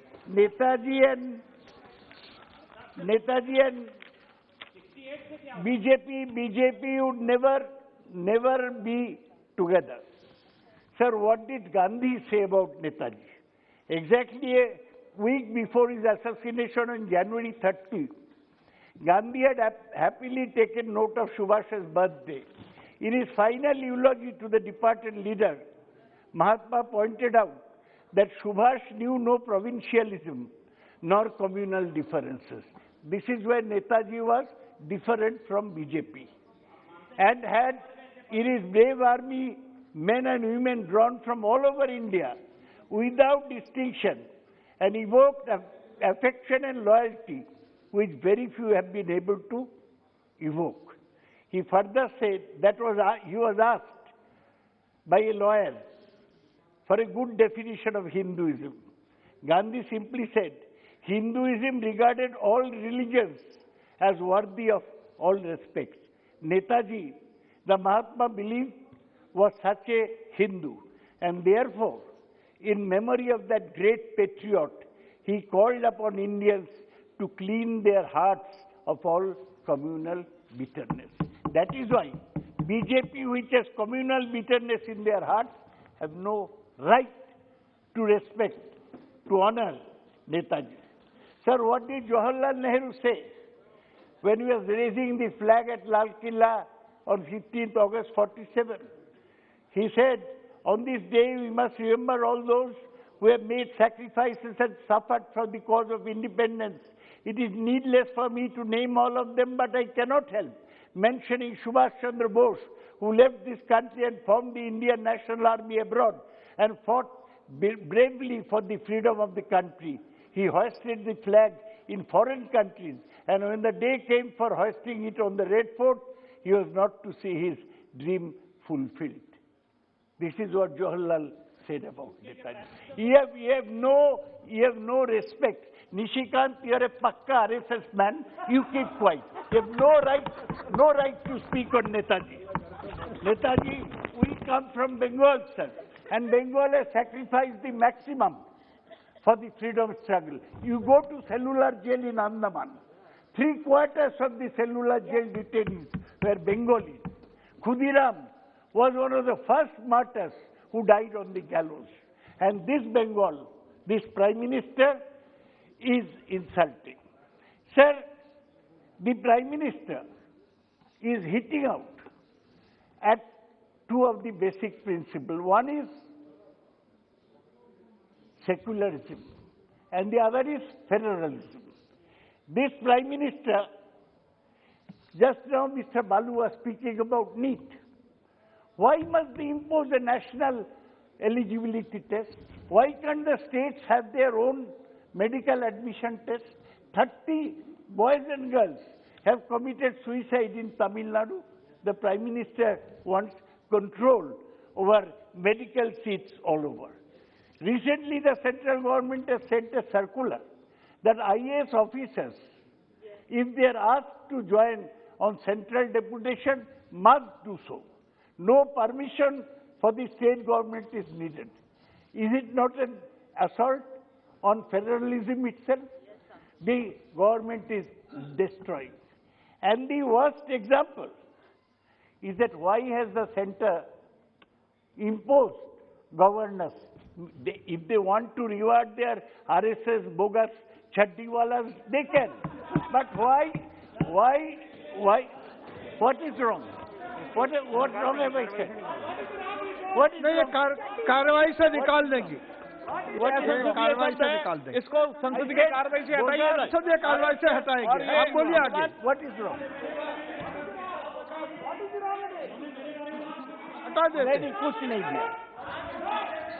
sir, let them. ये एक कार्यवाही से संसदीय कार्यवाही से हटा देंगे इस शब्द को। Sir, why are they putting governors who are at loggerheads with the state government? In Tamil Nadu, they are complaining about one governor who disrespects ministers in Tamil Nadu.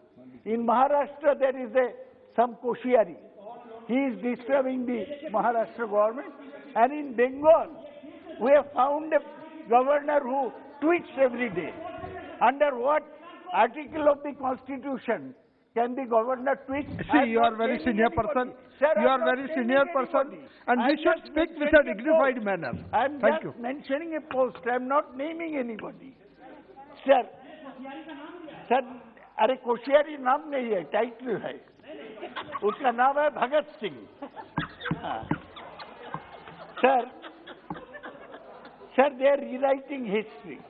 People from Kerala here. Sir, names of 387 Mopla martyrs were removed from the dictionary of India's freedom struggle, 1857 to 1947. How could they do this government? And what about hate speeches? Encouraged by the Prime Minister's visit to Ram Mandir, the hate speech wallahs at Hardwar, in a Dharam Sansad, said that we must kill the Muslims. What country are we living in, sir? Secularism is under attack. And who was Kapil Mishra? Delhi BJP leader who provoked riots. Sir, who was Anurag Thakur, member of this house? He said, "Goli maro." हमारे खिलाफ CA के पक्ष में जो है गोली मारो. He is still a minister. And another minister, his name is Ajay Mishra. His son mowed down कुछ पॉइंट ऑफ नहीं, कुछ point of order. I am not saying anything. Sir कुछ नहीं जानता है ये। Shall not make a personal reference by way of making an allegation, I'm not imputing making a an motive or allegation. questioning of the bona fide of any other member of this No, house. I'm not making Anurag an Thakur is allegation. member of this house. Ajay Mr. Kelly is member of this house. He can't speak. Sir I know. Sir marshal ji आप इनका नाम delete कर दीजिए, अनुराग ठाकुर जी का और Ajay Mishra. Sir आप सलाम मत दीजिए। मैं हाउस का रूल जानता हूँ। मैं केवल अनुराग ठाकुर ये हाउस का मेंबर है, मैं बोला, वो बोला था सीए गोली मारो, तो यही बोला, कुछ नहीं देना है। अजय मिश्रा ही सन मोड डाउन, ही सन मोड डाउन 4 फार्मर्स से आप जो नाम लोगे वो रिकॉर्ड में नहीं जाएगा। आप बाकी जो बोलो वो रिकॉर्ड में नहीं जाएगा। अच्छा सर, मैं वो एक foolish minister for information broadcasting है, वो फुलिश अनपार्लियामेंट्री है। हाँ? अरे सर बुजदिल, कैन आई यूज बुजदिल? वो बोला कि गोली मारो। प्रोसीडिंग सर मगर गरिमापूर्ण भाषा में बोलिए। कर रहे हैं सर। आप एक मिनिस्टर ऑफ स्टेट है होम में, उसको लड़का 4 फार्मर को कुचल दिया, वो अभी भी मिनिस्ट्री में है। ये कोई सरकार, प्रेसिडेंट क्यों नहीं ये सब बात बोला? कुछ लिख दिया ऑफिसर, ये नहीं बोला। सर सबसे बड़ा कोई कोर्ट में नहीं है सर। ये लोग JNK के बारे में बोला, ये हाउस में बोला गया कि JNK को हम सुधारेंगे। रोज मिलिटेंट एक्टिविटी होता है। ये होम मिनिस्टर को क्या अधिकार था to abrogate article 370 and put Farooq Abdullah, Omar, Mufti, all were members of this house in jail? What have they achieved in Jammu and Kashmir? Increase the divide further. Sir सबसे बड़ा question, इसके आप भी चिंतित होंगे। अब जब parliament में घुसते हैं देखेंगे चारों तरफ कंस्ट्रक्शन हो रहा है। टाटा कंस्ट्रक्शन क्या बना रहा है? नया पार्लियामेंट बन रहा है। और क्या? सेंट्रल विस्टा बदल रहा है। कितना खर्चा? 20,000 करोड़ रुपया। ये किसी को बाप का पैसा है कि 20,000 करोड़ रुपया आप खर्चा करेंगे? ये कोविड का समय, लोगों का पास पैसा नहीं है, लोगों पास वैक्सीन नहीं है, लोगों के, और आप 20,000 करोड़, ये मोदी का ताजमहल बन रहा है। सर वो तो पार्लियामेंट नहीं है, वो Modi delete all this words. हम इसको खिलाफ है। ये सेंट्रल विस्टा को हम पूरा खिलाफ है। इसे wastage of money. Saugata Roy ji, you are very senior member and आप जो बोलते हैं वो फॉलो करते हैं लोग, तो जरा गरिमापूर्ण भाषा में बोलिए। सर करिए। उधर action Garima, so I am talking. उधर एक्शन है तो गरिमा नहीं, तो how can I destroy this? Garima sir ये नहीं होना चाहिए। क्यों? पार्लियामेंट हाउस रहते हुए भी नया बिल्डिंग बन रहा है। रुपया किसको है? देश में अभाव नहीं है कि नया ताजमहल बनेगा किसी का ख्याल से।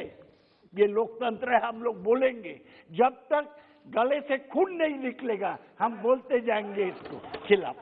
सर और ये आप देखे हैं मैगी, ये सुप्रिया जी को साथ दिया था जब फार्मर्स लोग एजिटेट कर रहे थे। सर खुला आसमान में फार्मर लोग 1 साल पूरा आंदोलन किया। उसके बाद डर के मारे, यूपी का चुनाव आ रहा था, डर के मारे फार्म लॉस विथड्रॉ किया। 700 फार्मर को जान गया। क्यों? प्रेसिडेंट ऑफ इंडिया एक भी बात नहीं बोला इसके बारे में। ये क्या देश का संतान नहीं था? लेकिन ये किया ये लोग। ये आपको याद है सर, ये सरकार बेचू बाबू का सरकार है। सब बेचो। एयर इंडिया को बेच दिया। कैसे बेचा? सरकार 51,000 करोड़ पुराना लोन शोध किया, फिर टाटा जी 18,000 करोड़ देके उतना बड़ा एयर इंडिया खरीद लिया। ये किसका संपत्ति है? ये सरकार इतना दिन बनाया हुआ पब्लिक सेक्टर को बेच रहे हैं, ऑर्डिनेंस फैक्ट्री को कॉर्पोरेटाइज कर रहे हैं। रोज मैं सुनता हूँ LIC को भेज देंगे। पंडित नेहरू उसको नेशनलाइज किए थे लोगों के स्वार्थ में, और आप इतना बड़ा डॉक्टर होके इसको खिलाफ आवाज नहीं उठाएंगे सर? आप चेयर में बैठे रहेंगे और प्रेसिडेंट भी कुछ नहीं बोलेंगे। ये आप लोग सोचिए।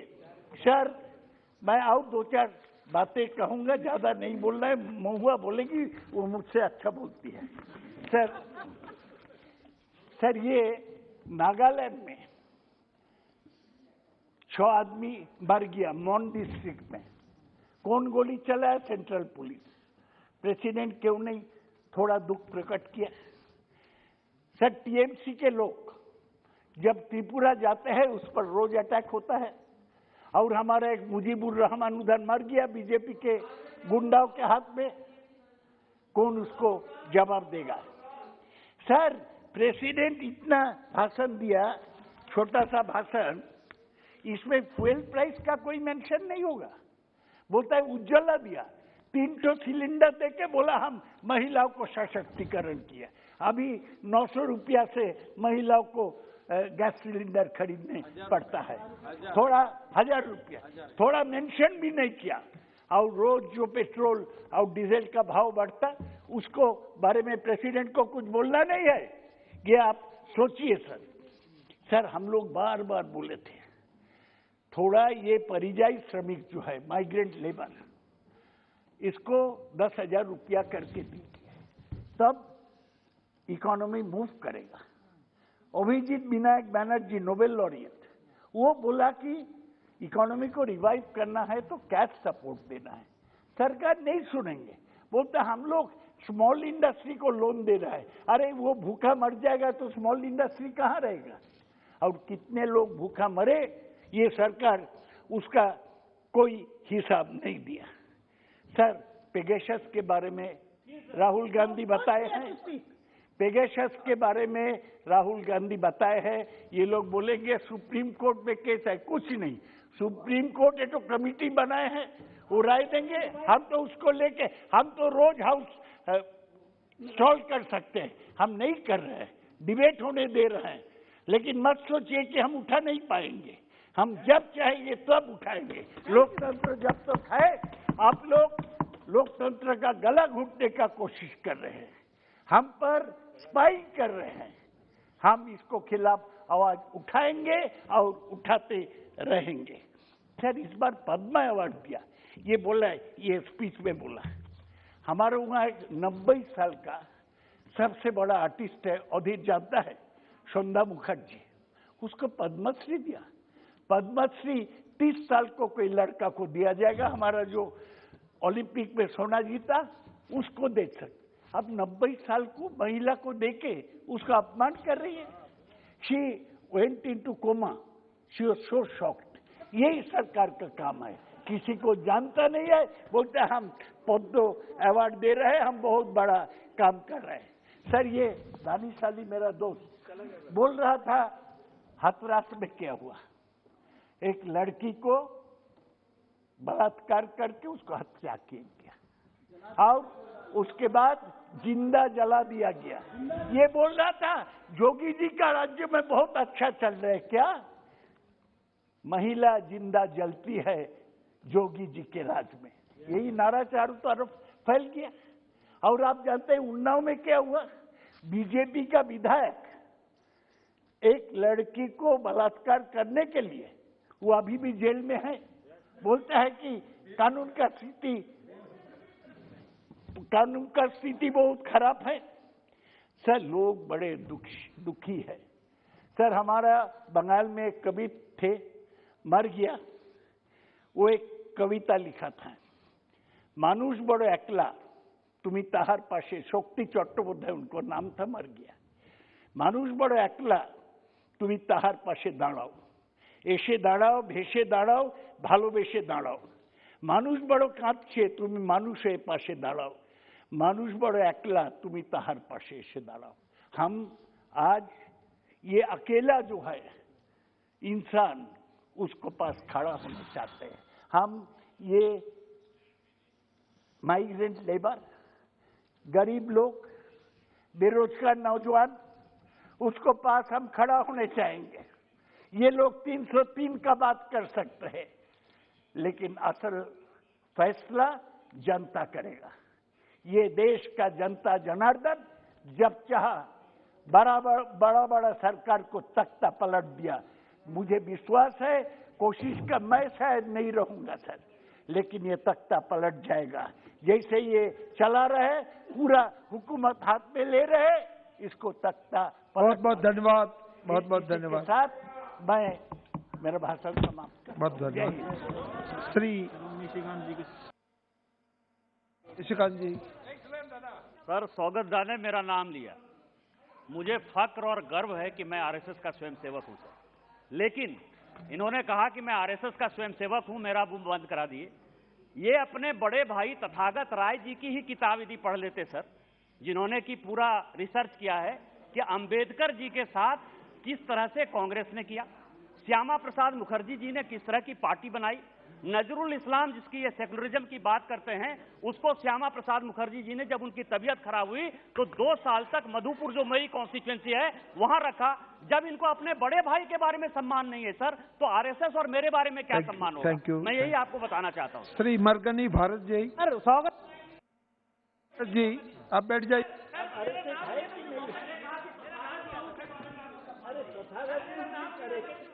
Sir, thank you, sir. I raised to speak on motion of thanks. I thank for this opportunity, sir. The Honorable President of India, in his address, effectively laid down the challenges faced by India in the past year, and the Union government, sir, the vision for its future and its ongoing achievements, sir. Sir, I would like to start by thanking the Union government for fueling an inclusive and broad-based recovery by keeping a strong focus on the capital expenditure and infrastructure, sir, and for the connecting of the projects. Sir, the President conveyed the Union government for approval of 3 projects which our Honorable Chief Minister earlier also has requested, sir. The timely approval in this will allow the foundation stone of International Greenfield Airport at Bhogapuram near Visakhapatnam, sir. So if you give the timely approval, sir, the project will get completed in 3 years of time frame, sir. Sir, I would like to remind to this House, His Excellency, the President of India, rightly said we are in the 3rd year of the pandemic, sir. Sir, earlier we all know that our state of Andhra Pradesh was bifurcated unscientifically in a rush, sir. Sir, further ruined by misgovernments from past 5 years earlier by the earlier government, sir, and further it went sloppy with this pandemic, sir. Sir, I would like to reiterate to this House, sir. Sir, the country is completing 75 years of Amrit Mahotsav, sir, and entering into the Amrit Kal. Sir, but AP is still, as I said, sir, screaming for the few drops of Amrit, sir. Sir, the AP Reorganization Act was passed in the year 2014, sir. Sir, given a mandate to implement certain provisions. Sir, I'm not denying that Government of India is not implementing, sir, but look at the pace. Our state got unscientifically bifurcated, sir, but no projects are moving the pace is going very sloppy, sir. Sir, we are in the 8th year after the unscientific bifurcation of Andhra Pradesh, sir. Even a single project has not been completed, sir. Sir, be it educational institutions, Polavaram project, railway zone, or any major projects, steel plant, crude oil refinery, industrial corridor at lines with Delhi-Mumbai corridor, or any other metro projects. It is all mentioned in the AP Reorganization Act, sir. If I keep on going, the list goes on, sir. Sir, before touching the other issues, I wish to focus on the issues which is plaguing the state of Andhra Pradesh, sir. Sir, mainly, sir, at the time of bifurcation, Andhra Pradesh state was left out with a revenue deficit of 22,000 crores, sir, where the government has promised to compensate the revenue deficit, sir, but only 4,000 crores is been given to the state of Andhra Pradesh. So the rest of 18,000 crores is still pending with the government of India. So I request through you, sir, to the finance minister to clear the bills pending with the ministry, sir. Sir, I would like to raise, sir, the important issue of Polavaram, sir. The Polavaram is a national project, but in any of the projects in our country, sir, the state has upfront funded for the project, sir, and state is asking for the reimbursement of the funds, sir. So never in the history of any projects of national projects in the country, sir, no state government has funded upfront, sir. But still we are requesting the government of India with the timely support of the funds to be released, because the project is going in a steady pace, sir. So the main thing is the R&R project, R&R package has to be released, sir. Even only if the R&R package if it releases, then only we can evacuate the people from that place to other places, sir. So I request through you to the finance minister to the timely release of the funds, sir. Sir, and one more thing, sir, I would like to touch upon the major port where it was mentioned in the State Reorganization Act, sir. It's called Dugiraju-Patnam Port, sir. Dugiraju-Patnam Port, it is clearly mentioned the first phase of the works has to be completed by the year of 2021 ending, sir. But due to some technical issues, the project has not been taken forward, sir. In the replacement of this project, the government of India is looking for Ramayapatnam Port, sir. Sir, I would like to request through you, sir, to start the works, because the State Reorganization Act time frame is up till 10 years, sir. Already 8 years is being passed by. So none of the projects are getting completed in a timely manner, sir. Sir, I would like to request through you, sir, to release the funds immediately, sir. Sir, one more thing, sir, we are very much grateful for the Center proactive support, the preparation of the detailed project report on Godavari Krishna linking rivers, sir, and the Krishna Penna rivers and the Penna Kaveri river, sir. We assure our full cooperation in making the project success with the hope of neighboring states work towards the finalizing DPR, sir. Sir, and also, sir, the multimodal connectivity of Gati Shakti Master Plan for accelerated infrastructure development, sir. Sir, I would like to raise in this house, sir. Sir, the government of India, as the Honorable Finance Minister has rightly said, that 1 lakh crores of funds is being given to the state for the capital expenditure, sir. Sir, when you look at the formula, what is made, sir, the state of Andhra Pradesh is only getting the 4% of the funds for the capital expenditure. But when you look at the BJP ruled states like Uttar Pradesh, the formula, if it fits it, it comes around 16 to 17% of the expenditure, the capital expenditure is coming out, sir. Sir, I would like to raise in this house to kindly may alter the formula and to see the state of Andhra Pradesh in a good way, sir. Sir, and also, sir, the Honorable Prime Minister highlighted the importance of semiconductor manufacturing and benefits of India's startup ecosystem, sir, in reducing India's most dependence with respect on the electronics and technology hardware industry, sir. In this regard, the state has sent a proposal of 6,000 crores at Manavaram project, sir. We hope to get the center's approval and the financial support to establish the semiconductor and electronic equipment manufacturing zone, sir. Sir, and also, sir, I would like to point out that I agree the Honorable the President of India has said that textiles has been a part of India's export basket, sir, and its competitive trade advantage for centuries. It is about time we revive India's position in the global market by leveraging economies of scale promised by mega textile scheme, sir. Sir, the Andhra Pradesh government has submitted a proposal to set up one Koparthi. The location is also conducive in giving up a fill-up to eastern seaboard of India, and envisioning as the cluster of textiles, sir.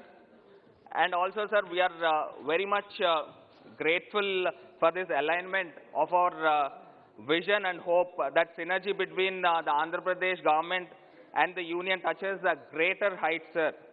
Sir, during the devastating second wave, sir, of COVID-19 earlier in this year, sir, we saw a dynamic response of many PSU units in India responding the crisis at hand, sir.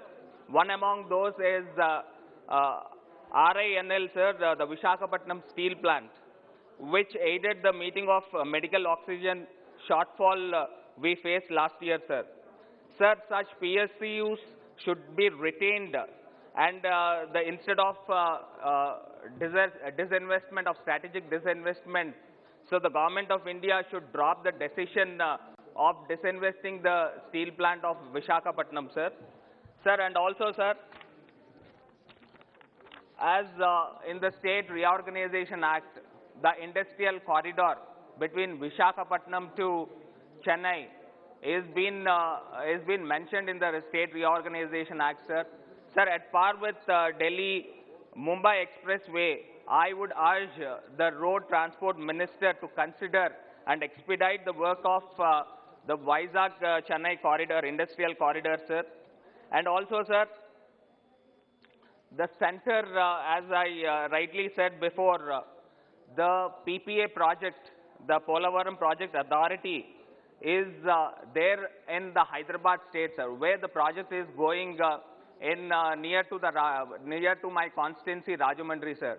Sir, I request, and the Honorable Chief Minister of Andhra Pradesh has also sent letters to the Department of Jal Shakti to shift the PPA authority to Rajahmundry area, sir. Sir, and also I would like to raise, sir, the President's words. We can sense the commitment of Modi government to the well-being of farmers and women, sir. Sir, the YSR Raitu Bharosa rounds of the commitment made under PM Kisan Samman Nidhi, sir. Andhra Pradesh provides the investment assistance to the eligible farmers at the rate of 13,500, sir. Sir, already 3 years of installments is been given to the farmers of Andhra Pradesh, sir, where the PM Kisan 6,000 rupees is being given, sir. From my state of Andhra Pradesh, the YSR Raitu Bharosa has added 7,500 rupees also, sir. Sir, the Honorable Chief Minister Y.S. Jagan Mohan Reddy ji made an ironclad commitment to support the women in different facets of their life, sir, through innovative schemes. The Amavadi is one novel scheme, sir, designed by the government of Andhra Pradesh. For instance, sir, for the mothers, the government of Andhra Pradesh is given direct benefit transfer of 15,000 rupees every year, sir. Sir, by this year, 45,000 rupees is being given to every household who has children, sir, to sending them to the schools for the poor people.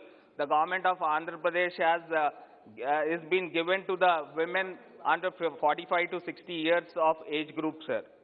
Sir, I would like to bring to the notice of this House, sir, one pathetic incident was happened a few days back, sir. One minor girl from Andhra Pradesh was jumped to death from the 5th floor, where one sexual predator from the TDP party, the leader of some TDP party, he's been sexually harassing that lady, the minor poor lady, where our government of Andhra Pradesh has sent Disha Act for this sexual predators, has sent to the government of India to speedy trial, and it is to make a stringent law, is even stringent than Nirbhaya Act, sir. So these kind of incidents should not be happened across the country, sir. It should not be happened. But I request through this house, sir, to the Women and Child Welfare Ministry also, to make some stringent laws, even in the education sector also, sir, to train the students with strong-minded, sir. And any kind of, this kind of weak-minded children are being affected by this sexual predators, sir. Such kind of educational policy also to be implemented in the schools to train them to train them properly, sir. Sir, and also, sir, here we believe the Andhra Pradesh has a genuine grievance regarding the NFSA, sir, the National Food Security Act, sir. Sir, in many states like Gujarat, Karnataka, Maharashtra, there the rural population are being covered somewhere around 70% to 76%, sir. But in my state of Andhra Pradesh, the rural population of this provision is being given only to the 60% of the people, sir. And it clearly says the rest of the 40% people are above the middle class sector, sir. Sir, I would like to request through this house, sir, to find out and the leverage has to be reduced, has to be increased to the at par states with Gujarat and Karnataka, sir. Sir, and also, sir, and in my government, sir, the Andhra Pradesh government has brought the vehicles for the doorstep delivery of the rice and other essential goods to their doorstep, sir. This is one novel idea has been implementing in my state of Andhra Pradesh, sir. Sir, and also, sir, the Honorable, the President speech, the Para 66, he outlines the Union government commitment to preserve, enrich, empower India's ancient heritage, sir.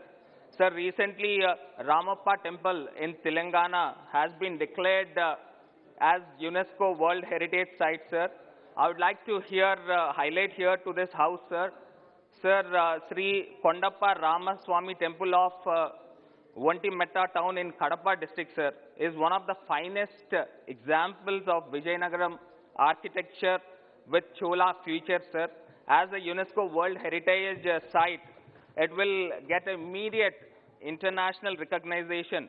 And nothing in Rajahmundry? Nothing in Rajahmundry? I'll come up, sir. I'll come up. There is one bridge called Havelock Bridge is also there, sir. And we would urge the government to guide us to make us the long-standing proposal to the UNESCO committee for evaluation a reality, sir. Sir, and also, sir, in my constituency, Rajahmundry, sir, in the British era, there was a bridge constructed in the year of 19th century, sir. That bridge is a heritage monument where the government of India happened to disinvest that bridge, sir, where the earlier government has put some funds and to keep that particular bridge as not a railway bridge. It's a railway bridge, sir. It's a railway bridge, sir. It's an Havelock Bridge. I also mentioned to you, sir. It's a Havelock Bridge. That is also one of the finest bridges, sir, which is carved with the mud stone, sir, where some millions of eggs are being used with the clay to strengthen the bricks and all, sir. So that is one of the finest monuments, sir, and we come up with a proposal to the Culture Ministry also, sir. Sir, I would like to boost to the Tourism Ministry schemes like Swadeshi Darshan. As mentioned by the President, sir, we are grateful for the Tourism Ministry to have recognized in Andhra Pradesh 2 coastal coastal circuits and the Buddhist circuit under this scheme, sir. Sir, the integrated development of these sites and timely transfers from the center under this scheme will allow the tourism sector which is mostly hurt by this pandemic, sir, on a path of recovery.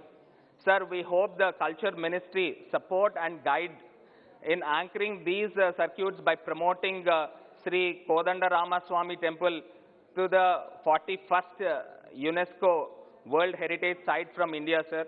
Sir, since the bifurcation of the state, the Andhra Pradesh has been waiting for the heritage to get due recognition, sir.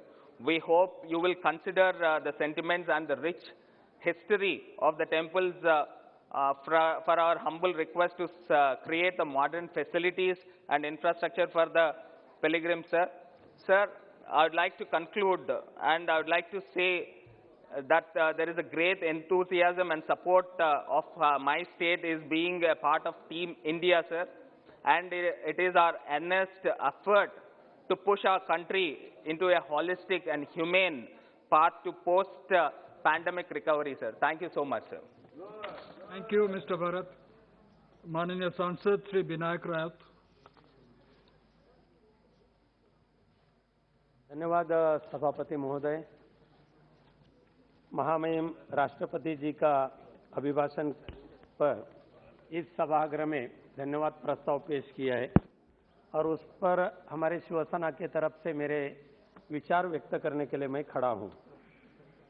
सभापति महोदय जी, लग रहा था कि corona के कार्यकाल के बाद इस देश में जो गरीब है, जो बेरोजगार हो चुके हैं, जो बिलो पॉवर्टी में रहने वाले करोड़ों की संख्या से जो लोग हैं, उनके लिए कुछ न कुछ आधार देने का काम, उनका भविष्य उज्जवल करने का काम इस महामहिम राष्ट्रपति जी के भाषण के माध्यम से केंद्र सरकार के तरफ से किया जाए. लेकिन दुर्भाग्य से महामहिम राष्ट्रपति जी के भाषण में कोरोना कार्यकाल के बाद इस देश को विकास के पथ पर चलाने के लिए जो धोरण निश्चित करने की आवश्यकता थी, सही मार्ग दिखाने के लिए आवश्यकता थी, या गरीबों के लिए और आम आदमी का जीवन बदलाव करने के लिए जो करने की आवश्यकता थी, उसे इस सरकार बहुत दूर दूर तक जा चुकी. और इसीलिए राष्ट्रपति जी का भाषण सुनने के बाद सारे देशवासी उतने ही नाराज हो गए. हम सारे लोक प्रतिनिधि भी नाराज होकर आज सभागृह में अपने विचार व्यक्त करने के लिए खड़े. कोरोना के कार्यकाल में इस देश के वैज्ञानिकों ने और देश के शासनकर्ता ने, चाहे वो प्रधानमंत्री नरेंद्र मोदी जी हो, स्वास्थ्य मंत्री डॉक्टर मनसुख मांडविया जी हो, उन्हें हम धन्यवाद देते. चाहे दुनिया कुछ भी कहे, लेकिन इस देश में वैक्सीन का निर्माण करके देश से कोरोना को रोकने का काम केंद्र सरकार के माध्यम से जैसे हुआ, वैसे ही राज्य सरकार ने भी उतने ही प्रधानमंत्री नरेंद्र मोदी जी के मार्गदर्शन पर महाराष्ट्र के मुख्यमंत्री उद्धव जी ठाकरे हो, उप मुख्यमंत्री अजित दादा पवार हो, या महाराष्ट्र राज्य के स्वास्थ्य मंत्री डॉक्टर राजेश टोपे जी हो, इन्होंने भी महाराष्ट्र से यानी मुंबई के साथ महाराष्ट्र से कोरोना हद्दपार करने के लिए और कोरोना मुक्त मुंबई के साथ महाराष्ट्र करने के लिए जो प्रयास किया है, उसके उन्हें भी धन्यवाद देने की आवश्यकता है. लेकिन दुर्भाग्य से क्या हो रहा था सभापति महोदय कि जिस राज्य में भाजपा का शासन नहीं है, जिस राज्य में भाजपा कार्य यानी वहां पावर में नहीं है, वहां के राज्यों के साथ अन्याय किया जा रहा था और उनको जानबूझकर कई लोग ऐसे चाहते थे कि वहां ज्यादा से ज्यादा कोरोना का प्रसार हो, ज्यादा से ज्यादा कोरोना से लोग मरे ताकि वहां के गवर्नमेंट डिसॉल्व कर सके और अपना गवर्नमेंट वहां बिठा सके. उनके दुर्भाग्य से महाराष्ट्र के महाविकास आघाड़ी का सरकार आज भी कोरोना के थर्ड वेव में भी ओमिक्रॉन हो या और डेल्टा हो, ये सारे से महाराष्ट्र, मुंबई के साथ महाराष्ट्र को सुरक्षित रखने में कामयाब हो चुके हैं। इसलिए मैं प्रधानमंत्री जी का जैसा धन्यवाद करता हूं, वैसे महाराष्ट्र के महाविकास आघाड़ी को धन्यवाद करता हूं। सभापति महोदय, खास करके कोरोना के कार्यकाल के बाद इस देश में एक आरोग्य के संबंध में कई योजना लाई गई। डॉक्टर्स के बारे में ज्यादा से ज्यादा इस देश में डॉक्टर्स होनी चाहिए, हॉस्पिटल्स होनी चाहिए, सुपर स्पेशलिटी हॉस्पिटल होनी चाहिए, एम्स होनी चाहिए। ऐसे ही हमारे महाराष्ट्र सरकार ने महाराष्ट्र में 4 गवर्नमेंट मेडिकल कॉलेज का प्रस्ताव केंद्र सरकार के पास पेश किया। मैं इसके लिए बताना चाहता हूं कि खास करके कि सेंट्रल गवर्नमेंट के कई ब्यूरोक्रेट्स, कई अफसर जानबूझ के महाराष्ट्र सरकार को कैसे परेशानी निर्माण कर सकते हैं, ये मैं यहाँ बताना चाहता हूँ। गवर्नमेंट मेडिकल कॉलेज जहाँ पे प्रपोज किया जाता है, तो साहजिक है कि आदरणीय प्रधानमंत्री नरेंद्र मोदी जी ने कहा कि हर जिले में एक तो गवर्नमेंट मेडिकल कॉलेज होना चाहिए। इसलिए महाराष्ट्र गवर्नमेंट ने इस वक्त कोरोना के बावजूद भी 4 गवर्नमेंट कॉलेज प्रपोज किया। मेरे क्षेत्र में सिंधुदुर्ग गवर्नमेंट कॉलेज प्रपोज किया। सभापति महोदय, मैं बताना चाहता हूं आपके माध्यम से आदरणीय आरोग्य स्वास्थ्य मंत्री मनसुख जी मंडविया साहब से मैं धन्यवाद दूंगा। चाहे मनसुख मंडविया साहब को भी धन्यवाद दूंगा, उनके हेल्थ सेक्रेटरी राजेश भूषण, उनको भी मैं धन्यवाद दूंगा। उन्होंने एक अपनेपन से सिंधुदुर्ग के गवर्नमेंट मेडिकल कॉलेज को मंजूरी मिलने के लिए उन्होंने प्रयास किया। लेकिन इस दिल्ली में जो एनएमसी नाम की जो एक बॉडी है, उनके पास जो दूसरी उनके सब्सिडाइज्ड बॉडी एमएआरबी रहती है, जो मैनेजमेंट एंड रेटिंग बोर्ड का काम करते हैं।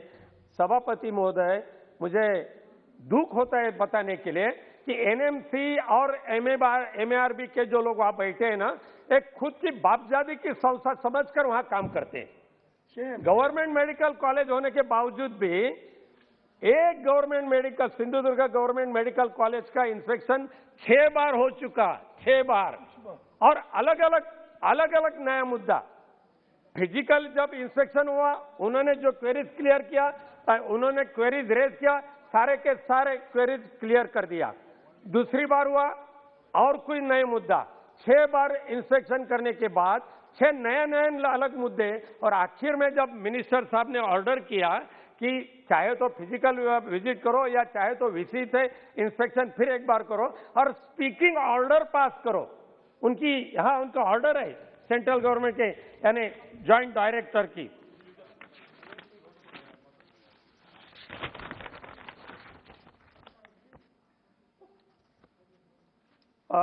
And pass the speaking order.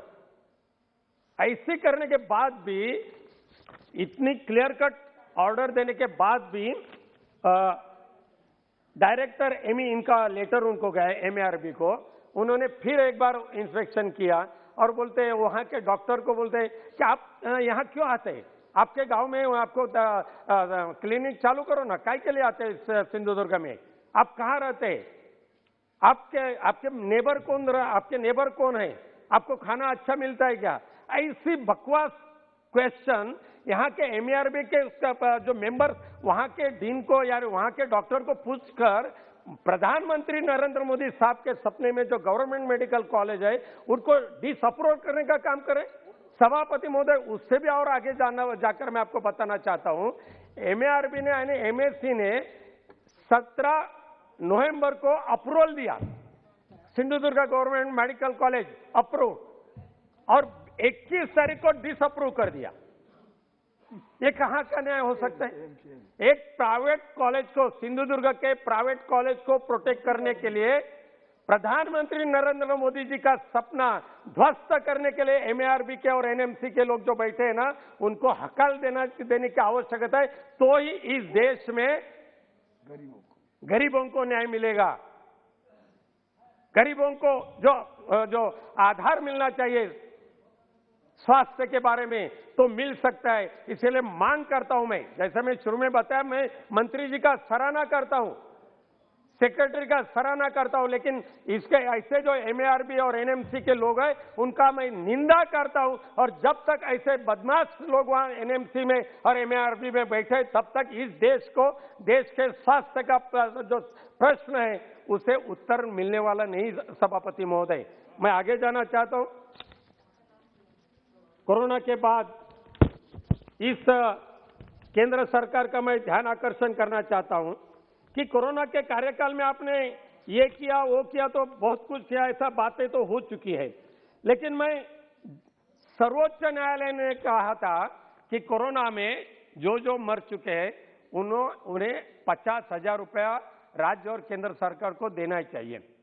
मैं अभिमान से कहना चाहता हूं कि महाराष्ट्र के महाविकास आघाड़ी सरकार ने 50,000 जो बच्चों के माँ और पिता गुजर गए उस सारे के सारे फैमिली को 50,000 उन्होंने दिए। लेकिन सर्वोच्च न्यायालय ने आदेश देने के बाद भी केंद्र सरकार ने देश के ऐसे कितने परिवारों को आधार दिया, ताकि केंद्र सरकार ने स्पष्ट कहा था कि 50,000 देना चाहिए, तो रिप्लाई में ऐसे देश के कितने परिवारों को केंद्र सरकार के माध्यम से 50,000 दिया गया उसके बारे में पूरी जानकारी हम जानना चाहते हैं। और मुझे भरोसा है प्रधानमंत्री जी उसके बारे में स्पष्ट निवेदन करें। अगर नहीं दिया होगा तो इस अभी तो जनवरी में 1,40,09,986 करोड़ की इकट्ठा किया जीएसटी, उससे तो देने की व्यवस्था करे। वो लोगों का ही पैसा है, लोगों के पास जाना चाहिए।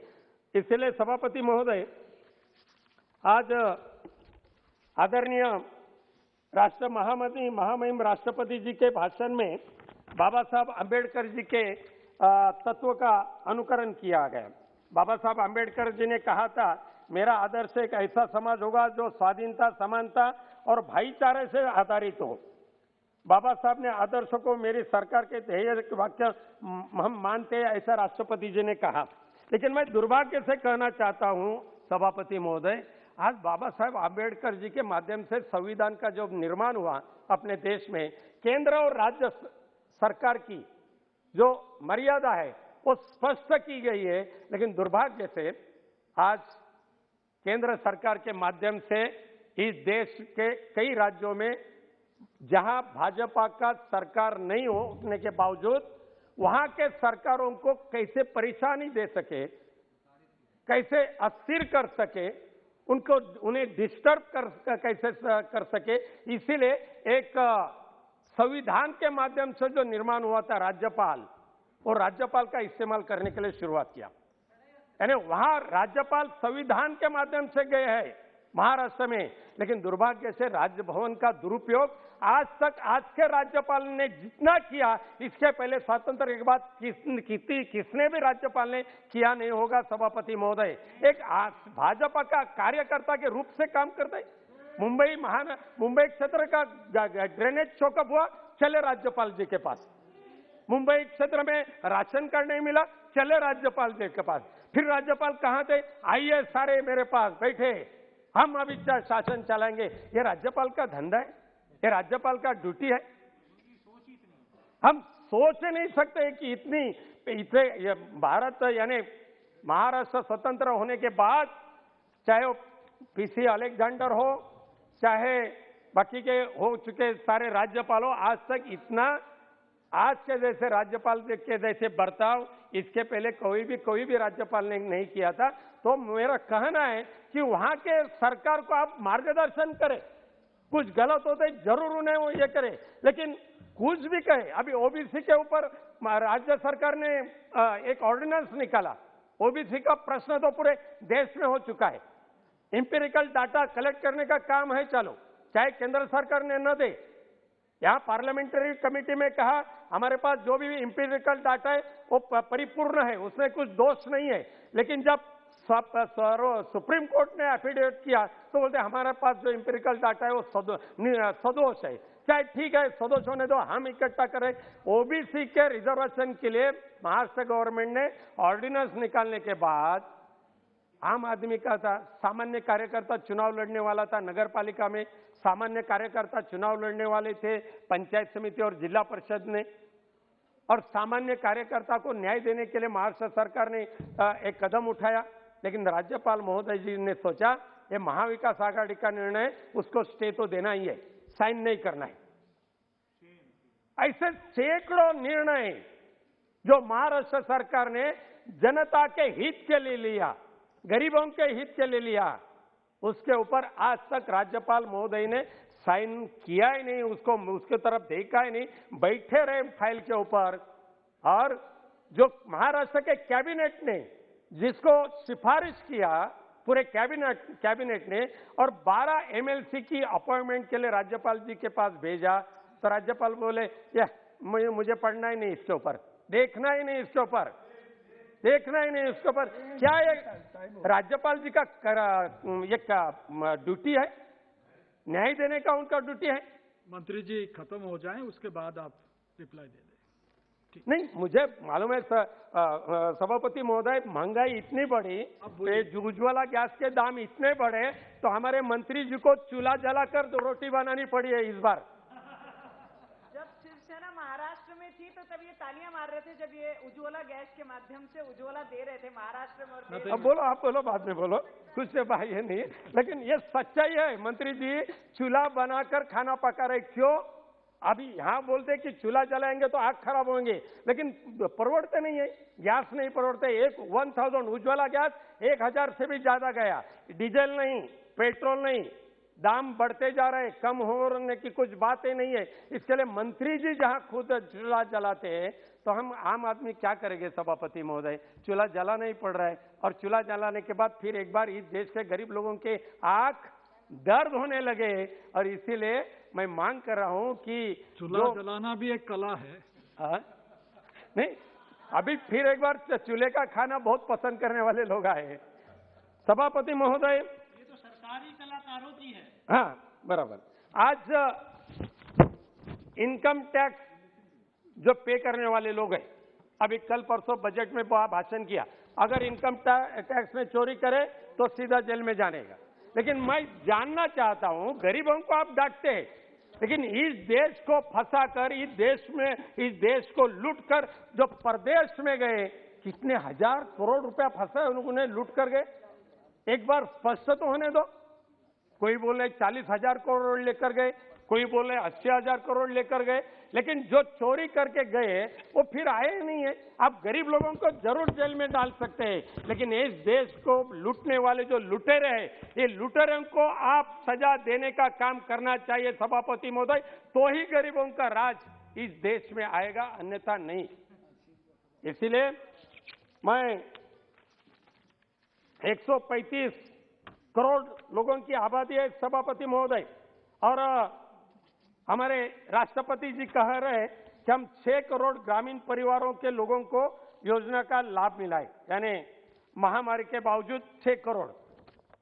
लेकिन एग्जैक्टली इस देश में महामारी के बाद कितनी बेरोजगारी निर्माण हुई, कितने रोजगार देने वाले व्यवसाय बंद हो चुके, इसकी आंकड़ेवारी इस सामने सभागृह में आने की आवश्यकता है। प्राइवेट कंपनियां जो रहती है, खास करके प्रधानमंत्री फसल बीमा योजना, सभापति महोदय मैं जानना चाहता हूं, आज इस देश में जैसे कि राहुल गांधी जी ने कहा, 1 या 2 आदमी के लिए देश चलाना है क्या? 1 या 2 आदमी के लिए सब कुछ देना है क्या? इस देश के जो किसान हैं, उनके हित के लिए प्रधानमंत्री फसल बीमा योजना का अमल किया, लेकिन जिनके माध्यम से प्रधानमंत्री फसल बीमा योजना का अमल किया जा रहा है, 13 कंपनी ऐसी है अपने देश में जो निजी कंपनी है, उनके हित के लिए, उनके भलाई के लिए प्रधानमंत्री फसल बीमा योजना का अमल की जा रहा है। इसलिए हम सारे लोग का प्रतिनिधि कर रहे हैं कि सरकारी योजना शुरू करें।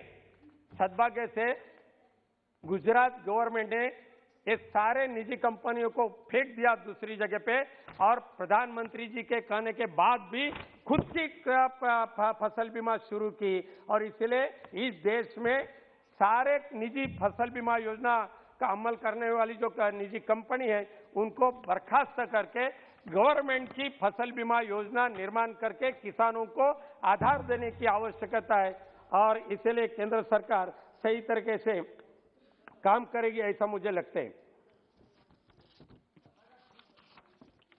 सभापति महोदय, मैं वैसे तो कई मंत्री जी बहुत अच्छे काम करते हैं। आदरणीय वीरेंद्र कुमार सिंह जो मंत्री है उनका मैं सराहना करूंगा, जिन्होंने विकलांग के बारे में अच्छी तरह से काम कराए, और इसलिए ऐसे जो काम अच्छे कर रहे उनको हम जरूर सराहना करेंगे। लेकिन जो गरीबों के सब ये खत्म करने के लिए जो आगे आ रहे हैं, उसके लिए हम बिल्कुल उनके लिए कुछ आगे पीछे नहीं देखेंगे। आज डिजिटल इंडिया का बहुत बड़ा सारे जगह पे कहा रहे, हम डिजिटल इंडिया करें, और डिजिटल इंडिया करने के लिए कुछ ऑब्जेक्शन हमारा या हरकतें हैं, ऐसा मुझे नहीं लगता है। लेकिन 15 सितंबर 2021 को केंद्र सरकार ने देश के प्राइवेट टेलीकॉम कंपनी की आर्थिक सेहत को सुधारने के लिए राहत का पैकेज दिया था प्राइवेट टेलीकॉम कंपनी के लिए। लेकिन अब ये देश की एक BSNL नाम की टेलीकॉम फैक्ट्री है, पूरे देश में उसका कंपनी है, पूरे देशवासी BSNL के ऊपर निर्भर है, चाहे गरीब हो, चाहे श्रीमंत हो, चाहे कर्मचारी हो, सारे के सारे BSNL। लेकिन आज के टाइम में BSNL की हालत क्या है सभापति महोदय? गांव खेड़े में, पहाड़ी एरिया में BSNL का नेटवर्क पूरी तरीके से बंद।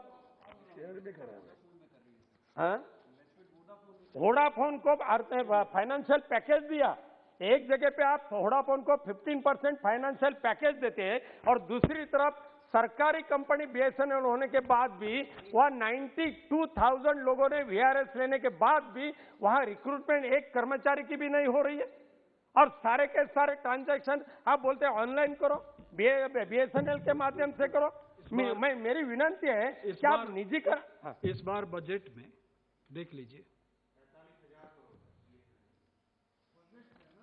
बजट में, लेकिन उसका उल्लेख राष्ट्रपति जी के भाषण में आवश्यकता थी सभापति महोदय। मैं आपका आभार व्यक्त करता हूं। कल बजट हुआ, लेकिन एक दिन पहले राष्ट्रपति जी का भाषण हुआ, उस भाषण में भी BSNL को सक्षम हम करेंगे, राष्ट्रपति जी के भाषण से हम अगर सुनते थे हमें खुशी होती थी कि पूरे देशवासी जिस टेलीकॉम सिस्टम के ऊपर निर्भर है उसे न्याय देने की आवश्यकता है। अध्यक्ष महोदय, आपके बगल में आज नेता बैठे हैं, थोड़ा सा बाकी रह गया, उनको मालूम है कि 45,000 करोड़ जो बजट में मिला, इसमें कितना फायदा BSNL को होगा।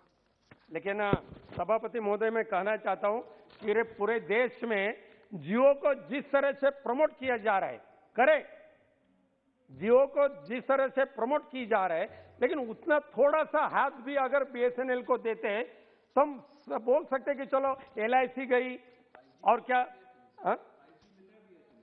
5G 4G नहीं, अभी 2G और 3G का कनेक्टिविटी मिलना मुश्किल हो चुका है। 5G तो छोड़ दीजिए, 4G तो है नहीं है, पहाड़ी एरिया वैसा की वैसा है। लेकिन एक तरफ सारे के सारे गवर्नमेंट सेक्टर का यानी निजीकरण की जा रहा है, वैसे अगर BSNL को करना नहीं होगा तो आज फिर एक बार प्रधानमंत्री जी के मुंह से हम जानना चाहते हैं कि हम कोई भी हालत में BSNL को बेचेंगे नहीं और जियो को रोकेंगे और BSNL को प्रोजेक्ट करेंगे। ये जब प्रधानमंत्री बोलेंगे तो हम मान सकेंगे कि देश के गरीबों का आवाज इस संसद में गूंज रहा है। सभापति महोदय, इस देशवासियों को मैं धन्यवाद देना चाहता हूं। व्यापारी हो, छोटे किराना माल के लोग हो या बड़े व्यापारी हो, उन्होंने कोरोना के कार्यकाल के बाद भी इतनी परेशानी सहन करने के बाद भी जनवरी में, जैसे कि कल आदरणीय वित्त मंत्री जी ने कहा सभागृह में कि 1,40,986 करोड़ सिर्फ जनवरी में इकट्ठा हो चुका है GST। यानी कितना ईमानदार लोगों का ये देश है। लेकिन हमारे राज्यों को क्या मिला सभापति महोदय? हमारे महाराष्ट्र राज्य का आज भी 30,000 करोड़ GST आज भी दिन नहीं दिया है। और जो कारपोरेशन है, मेट्रोपॉलिटन सिटी में जो कारपोरेशन है, उन्हें भी GST के कानून के हिसाब से कम 3,500 करोड़ पिछले 3 वर्ष से दिया नहीं है। राज्य का काम कैसा चलेगा? वहां की विकास की गतिविधि कैसी चलेगी? अगर आप जिस राज्य में अपना राज्य, अपना पार्टी नहीं है, उसे उस राज्य के ऊपर अन्याय करने के लिए आप सोचे, तो सही बात नहीं होगी। इस देश का जो रेवेन्यू इकट्ठा हो रहा है उसमें करीबन 40% रेवेन्यू अकेले मुंबई और महाराष्ट्र के पास से मिल रहे हैं। लेकिन दुर्भाग्य से जो जो बड़े बड़े सेक्टर है मुंबई में, वो सारे के सारे गुजरात, सारे के सारे सूरत, लेके जाइए जितना चाहिए उतना लेके जाइए, लेकिन हमारे हक का जो है ना वो तो हमें मिलना चाहिए। बहुत अच्छा बोलते हैं, समय के अभाव है आपका। धन्यवाद महोदय।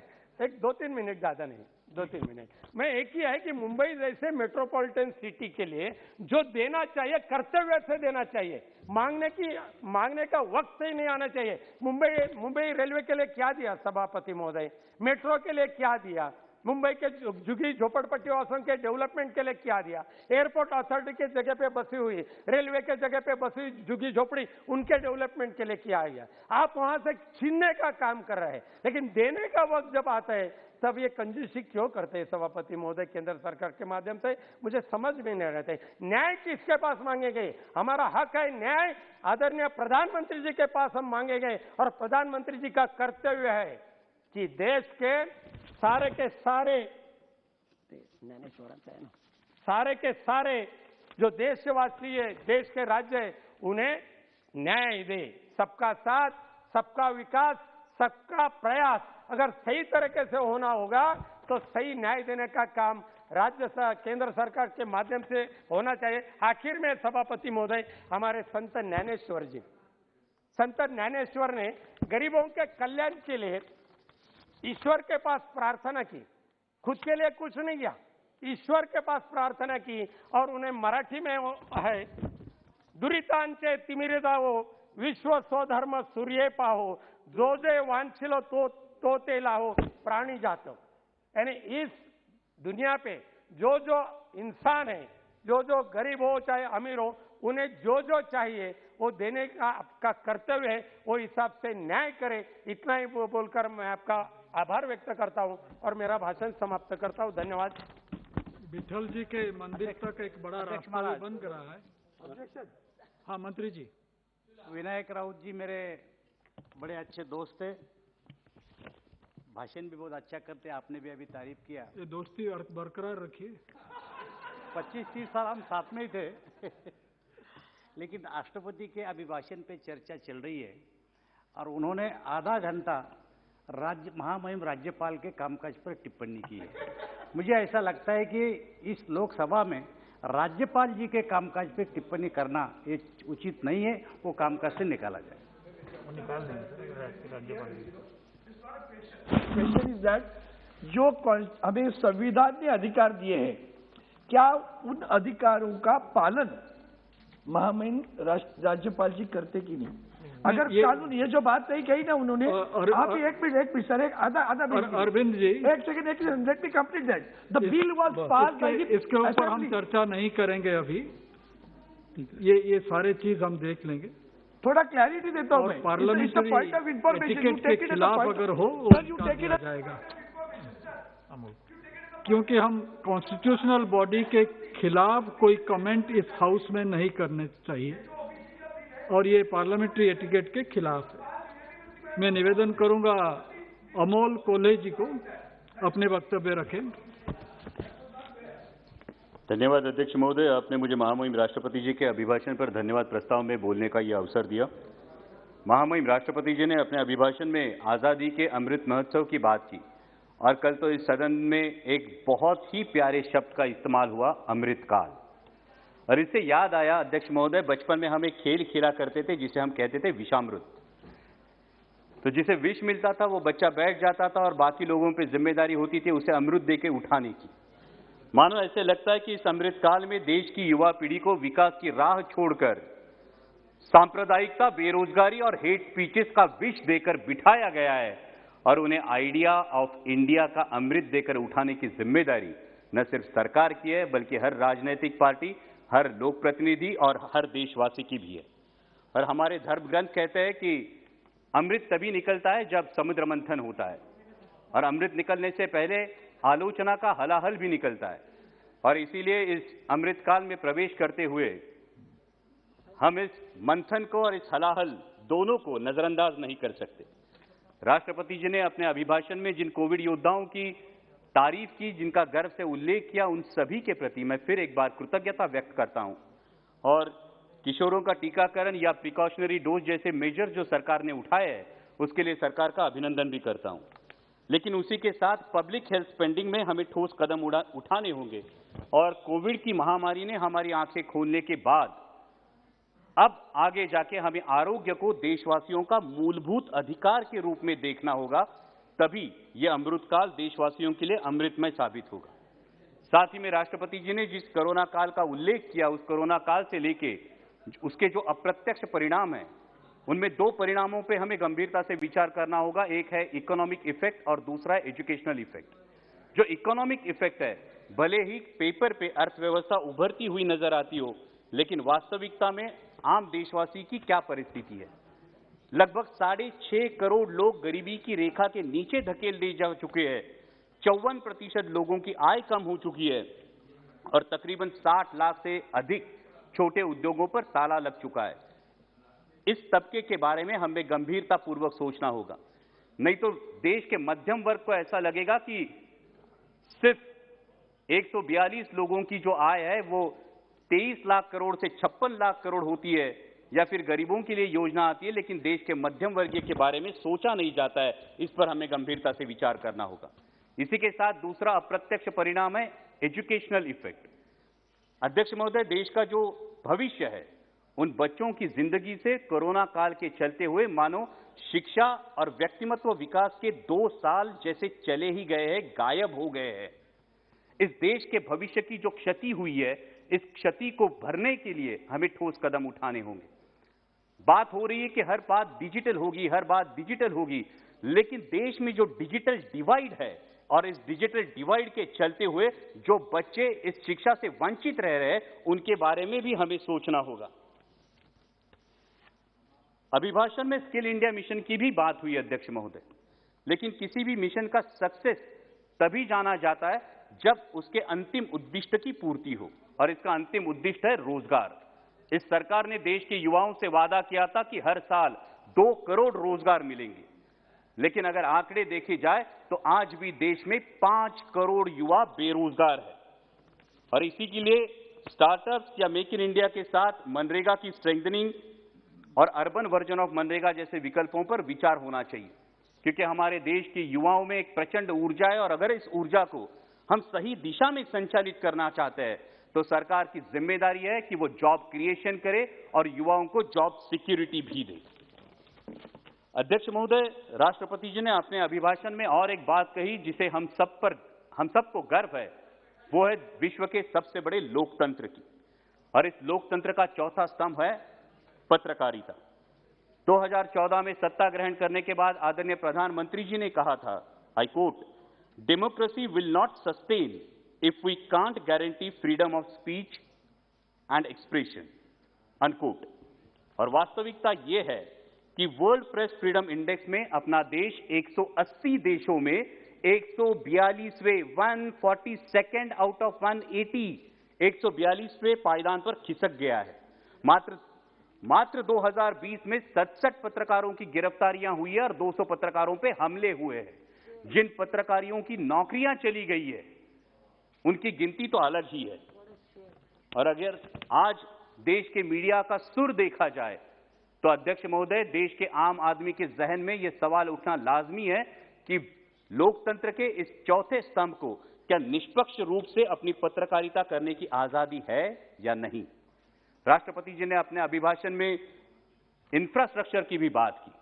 माननीय मंत्री महोदय सदन में है, इसलिए मैं यह अवसर लेना चाहता हूं कि जब इंफ्रास्ट्रक्चर की बात हो तो रेल इंफ्रास्ट्रक्चर भी उतना ही जरूरी है। और महाराष्ट्र से MRIDC से एक बहुत ही महत्वाकांक्षी प्रकल्प है Pune Nashik semi high speed railway, और जिसमें राज्य की भागीदारी सिर्फ 20%, केंद्र की भागीदारी सिर्फ 20% और 60% थ्रू इक्विटी ऐसा है। बावजूद इसके महाराष्ट्र सरकार की कैबिनेट ने इसके लिए मंजूरी दे दी है और उसने अपना पहला 100 करोड़ का किस्त जमीन अधिग्रहण के लिए दे भी दिया है, उसके बावजूद केंद्र सरकार से इसे ग्रीन सिग्नल नहीं मिल रहा है। महाराष्ट्र के, जिसे हम गोल्डन ट्रायंगल कहते हैं, पूना, नासिक और मुंबई, इसे जोड़ने वाला ये एक बहुत ही महत्वाकांक्षी प्रकल्प है। इससे मेरा अनुरोध है, जब हम इंफ्रास्ट्रक्चर की बात कर रहे हैं तो ऐसे महत्वाकांक्षी प्रकल्पों को नजरअंदाज नहीं किया जाए।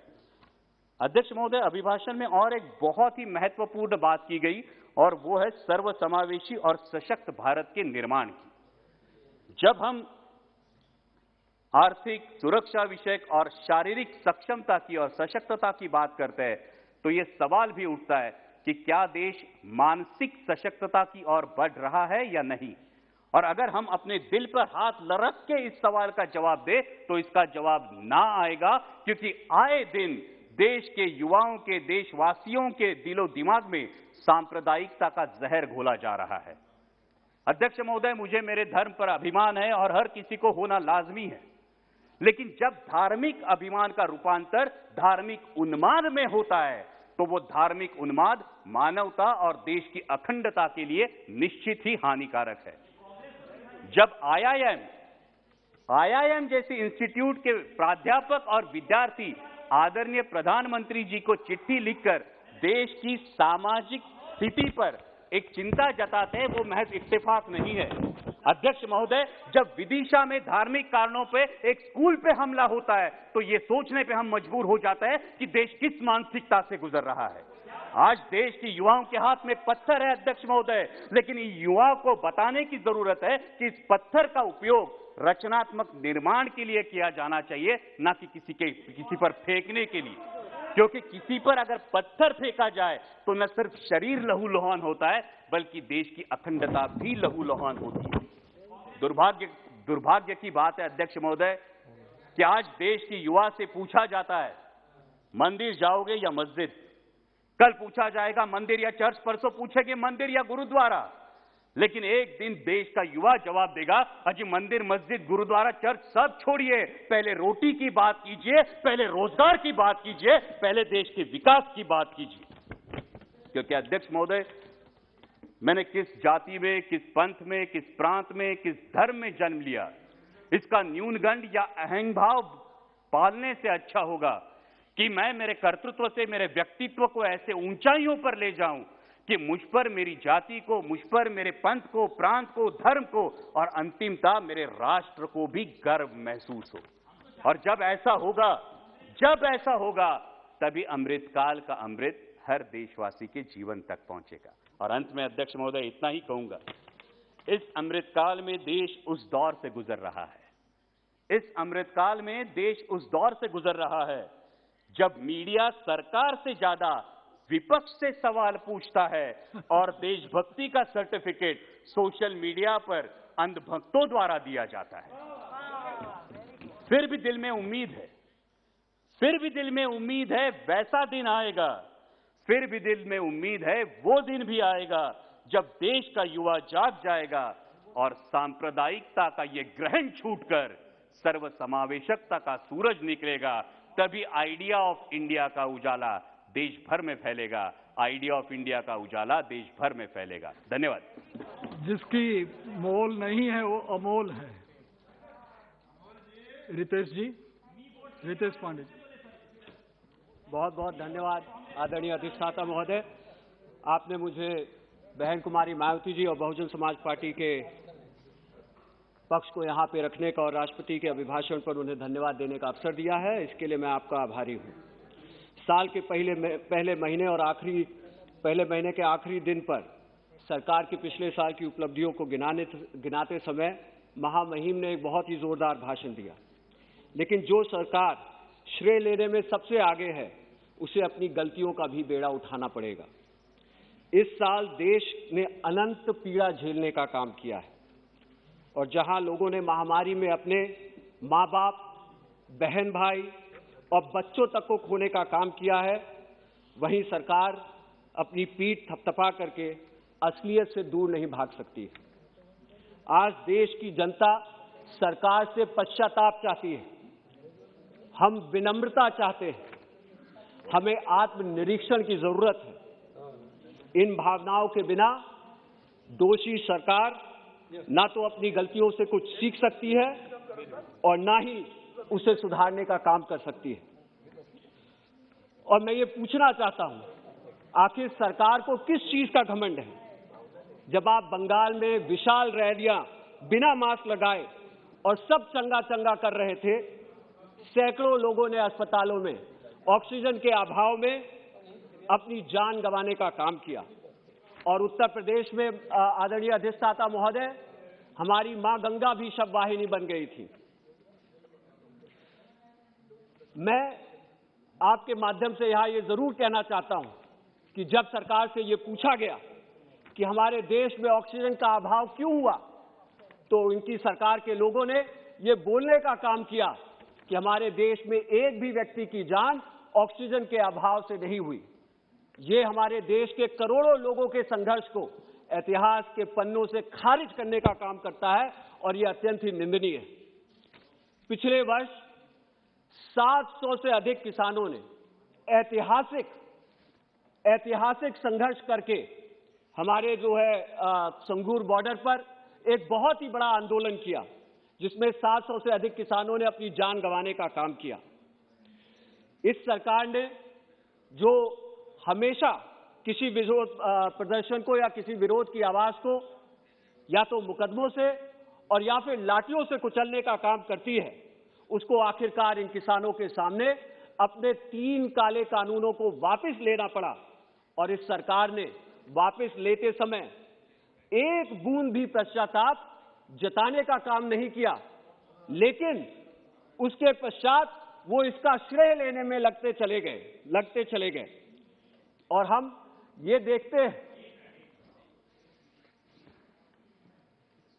अगर सभा की अनुमति हो तो कार्रवाई 1 घंटे के लिए बढ़ा दी जाए, 10 बजे तक 1 घंटे के लिए बढ़ा दी जाए, सभा की अनुमति हो। ठीक है, धन्यवाद। 10 बजे तक बढ़ा जी। अधिष्ठाता महोदय, केंद्र मंत्री के बेटे ने किसानों को अपनी गाड़ी से रौंदने का काम किया और जब उसे दोषी पाया गया तो हमने क्या देखा कि सरकार उसके पक्ष में खड़ी होने कर अपराधियों के पक्ष में खड़ी होकर के उसको बचाने का काम कर रही थी। मैं आपसे ये पूछना चाहता हूं कि आप अपने भाषण में ये कहा करते थे कि किसानों की आय को 2 गुना किया जाएगा, लेकिन आज स्थिति क्या है? किसानों की आय 2 गुना तो दूर, किसानी की लागत में 2 गुना बढ़ोतरी देखने को मिला है। सिंचाई, उर्वरकों की कीमतों में अप्रत्याशित बढ़ोतरी से हमारे किसानों का मेरुदंड पूरी तरह से टूट चुका है। ग्रामीण भारत में जो लाचारी आपके कार्यकाल में फैली हुई है, ना तो उसकी आपको परवाह है और ना ही उसे सुधारने के लिए आप कुछ काम कर रहे हैं। वर्ष प्रतिवर्ष गैस सिलेंडर के दाम 1000 पार हो गए, खाने का तेल 200 रुपया लीटर पार हो गया और दाल के भाव अप्रत्याशित रूप से बढ़ोतरी देखने का काम कर रहे हैं। और वहीं भारी मात्रा में ग्रामीण और पूरे देश में भारी बेरोजगारी देखने को मिल रही है।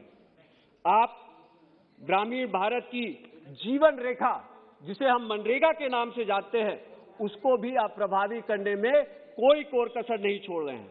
वर्ष प्रतिवर्ष मनरेगा का आवंटन को कम किया जा रहा है और वहीं राज्यों के कोष भी पूरी तरह से कमी का सामना करने का काम करते हैं और हम हमारे मनरेगा के श्रमिकों के वेतन को समय पर दे नहीं पाते हैं, जिससे मनरेगा की डिमांड में फर्जी कटौती देखने का काम होता है।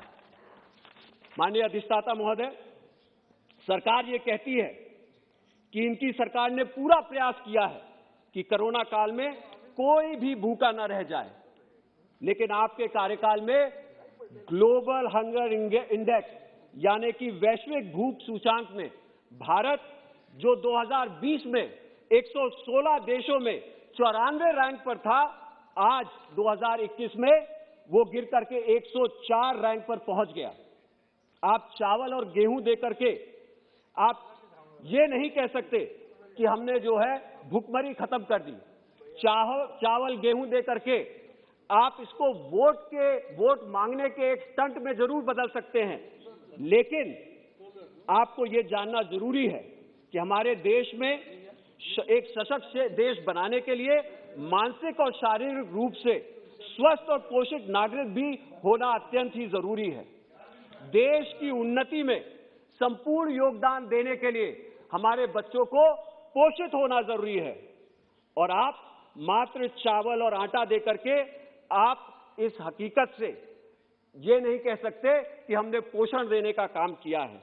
21वीं सदी में सबको समान अवसर प्रदान करने के लिए हमारी महिलाओं और बच्चों को भी समान रूप से पौष्टिक आहार उपलब्ध होना अत्यंत ही जरूरी है। लेकिन आपके कार्यकाल में बच्चों को और महिलाओं को पोषण और स्वास्थ्य में दशकों की पाई हुई उन्नति को मिट्टी में मिलाने का काम किया गया है। मैं नौजवानों पे भी कुछ चर्चा करना चाहूंगा। अगर आप इस सरकार की नाकामियों की बात करेंगे तो सबसे बड़ा धोखा देश के करोड़ों नौजवानों के साथ हुआ है।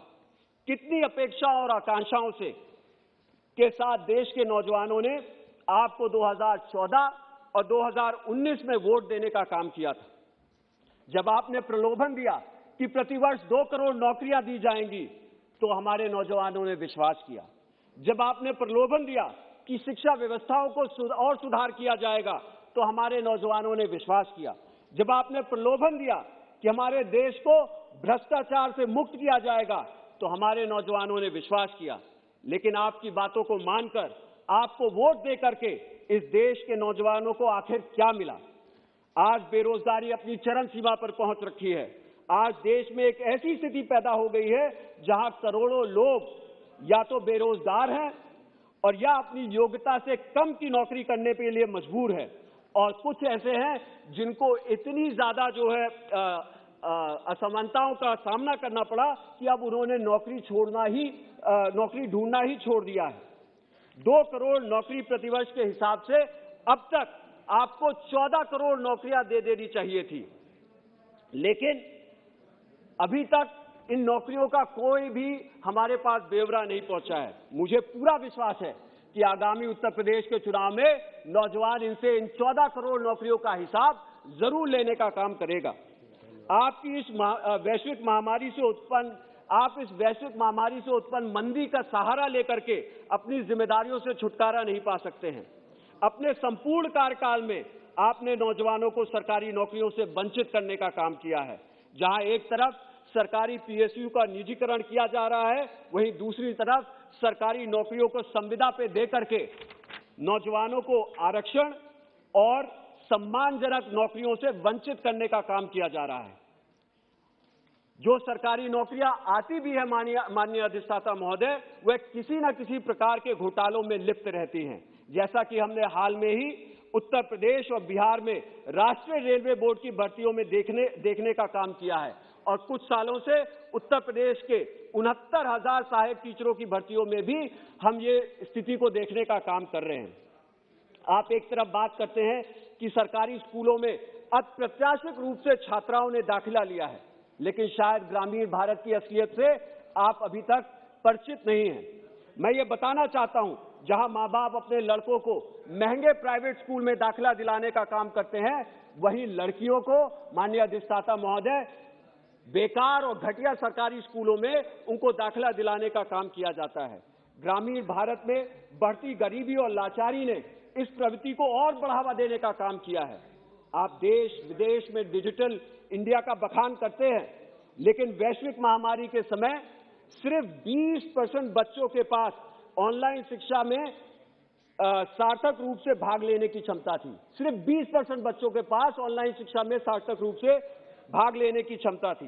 भारत में आज भी लगभग 40% घरों में कम से कम एक बच्चे ने अपनी शिक्षा को छोड़ दिया है, और इसके परिणाम स्वरूप माननीय अधिष्ठाता महोदय, आज एक बार फिर बच्चों को बाल मजदूरी और बाल विवाह में धकेल देने का कार्य किया जा रहा है। आपने इन 2 सालों में रेस्टोरेंट, सिनेमा घर को खुले रहने का तो काम किया, और उसके साथ साथ चुनावी रैलियों को भी बड़े पैमाने पे किया, लेकिन बार बार स्कूल बंद करके करोड़ों बच्चों के भविष्य को आपने अंधकार में डालने का काम किया है। आज भारत सरकार ने युवाओं की एक पूरी पीढ़ी के विकास को, आप 5 more minutes, just 5 more minutes, एक पूरी पीढ़ी के विकास को संकट में डाल दिया है और कहीं पर भी इस बाधाओं से उभरने के लिए कोई भी नीति या प्रधानमंत्री योजना सामने आने का काम नहीं हो रही है।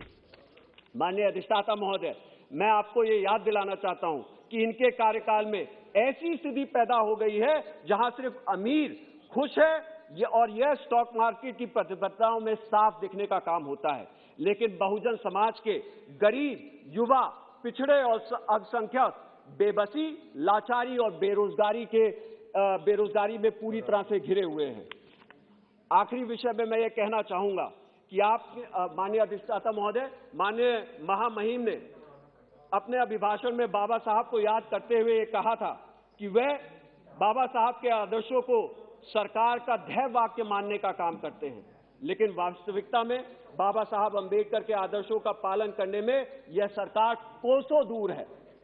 जो सरकार संविधान को, देश के संघीय ढांचे को और देश में दलित, पिछड़े और अल्पसंख्यकों के हकों को नकार सकती है, वह सरकार किस मुंह से बाबा साहब अंबेडकर का नाम ले सकती है? जब एक दलित को अपनी बारात में घोड़ी चढ़ने से इसलिए रोका जाता है क्योंकि वो एक अछूत जाति से आने का काम करता है, तब आपकी सामाजिक सद्भावना कहाँ गई थी? जब आपके समर्थक धर्म सांसद में खुलेआम देश के अल्पसंख्यकों के नरसंहार की बात करते हैं, concluding, just give me some more time. Please conclude. Yes, sir, I'm finishing. There's 12 hours for this discussion. But जब आपके समर्थकों ने देश में धर्म संसद में खुलेआम देश के अल्पसंख्यकों के नरसंहार की बात की, तब कहाँ थी आपकी सामाजिक सद्भावना? जब आपकी पार्टी के राज्य सरकारों ने लव जिहाद का कानून लाकर कुछ समुदाय के लोगों का उत्पीड़न किया, तब कहाँ थी आपकी सामाजिक सद्भावना? जब आपके समर्थकों ने राम के नाम पर दलितों को और मुस्लिमों को लिंचिंग करने का काम किया, तब एकमात्र मॉब लिंचिंग का कानून लाने में आप असमर्थ रहे, तब कहाँ थी आपकी सामाजिक सद्भावना? आपके नेता आज देश में 80-20 की बात करने का काम करते हैं, नफरत और विभाजन की गंदी राजनीति करते हैं। मैं उनसे हाथ जोड़ करके ये निवेदन करता हूं कि बाबा साहब का नाम लेकर के उनके महान विचारों को अपवित्र न करें।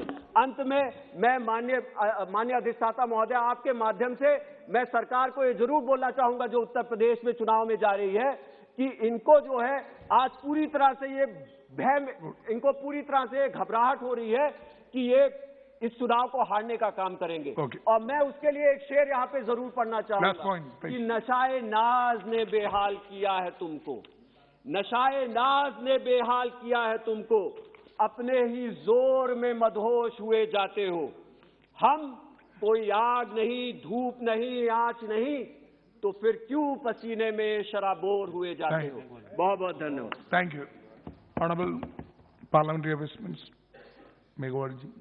आदरणीय सभापति जी, मैं एक अनाउंसमेंट के लिए खड़ा हुआ हूं कि माननीय सांसदों के लिए, स्टाफ के लिए डिनर की व्यवस्था है, तो कमरा नंबर 70 में माननीय सांसदों के लिए भोजन की व्यवस्था की गई है और कमरा नंबर 73 में स्टाफ के लिए भोजन की व्यवस्था की ना हो 10 बजे तक चले हो जाते। धन्यवाद। Honourable member Shri Jagdambika Pal ji.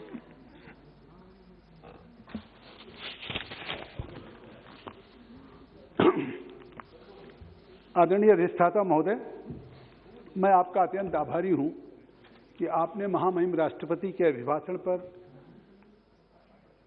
आदरणीय हरीश द्विवेदी जी के धन्यवाद प्रस्ताव के और श्री कमलेश पासवान जी के समर्थन के उस प्रस्ताव पे बोलने का मुझे अवसर दिया।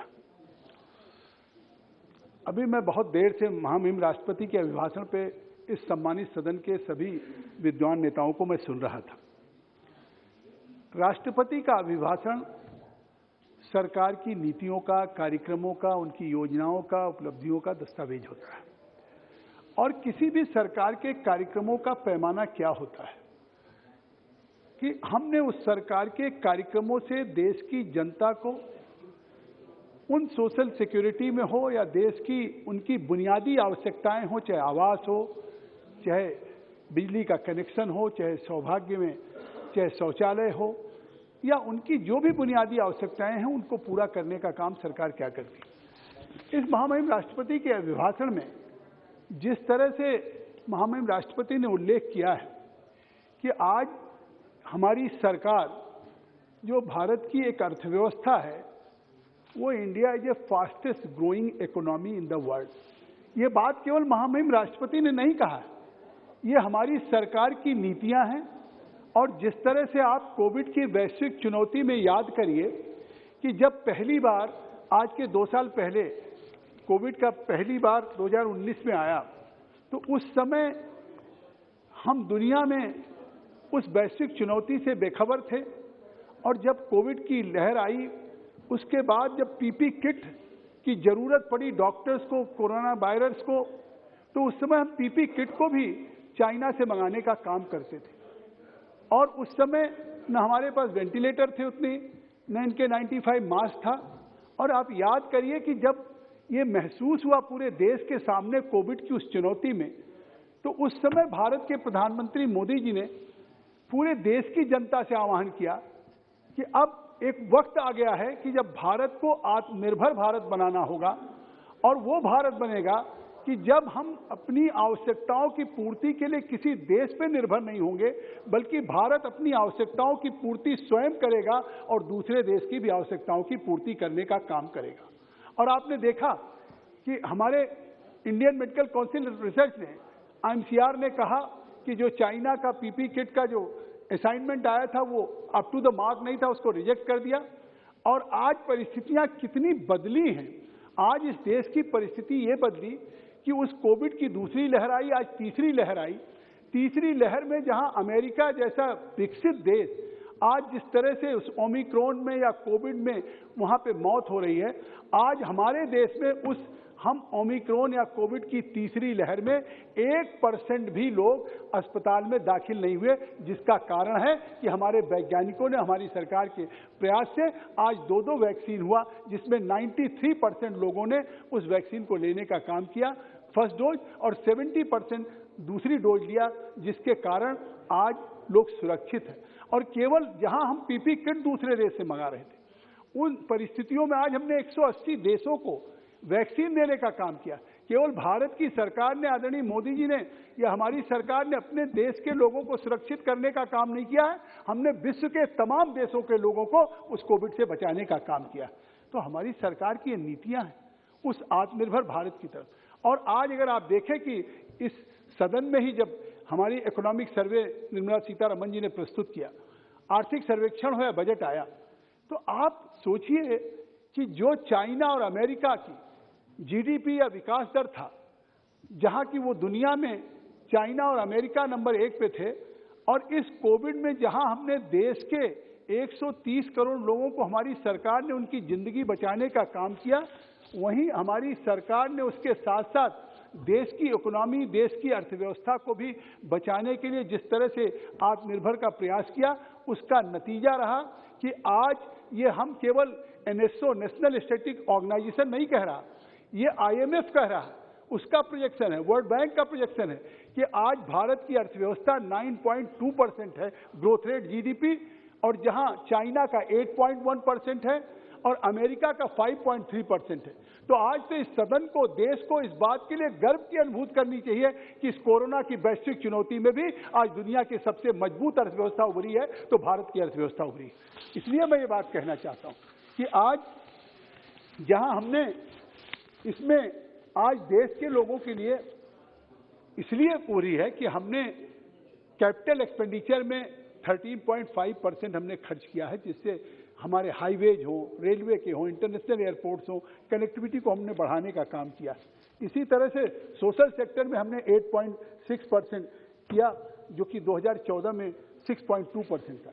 तो इस तरीके से लगातार जब हमने देश की अर्थव्यवस्था को मजबूत किया, हमारे साथी लोग नहीं हैं, मैं आज उनके नेता का भाषण सुन रहा था पूरी गंभीरता से। उन्होंने कहा 2 भारत है। आखिर भारत 2 भारत अगर है तो उस 2 भारत के गुनहगार कौन हैं? अगर 2014 में इस भारत, नरेंद्र मोदी जी को जो भारत मिला था, जिसको आप 2014 में उनके हाथों में दिया देश की जनता ने, तो उस 2014 में 1947 के देश आजाद होने के बाद भी 2014 में 18,000 गांव में बिजली नहीं थी। तो अगर दिल्ली में बिजली चल रही थी और देश के 18,000 गांव में बिजली नहीं थी, तो वो 2 भारत था जब मोदी जी ने इसी सदन में संकल्प किया कि हम अगले 3 सालों में भारत के सभी गांवों में विद्युतीकरण करेंगे, चाहे वो नॉर्थ ईस्ट का हो, चाहे उत्तराखंड का माना हो। और उन्होंने 3 साल के पहले ही देश के 18,000 गांव में विद्युतीकरण पहुंचाने का काम किया। आखिर ये कौन सा है? आप उस भारत को कहते हैं कि उस 18,452 गांव के विद्युतीकरण के बाद आपने देखा कि पहले संकल्प हमने लिया कि देश के सभी गांवों में हम विद्युतीकरण करेंगे। उसके बाद उस समय जब 2014 में हमारी सरकार आई तो 4.5 करोड़ घरों में बिजली नहीं थी। आप कल्पना कर सकते हैं, आज आप कह रहे हैं कि 2 भारत है। आज उस 2 भारत की जो आर्थिक विषमताएं हैं, जो 2 भारत था कि एक गांव में भारत में जिनके घरों में बिजली नहीं थी, जिनके घरों में शौचालय नहीं था, जिनके घरों में सर पे पक्की छत नहीं थी, जिनके पास आवास नहीं था, अगर आज उस भारत को भी देश की दूसरे भारत के साथ बराबरी में लाने का काम किया है, तो भारत के प्रधानमंत्री नरेंद्र मोदी जी ने लाने का काम किया। और आज आप देखेंगे कि 4.5 करोड़ घरों में बिजली ले जाने का काम हमने सौभाग्य योजना में तय किया। और हमने कहा कि चाहे कोई छोटा होगा, गरीब होगा, अमीर होगा, हम सौभाग्य में बिजली का कनेक्शन सबको मुफ्त देने का काम करेंगे। और पूरे देश में सभी राज्यों में आज कहा गया कि हम संघीय ढांचे में विश्वास नहीं करते हैं। आज अगर संघीय ढांचे की बात न होती तो 4.5 करोड़ घरों में बिजली देने का काम किया, चाहे कहीं कांग्रेस की सरकार हो, चाहे कहीं बीजू जनता दल की सरकार हो, चाहे कहीं डीएमके की सरकार हो। और यही नहीं, आप जब कोविड की वैक्सीन बनी तो लोग उसे कह रहे थे कि मोदी जी की वैक्सीन है, और मोदी जी की वैक्सीन है। कई राज्यों ने उसको लेने से नहीं किया। किस तरह से प्रधानमंत्री लगातार मुख्यमंत्रियों के साथ संवाद स्थापित किया, क्योंकि वो इस चुनौती को समझ रहे थे कि अगर ये कोविड की वैक्सीन, लोगों को वैक्सीनेशन नहीं हुआ, विश्व का सबसे बड़ा अभियान 135 करोड़ पॉपुलेशन को अगर नहीं दिया गया, तो शायद दूसरी या तीसरी लहर में भारत के सामने एक बहुत बड़ी चुनौती खड़ी हो जाएगी। और जिस समय राज्य कह रहे थे कि हम खुद इस वैक्सीन का प्रबंध करेंगे, हम खुद मंगाएंगे, जब दुनिया के बाजारों में नहीं मिला, उन्होंने कहा हमारे पास पैसा नहीं। आज मैं कह रहा हूं कि शायद संघीय ढांचा का इससे बड़ा उदाहरण नहीं हो सकता कि आज दुनिया में सबसे बड़ा जो कोविड के वैक्सीन का या सबसे बड़ा जो वैक्सीन का अभियान चला है विश्व में, और जो आज देश के लगभग 150 करोड़ लोगों से दोनों मिला के डोज लग चुके हैं, मुफ्त वैक्सीन देने का काम आज भारत सरकार ने किया, हमारी सरकार ने किया। तो इसलिए हम कहना चाहते हैं कि जिस समय 2014 में थे, आज 2 भारत की आप बात कर रहे हैं, आखिर उसमें लोगों पास 2 करोड़ लोग ऐसे थे जिनके पास आवास नहीं था। किस तरह से वो पन्नियां टाल करके, किस तरीके से खपरेल में, किस तरह से कच्चे घरों में रह रहे थे। उन घरों में ऐसे 2 करोड़ प्रधानमंत्री आवास घर बनाने का काम किया और 1 करोड़ 70 लाख और सैंक्शन हो चुका है। 8 करोड़ लोग, जो महिलाओं की बार बार बात होती रही इस सदन में कि वो महिलाएं, वो बहनें जिनको शायद बरसात में अगर लकड़ियां गीली रहती थी तो उसको चूल्हा जलाने में उन बहनों को कितना कष्ट होता था, आंखों से आंसू और अस्थमा, एक वक्त का खाना बनाने में कितना उनको धुआं इनहेल करना पड़ता था, जिसके कारण अस्थमा की मरीज हो रही थी। ऐसे 8 करोड़ महिलाओं को, इस देश के लोगों को मुफ्त कनेक्शन देने का काम किया गया। और जबकि 2014 तक पूरे देश की आबादी में 1.47 करोड़ ही गैस का कनेक्शन था। और आज जिस तरीके से जब एक भारत जब सरकार बनी थी, उस समय गेहूं इंपोर्ट किया जाता था, 20 लाख टन यूएसए से मंगाया जाता था। और आज 2014 के बाद आज ये परिस्थितियां आई हैं कि अगर कोविड की वैश्विक चुनौती आई, लोगों को लॉकडाउन में रहना पड़ा, लोगों के घरों में रहना पड़ा, तो देश के 80 करोड़ लोगों को 5 किलो प्रति यूनिट के साथ मुफ्त खाद्यान्न देने का काम पिछले 19 महीने से लगातार आज मोदी जी की सरकार, हमारी सरकार कर रही है। और ये मार्च तक चलेगा। तो इस तरीके से, जिस तरीके से लोगों को हमने जिंदगी की हिफाजत के साथ लोगों को खाद्यान्न देने का काम किया है, और लोगों के घरों में आज लोग, जो तमाम इस सदन में इस बार बात होती है कि हमारी बहनों को शाम तक सूरज ढलने का इंतजार करना पड़ता था। 6.5 करोड़ टॉयलेट्स हमने बनाने का काम किया और फिर 2014 से 21 तक 10 करोड़ टॉयलेट। आजादी के बाद से 2014 पूरे देश में केवल 6.5 करोड़ शौचालय थे और 2014 से 21 तक हमने 10 करोड़ शौचालय बनाया। आज जिस तरीके से ये हम कर रहे हैं काम, तो स्वाभाविक है कि हम आज उस भारत को, जिस भारत की आप बात कर रहे हैं, मैं कहना चाहता हूं कि आज कभी इंपोर्ट करता था भारत और आज हम एक्सपोर्ट कर रहे हैं। मनरेगा की बात आई, रोजगार की बात आई। आखिर मनरेगा में 10 सालों में हमारे अभी बीएसपी के साथी ने भी कहा और लोगों ने भी कहा कि मनरेगा में क्या हुआ, बजट कम हो रहा। 10 साल में टोटल 1.96 लाख करोड़ मनरेगा में खर्च हुआ और पिछले 7 सालों में हमने 4,70,000 लाख करोड़ खर्च किया है। तो इससे स्वाभाविक है कि हमने रोजगार बढ़ाया। जिस तरीके से इसी सदन ने 37,000 करोड़ का बजट हमने मनरेगा में दिया था, लेकिन जब कोविड आ गया, लॉकडाउन में हो गए, तो उस समय फिर प्रधानमंत्री ने 50,000 करोड़ मनरेगा में और डालने का काम किया कि जिससे प्रवासी मजदूर जो आएंगे वो उस प्रवासी मजदूरों को वहाँ पे काम मिलेगा और उन लोगों को काम मिलने की बात थी। इसी तरीके से ये कहा गया कि आज भारत के प्रधानमंत्री एक तरह से आइसोलेशन में आ गए। हमारा मुल्क, हमारे देश के लोगों की स्थिति ये हो गई है कि हमारे साथ कोई है नहीं। और मैं आज कहना चाहता हूं कि शायद ये पहले भारत के प्रधानमंत्री होंगे जिनको दुनिया के तमाम देशों ने जिस तरह से अपने देश का भारत रत्न होगा, उस तरह से उस देश के सबसे बड़े बड़े जो रत्न होंगे, जो अवार्ड होंगे, वो अवार्ड देने का कार्य किया। चाहे सऊदी अरबिया हो, ऑर्डर ऑफ अब्दुल अजीज अल सऊद का देने का काम किया। स्टेट ऑर्डर ऑफ गाजी अमीर अमुल्ला खान जो हमारे अफगानिस्तान का है, grand order of the state of Palestinian का अवार्ड मिला, ऑर्डर ऑफ जयद अवार्ड मिला, सेंट एंड्रूज अवार्ड रूस का 2019 में मिला। कितने अवार्ड्स मिले हैं भारत के प्रधानमंत्री। और मैं कहना चाहता हूं कि आज अगर ग्लासगो का सम्मेलन याद होगा, लोगों ने कहा कि साहब चाइना और पाकिस्तान एक हो गया। आज चाइना पाकिस्तान की एक बात कर रहे हैं। पाकिस्तान और चाइना को दुनिया से अलग थलग कर देने का काम अगर किसी ने किया है तो भारत के प्रधानमंत्री नरेंद्र मोदी जी ने किया। अभी सितंबर में क्वाड में सम्मेलन हुआ और उस क्वाड के सम्मेलन में जिसमें यूनाइटेड स्टेट्स ऑफ अमेरिका है, जापान है, ऑस्ट्रेलिया है, इंडिया है और चाइना के लोगों ने कहा कि साहब ये जो क्वाड है, ये क्वाड चाइना की सिक्योरिटी के लिए सबसे बड़ा थ्रेट है। आज यूनाइटेड स्टेट्स ऑफ अमेरिका हो, जापान हो, ऑस्ट्रेलिया हो, इंडिया हो, रसिया हो, मिडिल ईस्ट हो, ब्राजील हो, आज दुनिया के सारे कंट्री भारत के साथ खड़े हैं।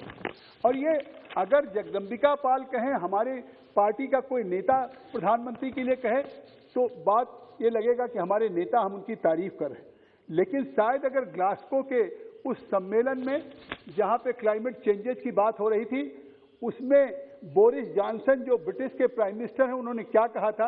अब न धीर रंजन जी हैं न उनके नेता हैं, लेकिन आप सुन रहे हैं तो निश्चित तौर से रिकॉर्ड पे जाएगा कि echoing of the words of UK PM mister Boris Johnson ने जो कहा, मैं उसको कोट करता हूं, I quote, there is one sun, कि जैसे दुनिया में एक सूरज है, देयर इज वन वर्ल्ड, कि दुनिया में एक विश्व है, and there is one grid, जैसे एक दुनिया का ग्रिड है, ऐसे there is one Narendra Modi, one man who has achieved absolutely extraordinary things for his country. And ये बोरिस जॉनसन ने कहा not for his only country, not only country but for the whole world.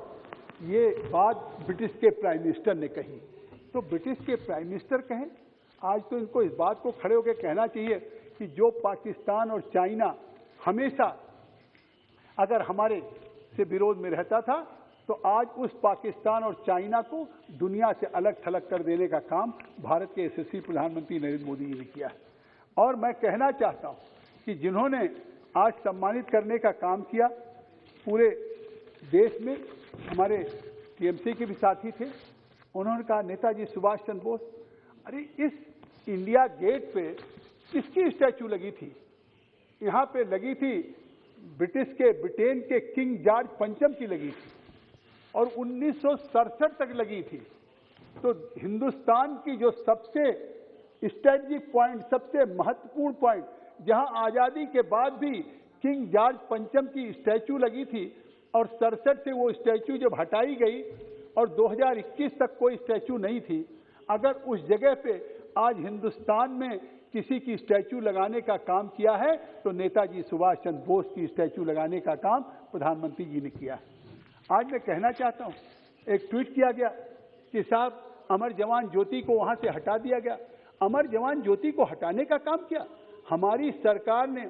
मैं कहता हूं कि प्रधानमंत्री मनमोहन सिंह जी ने कहा था कि हम एक नेशनल वॉर मेमोरियल बनाएंगे, इंदिरा जी ने कहा था कि हम नेशनल वॉर मेमोरियल बनाएंगे।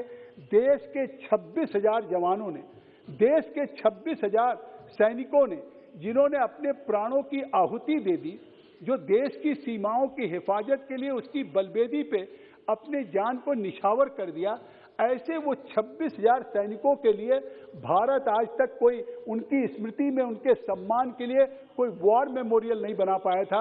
अगर नेशनल वॉर मेमोरियल बनाने का काम भी किया है तो भारत के यशस्वी प्रधानमंत्री नरेंद्र मोदी जी ने किया है। और आज उसी इंडिया गेट के पास जिस तरह से 50 एकड़ में आज नेशनल वॉर मेमोरियल बनाने का काम किया है, उस पर आप देखें कि आज वहां पे सुभाष चंद्र बोस जी की मूर्ति 23 जनवरी को लगाई गई, इसलिए कि उनका जन्मदिन था। तो 23 को लगा के और अब आगे रिपब्लिक डे जो हमारा गणतंत्र दिवस होता है, अब वो 26 जनवरी से नहीं बल्कि 23 जनवरी से शुरू होगी। ये निश्चित तौर से उस हम नेताजी सुभाष चंद्र बोस को आजाद, जिसके लिए आजाद हिंद फौज, उनको सम्मान देने का काम कर रहे हैं। मैं कहता हूँ बहुत सी सरकारें आई, आखिर क्यों नहीं किया? अगर नेशनल आर्काइव में चले जाए हमारे कांग्रेस पार्टी के नेता, तो शायद उनको एहसास हो जाएगा कि 1956 में कोलकाता के राजभवन में जब वहां के प्राइम मिनिस्टर क्लेमेंट एटले आए थे, अधीर जी को तो मालूम है कि उस समय प्राइम मिनिस्टर क्लेमेंट एटले जस्टिस चक्रवर्ती थे, राज्यपाल और राजभवन में थे। तो उन्होंने कहा भी कि ये सेकेंड वर्ल्ड वॉर हुआ। जस्टिस चक्रवर्ती जी ने पूछा, उसको आप जीत गए ब्रिटिश के लोग, इसके बावजूद भी भारत को कैसे आजादी मिल गई? तो इस पे ब्रिटिश प्राइम मिनिस्टर मुस्कुराते हुए उन्होंने कहा, क्लेमेंट एटले ने, और 3 शब्द केवल कहा कि भारत की आजादी कैसे मिली। उन्होंने कहा सुभाष चंद्र बोस, जो भारत की आजादी के लिए उस समय के तत्कालीन प्राइम मिनिस्टर रहे हों, उनके और लॉर्ड माउंटबेटन के सामने जब भारत की आजादी मिली हो और वो कलकत्ता के राजभवन में ये कहते हों कि सुभाष चंद्र बोस जी के नाते देश को आजादी मिली हो, उस सुभाष चंद्र बोस जी को सम्मान करने का काम क्या किया? आज 2021 में आज उनकी स्टैचू को लगाने का काम किया। उनके जन्मदिन पे ठीक होलोग्राम की बात हो रही थी कि होलोग्राम की स्टैचू लगाई गई। अरे होलोग्राम की स्टैचू लगा करके उनकी इतनी बड़ी, जब तक ग्रेनाइट की स्टैचू नहीं तैयार होती है, उनके जन्मदिन पे लगाया गया। और आज देश, पूरा विश्व अपने को गौरवान्वित महसूस कर रहा है कि कम से कम भारत की उस राजधानी में वहाँ पे स्टैचू लगाने का काम हुआ। और वो अमर जवान ज्योति जो वहाँ थी, उसको उस नेशनल वॉर मेमोरियल में ले जाकर के उसके साथ जो वहाँ की ज्योति थी शामिल किया। और वो 26,000 जवानों को जब भी कोई श्रद्धा सुमन होगा, और वो अखंड ज्योति हर समय चलती रहेगी, और अखंड ज्योति से निश्चित तौर से उस देश के उन शहीदों का सम्मान बढ़ेगा। मैं कहना चाहता हूं कि आज जिस तरीके से हमारी सरकार ने आज मेडिकल इंफ्रास्ट्रक्चर में, प्रधानमंत्री ने, आप सब गवाह होंगे इस बात के कि 64,000 करोड़ प्रधानमंत्री मेडिकल इंफ्रास्ट्रक्चर में उन्होंने काशी से लॉन्च किया था पूरे देश के लिए। क्योंकि कोविड की चुनौती में देखा कि उस वैश्विक चुनौती में जिस तरीके से देश जिस तरीके से लोगों को मेडिकल कॉलेज टेस्ट कराना पड़ता था, पैथोलॉजी के लिए गांव के लोग शहर तक पहुंचते हुए मेडिकल कॉलेज या किसी पीजीआई तक शायद वो अपने प्राण को खो देते थे। आज पूरे देश में मेडिकल इंफ्रास्ट्रक्चर को मजबूत करने का काम किया। मैं कहना चाहता हूं कि आज प्रधानमंत्री जिस तरीके से हमारी सरकार ने किसानों के फोकस की बात की है और किसानों के हितों के लिए जो कदम उठाया, उन्होंने कहा था किसान बैठे थे और किसानों की सुन नहीं लिया। अरे इस सदन में मैं भी था सदस्य, और मैं गवाह हूं कि इस सदन में जो आज कांग्रेस के नेता बोल रहे थे, हमने तो किसानों के हित में इस लोकसभा के सदन से बिल पारित हुआ, राज्यसभा से बिल पारित हुआ, 6-6 घंटे सभी दलों के माननीय सदस्यों ने हिस्सा लिया, अधीर रंजन जी ने भी हिस्सा लिया, और उसके बाद वो कृषि कानून पास हुए, इसलिए कि उसमें डॉक्टर स्वामीनाथन की रिपोर्ट को हमने लागू करने का काम किया। एमएसपी को 1.5 गुना बनाने का प्रधानमंत्री ने काम किया, और एमएसपी जिस तरीके से सवाल उठाया गया, चाहे एमएसपी पे सवाल उठाया गया हो और चाहे सवाल उठाया गया मंडी समितियों पे, सारी चीजों को स्पष्ट किया। लेकिन इसके बावजूद भी उन किसानों की भावनाओं को देखते हुए ये बड़प्पन था भारत का प्रधानमंत्री को कि उन्होंने वो तीनों कृषि के कानून को बिल को वापस ले लिया। आपके नेता ने क्या किया था? इसी सदन में मनरेगा का बिल पारित हुआ था और आपकी सरकार ने किया था, मनमोहन सिंह जी की सरकार ने किया था। उस बिल को फाड़ने का काम कौन किया था? जो आज बोलने का काम कर रहे हैं, अपनी ही सरकार के बिल को फाड़ने का काम किया था। पूरे देश के लोग शर्मसार हुए थे। नहीं, मनरेगा लाए थे, पूरे देश में नहीं था। अच्छा, कौन सा बिल फाड़ा था आपने? कौन सा बिल फाड़ा था आपने? अच्छा, चलिए कौन सा हाइब्रिड कौन सा बिल फाड़ा था, बता दो। नहीं, अच्छा, कौन सा बिल था? अच्छा, चलो आप बता दो। I must correct myself, I must correct myself, just you tell me what was the bill, what was the bill. नहीं, चलिए कम से कम हमारे पीठ पे जानते। तो आज हमारा, चलिए ठीक है, अब आप बता दीजिए किस बिल को फाड़ा था, जवाब दे दीजिएगा।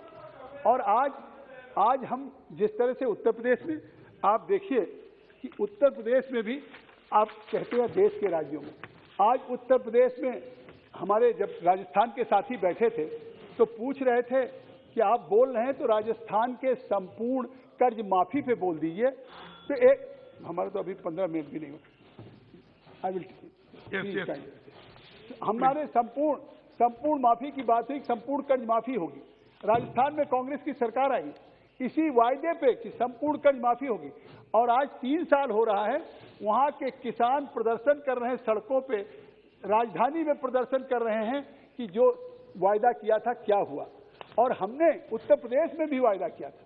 देश के गृह मंत्री श्री अमित शाह जी 2017 में गए थे, उन्होंने अपना घोषणा पत्र भारतीय जनता पार्टी का जारी करते हुए कहा था कि जिस दिन अगर उत्तर प्रदेश में भाजपा की सरकार बनेगी, हम 1 लाख तक के कर्जे हम 1 महीने के अंदर माफ करेंगे। और आपने देखा होगा कि 2017 में सरकार हमारी बनी, हमने 36,000 करोड़ कर्जा हमने माफ किया 86 लाख किसानों का। आज ये हमारी उपलब्धियां कि जो हमने वायदा किया उन वायदों को पूरा करने का काम किया। आज पूरी दुनिया जानती है कि सबसे बड़ा फूड सिक्योरिटी प्रोग्राम आज भारत में चल रहा है, और आज हमारी डबल इंजन की सरकार केवल देश के 80 करोड़ लोगों को नहीं दे रही। उत्तर प्रदेश में जहां 15 करोड़ लोगों को 5 किलो प्रति यूनिट केंद्र सरकार से मिल रहा, वही उत्तर प्रदेश से योगी आदित्यनाथ की भी सरकार से मिला। जहां आज 2017 में, I will conclude only, just I will take 5 minutes, within 2 minutes. तो मैं आज कहना चाहता हूं कि आज प्रधानमंत्री किसान सम्मान निधि में छोटे छोटे किसानों की कितनी बड़ी चिंता है। आज उन छोटे छोटे किसानों के लिए अगर 11 करोड़ किसानों को 6,000 रुपया प्रतिवर्ष पेस्टिसाइड्स के लिए, खाद के लिए, बीज के लिए, और वो हम भारत के एक्सचेकर से 1,80,000 करोड़ हमने किसानों के खाते में डाला। और जिसका नतीजा क्या है, अगर हम किसानों को आज हमने सॉइल हेल्थ कार्ड दिया, आज किसानों को प्रधानमंत्री किसान सम्मान निधि दे रहे हैं, अगर आज हम उनको प्रधानमंत्री कृषि इंश्योरेंस दे रहे हैं, उसका नतीजा हुआ है कि आज एग्रीकल्चर का ग्रोथ रेट 3.9% बढ़ा। जहां लोग कृषि से पलायन कर रहे थे, लोग खेती नहीं कर रहे थे। और एमएसपी की बात जो करते हैं विपक्ष के लोग, मैं कहना चाहता हूं कि एमएसपी केवल जारी नहीं है, आज हमने एमएसपी की खरीद के लिए किसानों के खाते के लिए 2,37,000 करोड़ सीधे किसानों के खाते में देने का काम किया है, और 64 लाख हेक्टेयर हमने अतिरिक्त सिंचाई किया है प्रधानमंत्री किसाई सिंचाई योजना में और अटल भूजल योजना में। इस तरीके से प्लीज एक I will take only hardly 2 minute. Sitharaman साहब ने क्या कहा, जब जिस समय एक आया था कि डिजिटल पेमेंट होगा, और डिजिटल पे तो लोगों, सीतारमण साहब 9 बार बजट पेश कर चुके थे, उन्होंने कहा कि भारत के ग्रामीण क्षेत्रों में कैसे डिजिटल पेमेंट होगा, ये संभव ही नहीं है। ग्रामीण क्षेत्र के लोग इसको यूज नहीं कर पाएंगे, पढ़े लिखे नहीं हैं। लेकिन आज तो ये ऑन रिकॉर्ड है कि आज हमारी सरकार की नीतियों की देन है, प्रधानमंत्री का प्रयास है। जिस दिन सरकार में आए उन्होंने जनधन का खाता खुलवाना शुरू किया, उन्होंने डिजिटल पेमेंट की बात कही लगातार लोगों को, और आज उसका नतीजा है कि आज हम डिजिटल पेमेंट में 8 लाख करोड़ का डिजिटल पेमेंट यूपीआई के माध्यम से हुआ है, जो पूरी दुनिया में सबसे सर्वाधिक। हम एक दशक पहले सबसे पीछे थे, आज हम चाइना से 2 गुना ज्यादा डिजिटल पेमेंट कर रहे हैं और अमेरिका से 10 गुना ज्यादा पेमेंट कर रहे हैं। उसके बावजूद कह रहे हैं कि हम ये है। और जिस तरीके से आज मैं कहना चाहता हूं कि मानवर ये देश की सुरक्षा की बात करते हैं, देश की सुरक्षा की बात करेंगे। 2014 के पहले क्या स्थिति थी कि सीमा पार से लोग आते थे, चाहे आईएसआई के लोग, आतंकवादी, हमारे देश के सैनिकों का सर काट के लेके चले जाते थे, हम रिटेलिएट नहीं करते थे, पूरे देश का खून खौल जाता था। और अगर पुलवामा में, उरी में कोई बात हुई तो पूरे देश ने नहीं, पूरी दुनिया ने देखा कि हमने बालाकोट में एयर स्ट्राइक किया, हमने उनकी सीमाओं में घुस करके हमारे सैनिकों ने सर्जिकल स्ट्राइक किया है। तो आज अगर वो पाकिस्तान अब समझ गया कि अब वो भारत नहीं है, अब वो भारत नहीं है, अब भारत एक हो चुका है, भारत वो मजबूत भारत हो चुका है, आत्मनिर्भर भारत हो चुका है, शक्तिशाली भारत हो चुका है कि अगर चाहे पाकिस्तान हो और चाइना हो, अगर वो हमारी तरफ नजरें उठाएगा तो उसकी नजरों को हम फोड़ देने का काम करेंगे। वो भारत की हमारी सरकार। नहीं, मैं बस I will take hardly one बस। मैं कहना चाहता हूं कि आज जो हमारी स्थिति है उसमें कंक्लूड कर रहा हूं। बिल्कुल मैं आपसे अपने जी हमारी सरकार के जो उपलब्धियां और योजनाएं हैं, मैं केवल पैंडेमिक टाइम नहीं, बिल्कुल आदरणीय अधिष्ठाता महोदय, कम से कम आज देश के उन स्वतंत्रता संग्राम सेनानियों को, चाहे पटेल हो, चाहे हमारे सुभाष चंद्र बोस हो, चाहे वीर सावरकर हो, आज उन सारे लोगों, या चाहे हमारे बाबा भीमराव अम्बेडकर हो, पंचतीर्थ किसने बनाने का काम किया? बड़े बड़े महापुरुषों का था। लेकिन आज अगर बाबा भीमराव अंबेडकर का अगर पीठ बनाने का काम किया, अगर आज उनकी स्मृति में स्मारक बनाने का काम किया, तो इसी पार्लियामेंट के बराबर में हिंदुस्तान में पहली बार हमारी सरकार और नरेंद्र मोदी जी ने किया। 5 उनके स्थान जुड़े हुए थे, उसको पंचतीर्थ स्थान बनाने का काम किया। जिस तरह से बैकवर्ड कमीशन को हमने कॉन्स्टिट्यूशनल दर्जा दिया, आज बांटने की बात करते हैं। ये लोगों को किस तरीके से कहें? सारे राज्यों के साथ फेडरल स्ट्रक्चर में आज चाहे जीएसटी हो, चाहे उसके साथ मिलकर के हमारे कोविड का प्रबंधन हो, चाहे सारी उनमें जिस तरीके से काम कर रहे हैं, मुझे लगता है कि आज उनके साथ हम डिसरिस्पेक्ट नहीं करते हैं, हम उनको तो रिस्पेक्ट करना चाहते हैं। लेकिन मैं कहना चाहता हूं कि वो हम पे आरोप लगा रहे थे कि हमारे साथ डिसरिस्पेक्ट कर लीजिए। अरे हम बिल्कुल नहीं करते, हम तो रिस्पेक्ट करते हैं। लेकिन आपको रिजेक्ट करने का काम आपको देश की जनता कर रही है। एक एक राज्य से कांग्रेस मुक्त हो रहा है, कुछ दिन बाद भारत से कांग्रेस मुक्त हो जाएगा। Thank you so much. मैं समर्थन करता हूँ। Thank you so much. Honourable member Shri I B. Eden. Sir, thank you for this opportunity, sir. Sir, I would like to strongly oppose the Honorable President Sri Ramnath Kovindji's speech on January 31st, 2022 in this August House. The Thanksgiving motion. Sir, Honorable Pal साहब बहुत ही बुजुर्ग और वरिष्ठ नेता है, हमारे chairman साहब भी है, but he has made a factual error in his speech mentioning about Rahul Gandhi tearing the Manrega bill. I suppose he would have mentioned, or he must have thought that the bill he told of in a press conference was related to a bill against corruption. Public representatives के corruption के बारे में एक जो bill आए थे उसके खिलाफ राहुल जी ने बोला था। आप शायद उसके बारे में बोल रहे हो, क्योंकि is a very, very senior and very respected member of the House, so I'm pretty sure he won't speak without any kind of statistics or facts. Sir, I am opposing this motion because there was no concrete plan to strengthen the economy of this country, nor or to address the issues faced by the common man during the last 2 years of COVID.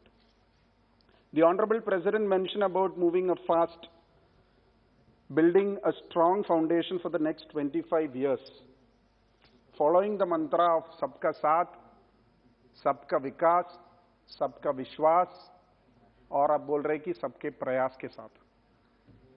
Sir, इस सरकार ने 2019 में जब शपथ लिया था, माननीय प्रधानमंत्री जी ने बोला सबका साथ और सबका विकास।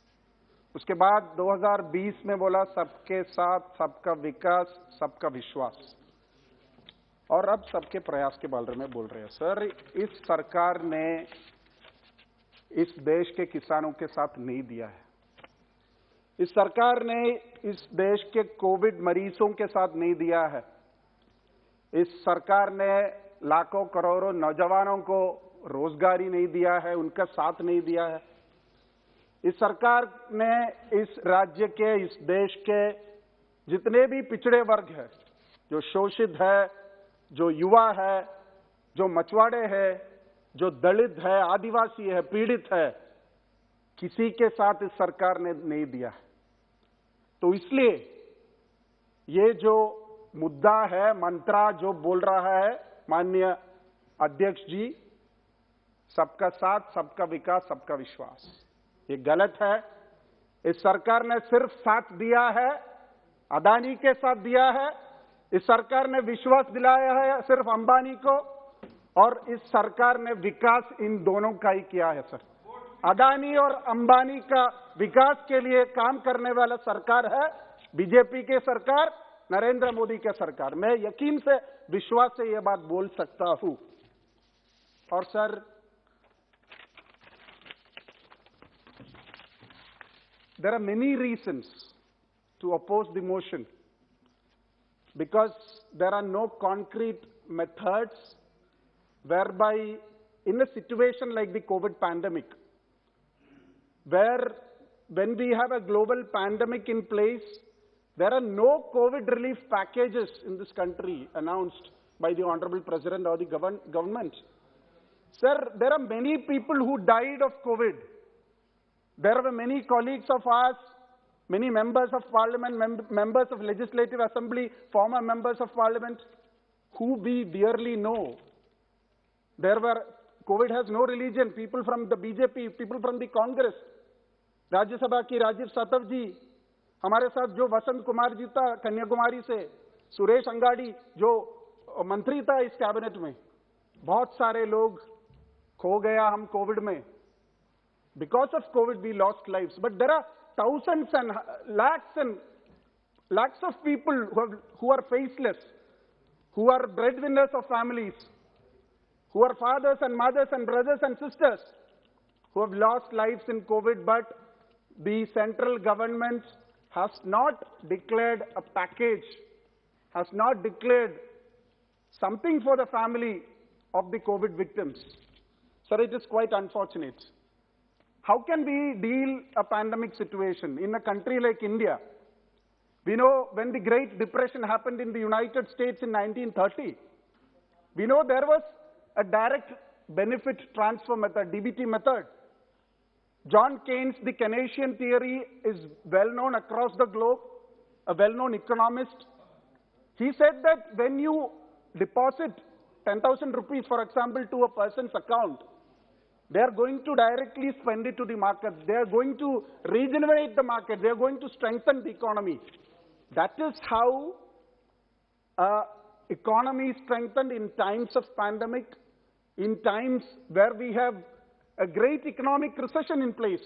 That is how a responsible government should act. But unfortunately, our government hasn't done anything. Not just not done anything, they have cut down the 25,000 crore of Manrega, which was very vital in providing jobs to many urban and rural population. It is a form of direct benefit transfer for creating lakhs and lakhs of people with jobs.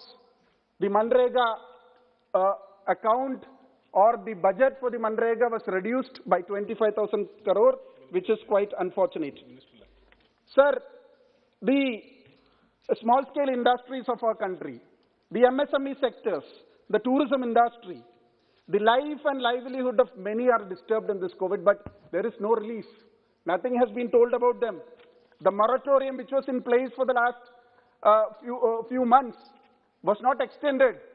The people who have taken loans for these small-scale industries, MSMEs, for many industrial purposes, educational loans, the moratorium is not in place, whereby many children, many young people are going to be at the verge of a suicide.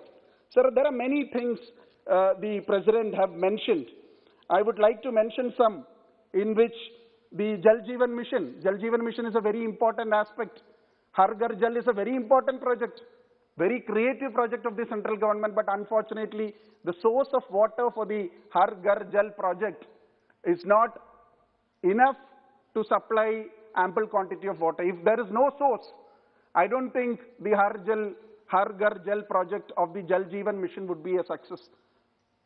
The fishermen of our country, I asked a question in this August House.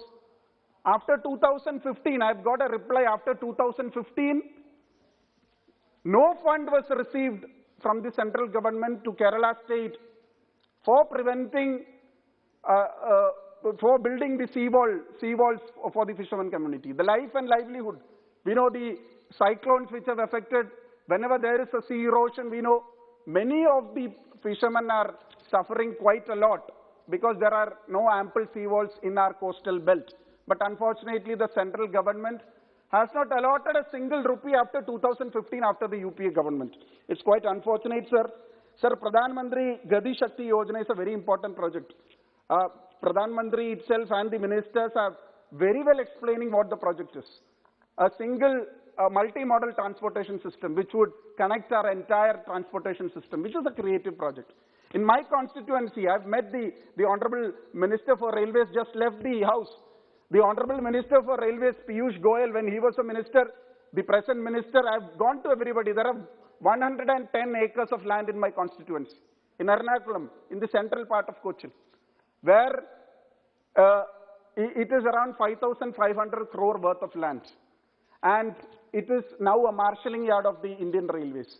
We can start 10 to 15 tracks, platforms, and build a beautiful central railway station, which will connect the metro rail, which would connect the water metro, which would connect the mobility hub. This would be first of its kind in India.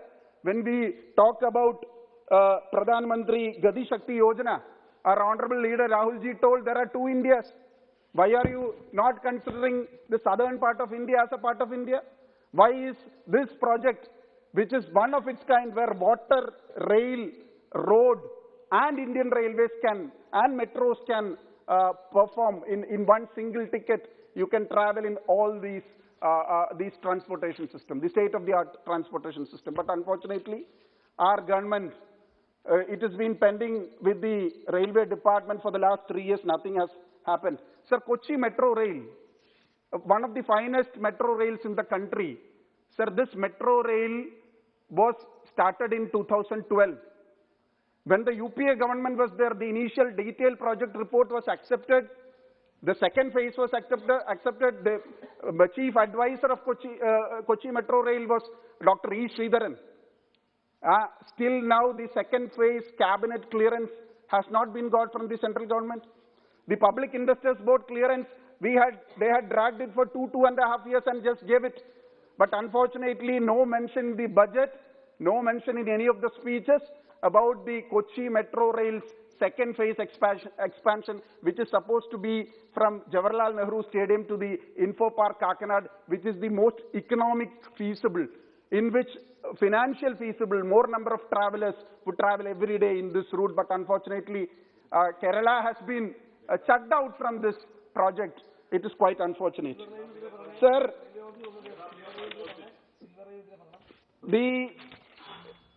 Sir, I am going to conclude. Yes. Sir, the Make in India project, how it is happening in our country. The Cochin Shipyard Limited is in my constituency. The prestigious INS Vikrant, the first aircraft carrier for the Indian Army, is being built, and the trial runs are going in Kochi backwater, sir. Sir, 25% of the shares of this strategically important public sector undertaking has been sold. Now, the central government has not very clearly mentioned about the K-Rail, the Silver Line project, which is also a major project mooted by the state government, but no environmental clearance has been got. The detailed project report has a lot of loopholes in which the central government has not answered many questions. Sir, the budget, Honorable Nirmala Sitharaman ji has presented the budget, in which 2019 to 2020, the GDP was 3.71. It was not because of the COVID pandemic situation. It was because of the total mismanagement, of the continuous mismanagement of the economy.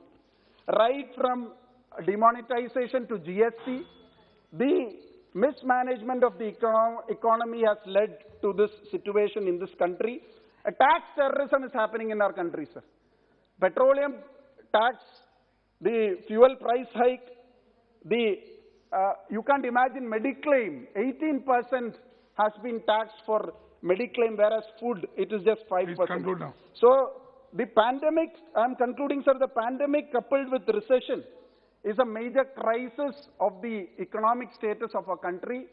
Sir, the public sector undertaking has been vastly sold. All the profit-making industries has been sold. The economy has been held with all the money which has been acquired from the shares which has been sold from the public sector undertakings, and selling of the public sector undertakings, the money is being diverted.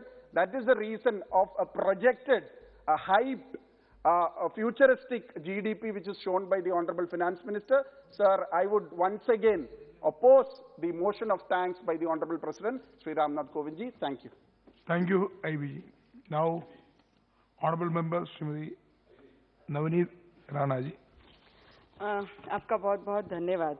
आपने मुझे महामहिम राष्ट्रपति जी के अभिभाषण पर बोलने के लिए अवसर दिया, उसके लिए मैं आपकी आभारी हूँ. बहुत बहुत धन्यवाद.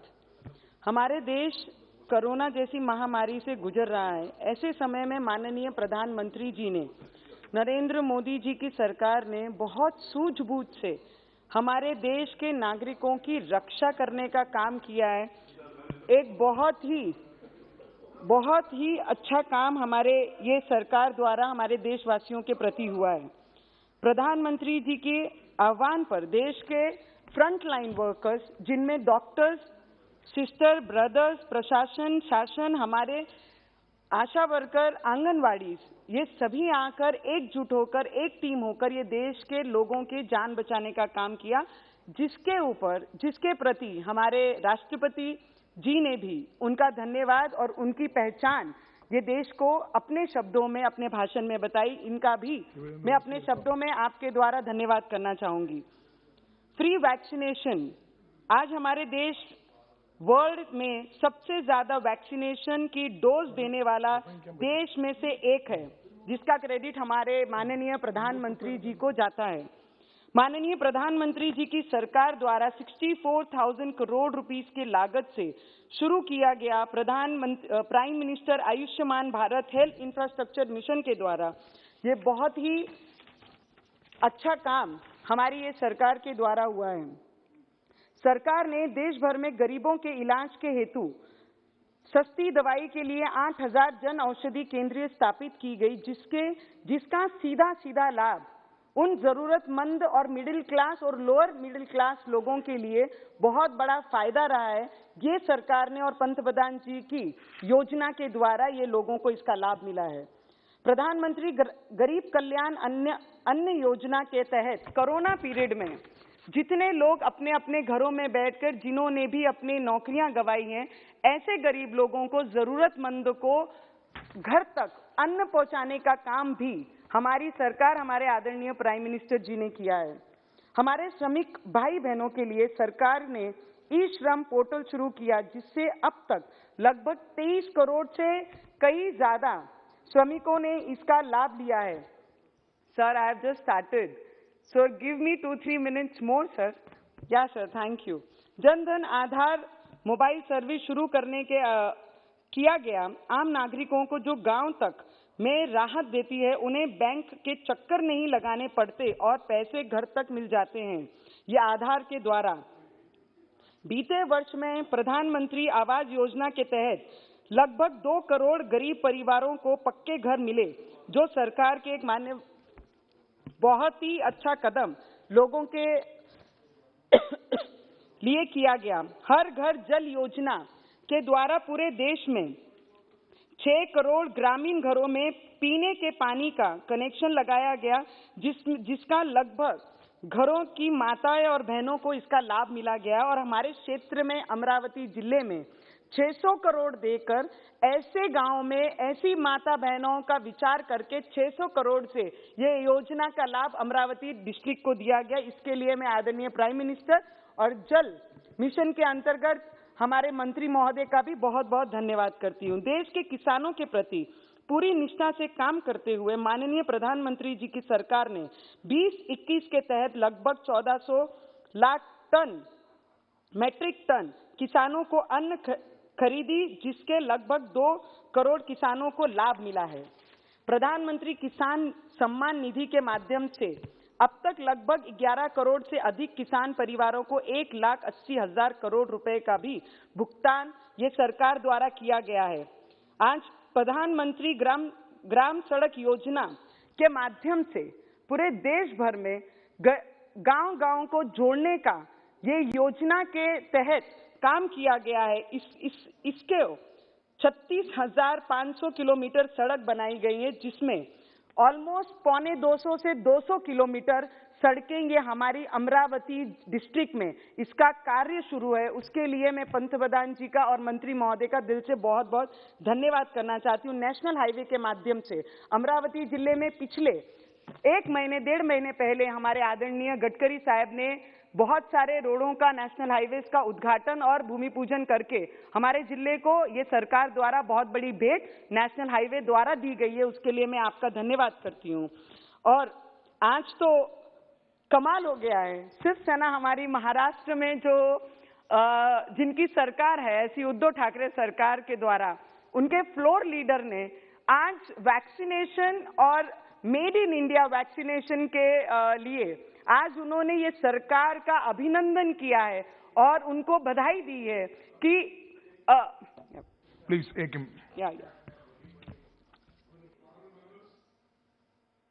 House agreed the time of the House may be extended by 1 more hour. Okay, please continue. और जिस तरीके से हमारे फ्लोर लीडर, शिवसेना के फ्लोर लीडर ने अभी बहुत अच्छे शब्दों में हमारे मोदी जी का और इस पूरी सरकार का अभिनंदन किया कि मेड इन इंडिया के द्वारा और वैक्सीनेशन के द्वारा जो भी वेरिएंट अभी हमारे देश में आया है, उसको लोगों को सेव करने के लिए ये सरकार ने बहुत ही बढ़िया और बहुत ही अच्छा काम किया है। तो मुझे लगता है शिवसेना मजबूर हो गई है ये सरकार और ये गवर्नमेंट के बारे में और हमारे पंतप्रधान जी के बारे में बोलने के लिए, तो उनका भी दिल से अभिनंदन करना चाहिए कि अच्छे कार्यों के लिए वो भी आगे बढ़े हैं। और भारतमाला रोड प्रोजेक्ट के तहत लगभग 6 लाख करोड़ रुपए की लागत से 20,000 किलोमीटर लंबी राज्य मार्ग का निर्माण किया। वाटर हार्वेस्टिंग इंफ्रास्ट्रक्चर के माध्यम से 64 लाख हेक्टेयर सिंचाई, जो हमारे महाराष्ट्र में बहुत फेमस है, सिंचाई के बहुत बड़े प्रकरण हमारे महाराष्ट्र में हुए हैं, पर ये सरकार ने सिंचाई के योजना के तहत बहुत सारे किसानों को इससे लाभ होगा आने वाले समय में, उसका कार्य भी ये सरकार ने किया है। महिलाओं के सम्मान हेतु सरकार ने अनेक कार्य किए हैं, उनमें उज्ज्वला योजना और लोन देकर उनके हाथ मजबूत करने का काम और बेटी बचाओ बेटी पढ़ाओ जैसे अनेक कार्य। आज देश की हर एक महिला खुद सक्षम है, अपने पैर पे खड़े हो सकती है और अपने लिए लड़ सकती है और कुछ कर सकती है। इसका विश्वास हमारे आदरणीय प्राइम मिनिस्टर जी ने दिलाया, उसका धन्यवाद करती हूँ। न्यू नेशनल एजुकेशन पॉलिसी के माध्यम से स्थानीय भाषाओं को भी करने का कार्य मोदी सरकार ने किया है, जो अपने आप में एक बड़ा पहल है। इसके के तहत 10 राज्यों में इंजीनियरिंग कॉलेजेस में 6 लैंग्वेजेस में पढ़ाई शुरू करवाने का भी कार्य है। स्किल इंडिया मिशन के माध्यम से हमारे ट्राइबल क्षेत्र में भी बहुत सारे स्किल इंडिया के माध्यम से उन्हें ट्रेनिंग दी जा रही है। उस दिन मंत्री महोदय से डिस्कशन करते हुए यही कहा कि स्किल इंडिया मिशन के माध्यम से उन्हें स्किल देने के बाद कितने लोगों को रोजगार दे रहे हैं। तो मंत्री महोदय जी का बहुत पॉजिटिव उत्तर इस पे आया है कि ट्रेनिंग देने के बाद हम मैक्सिमम कोशिश कर रहे हैं कि उनकी प्लेसमेंट होनी चाहिए, जिस तरीके से बजट में घोषणा भी हुई है। और हमारे क्षेत्र में एयरपोर्ट का कार्य ये पिछले समय हमारे सिविल एविएशन मंत्री ने 75 करोड़ देकर हमारे एयरपोर्ट का निर्माण जल्द से जल्द पूरा हो। सिंधुदुर्गा में अभी पिछले वर्ष में सिंधुदुर्गा का भी एयरपोर्ट का भी निर्माण पूरा होकर उसका उद्घाटन किया गया। उसी तरीके से अमरावती जिले का भी उद्घाटन आने वाले समय में होगा। उसके लिए मैं सिविल एविएशन मंत्री का भी बहुत बहुत धन्यवाद करती हूँ। लास्ट 2 मिनट्स अध्यक्ष महोदय, रेलवे रिपेयर कारखाना उसको 300 करोड़ देकर हमारे अमरावती डिस्ट्रिक्ट को और हमारे विदर्भ को, महाराष्ट्र को एक बहुत बड़ी भेंट हमारी ये सरकार द्वारा किए गया। इसके लिए रेल मंत्री हमारे दानवे साहब और हमारे मंत्री जी यहाँ पर बैठे हैं, उनका भी दिल से बहुत बहुत धन्यवाद करती हूँ। सिर्फ जल्द से जल्द वो पूरा हो जाए और आपके हाथ से और आदरणीय प्राइम मिनिस्टर जी के हाथ से उसका उद्घाटन हो, इतनी विनंती भी मैं आपको करती हूँ। स्काई वॉक, हमारे एनवायरमेंट मिनिस्टर, फॉरेस्ट मिनिस्टर यहाँ पे उपस्थित हैं, जिन्होंने स्काई वॉक जैसे बड़े एक टूरिज्म स्पॉट को चिकलदारा के अंदर जो बहुत समय से अटका था, हमारे मंत्री महोदय जी ने, अश्विनी चौबे साहब ने उसे फॉलोअप लेके नोडल ऑफिसर से लेकर अपनी जो केंद्र की ये हैं डिपार्टमेंट, उनसे फॉलोअप लेकर उसको पास करने लगाया, उसका काम शुरू करने लगाया। उसके लिए ये डिपार्टमेंट का भी मैं दिल से धन्यवाद करती हूँ। और पीएम केयर फंड से ऑक्सीजन प्लांट जो हमारे जिले में, अमरावती जिले डिस्ट्रिक्ट को पीएम केयर फंड के माध्यम से हमारे प्राइम मिनिस्टर जी ने हमारे जिले को भेंट दी, उसके लिए भी धन्यवाद करती हूँ। एकलव्य स्कूल का उद्घाटन हमारे ट्राइबल क्षेत्र में आदरणीय प्राइम मिनिस्टर जी ने उनके हाथों से की, उनका भी मैं उस चीज के लिए धन्यवाद करती हूँ। और हमारे शिवसेना के एक आदरणीय सर जस्ट लास्ट 1 मिनट, हमारे फ्लोर लीडर ने, शिवसेना के फ्लोर लीडर ने, हमारे आदरणीय बड़े हैं, सीनियर पॉलिटिशियन है हमारे महाराष्ट्र के, उन्होंने आज हमारे राज्यपाल के बारे में, गवर्नर साहब के बारे में ये पार्लियामेंट हाउस में जो शब्दों से उनका तिरस्कार किया है, मुझे लगता है उन्हें इस बात का अफसोस दिलाना बहुत जरूरी है, ये हाउस के द्वारा, ये पार्लियामेंट हाउस के द्वारा, कि एक व्यक्ति हमारे राज्यपाल साहब जो महाराष्ट्र के, जो उन्होंने उनके ऊपर इल्जाम लगाए कि ये संविधान को खत्म करने निकले हैं, नहीं, हमारे गवर्नर साहब संविधान बचाने महाराष्ट्र पहुंचे हैं और उनका रिस्पेक्ट और उनका सम्मान करना ये महाराष्ट्र की जनता का काम और हमारा काम है, हमारा कर्तव्य है। तो मुझे लगता है ऐसे बड़े पॉलिटिशियंस और लीडर ने जो शिवसेना को रिप्रेजेंट करते हैं और लीडरशिप करते हैं यहाँ पर आके फ्लोर लीडर, उन्होंने राज्यपाल का ये पार्लियामेंट हाउस में अपमान नहीं करना चाहिए, उसका मैं निंदा करती हूँ। और राष्ट्रपति जी के अभिभाषण के मोशन में हम समर्थन करते हैं और पूरा महाराष्ट्र उनका समर्थन इस बात के लिए करता है। धन्यवाद। Thank you. Honourable member Shri Ravindranath Kumar ji. Sir வணக்கம் சார். மாண்புமிகு குடியரசுத் தலைவர் உரைக்கு நன்றி தெரிவிக்கும் இந்த வாய்ப்பை வழங்கிய மாண்புமிகு அவைத்தலைவர் அவர்களுக்கு எனது நெஞ்சார்ந்த நன்றினை தெரிவித்துக் கொள்கிறேன். சார், நமது புனிதமான தாய் திருநாடு ஆன்மீகமும் தத்துவமும் தலைத்த நாடு. நமது நாடு செயல்திறன் மிக்கதாக இருந்து வந்திருப்பதை நமது இனத்தின் வரலாறு காட்டுகிறது. அதை தற்போது நமது பாரத பிரதமர் ஸ்ரீ நரேந்திர மோடிஜி அவர்கள் நமது நாட்டின் வளர்ச்சிக்காக செயல்படுத்தி வருகிறார். நாம் 3வது ஆண்டாக கொரோனா வைரஸ் தாக்கத்தில் இருக்கிறோம். அதே நேரம் நமது இந்தியா 75வது சுதந்திர ஆண்டை அம்ரித் மகோத்சவை கொண்டாடி கொண்டிருக்கின்றோம். நமது நாட்டின் சுதந்திரத்திற்காக பாடுபட்ட தலைவர்களையும் வீரர்களையும் தியாகிகளையும் இந்த நேரத்தில் நான் தலைவணங்கி மரியாதையோடு வணக்கத்தை தெரிவித்துக் கொள்கிறேன். குடியரசுத் தலைவர் உரையில் இடம்பெற்றுள்ள அடுத்த 25 வருடத்தில் அமிர்த் மகோத்சவ் மூலமாக சப்கா சாத், சப்கா விகாஸ், சப்கா விஸ்வாஸ் और சப்கா பிரயாஸ் என்ற மந்திரத்தோடு இந்தியா அனைத்து வளர்ச்சியும் மக்கள் அனைத்து முன்னேற்றமும் அடைந்து உலக அரங்கில் வலிமையான நாடாக மாற்றப்படும் என்பதே லட்சியம் என்று அறிவித்ததை நான் மனப்பூர்வமாக வரவேற்கிறேன். 180 நாடுகளுக்கு மேலாக நமது இந்திய தயாரிப்பு மருந்துகளை பயன்படுத்துவது நமது மருந்தியல் துறையின் ஒரு மிகப்பெரிய புரட்சியாகும். தனி மனிதனுக்கு உணவில்லை என்றால் இந்த ஜகத்தினை அழித்திடுவோம் என்றார் மகாகவி பாரதியார். அதுபோல பிரதான் மந்திரி கரீப் கல்யாண் யோஜனா அன்ன யோஜனா மூலமாக கடந்த 19 மாதங்களில் 80 கோடி மக்களுக்கு உணவு தானியங்கள் வழங்கப்பட்டுள்ளது. கொரோனா நோய்க்கு எதிராக தடுப்பூசி செலுத்துவதில் ஒரு ஆண்டில் 150 கோடிக்கும் அதிகமான தடுப்பூசி செலுத்தப்பட்டுள்ளது ஒரு வரலாற்று சாதனையாகும். நாட்டு மக்களின் மருத்துவ தேவைக்காக 64,000 கோடி மதிப்பில் பிரதம மந்திரி ஆயுஷ்மான் பாரத் திட்டம் மூலமாக 80,000 சுகாதார வளங்கள் உருவாக்கப்பட்டதையும் கோடிக்கணக்கான ஏழைகள் மக்கள் பயன்பெறும் வகையில் மருத்துவ சேவைகள் பெறுவதற்காக ஆயுஷ்மான் பாரத் அட்டை வழங்கியதை நான் பாராட்டுகிறேன். அதுபோல ஜல் ஜீவன் மிஷன் மூலமாக 6 கோடி கிராமப்புற வீடுகளுக்கு குடிநீர் குழாய் இணைப்புகள் வழங்கப்பட்டுள்ளதை நான் வரவேற்கிறேன்.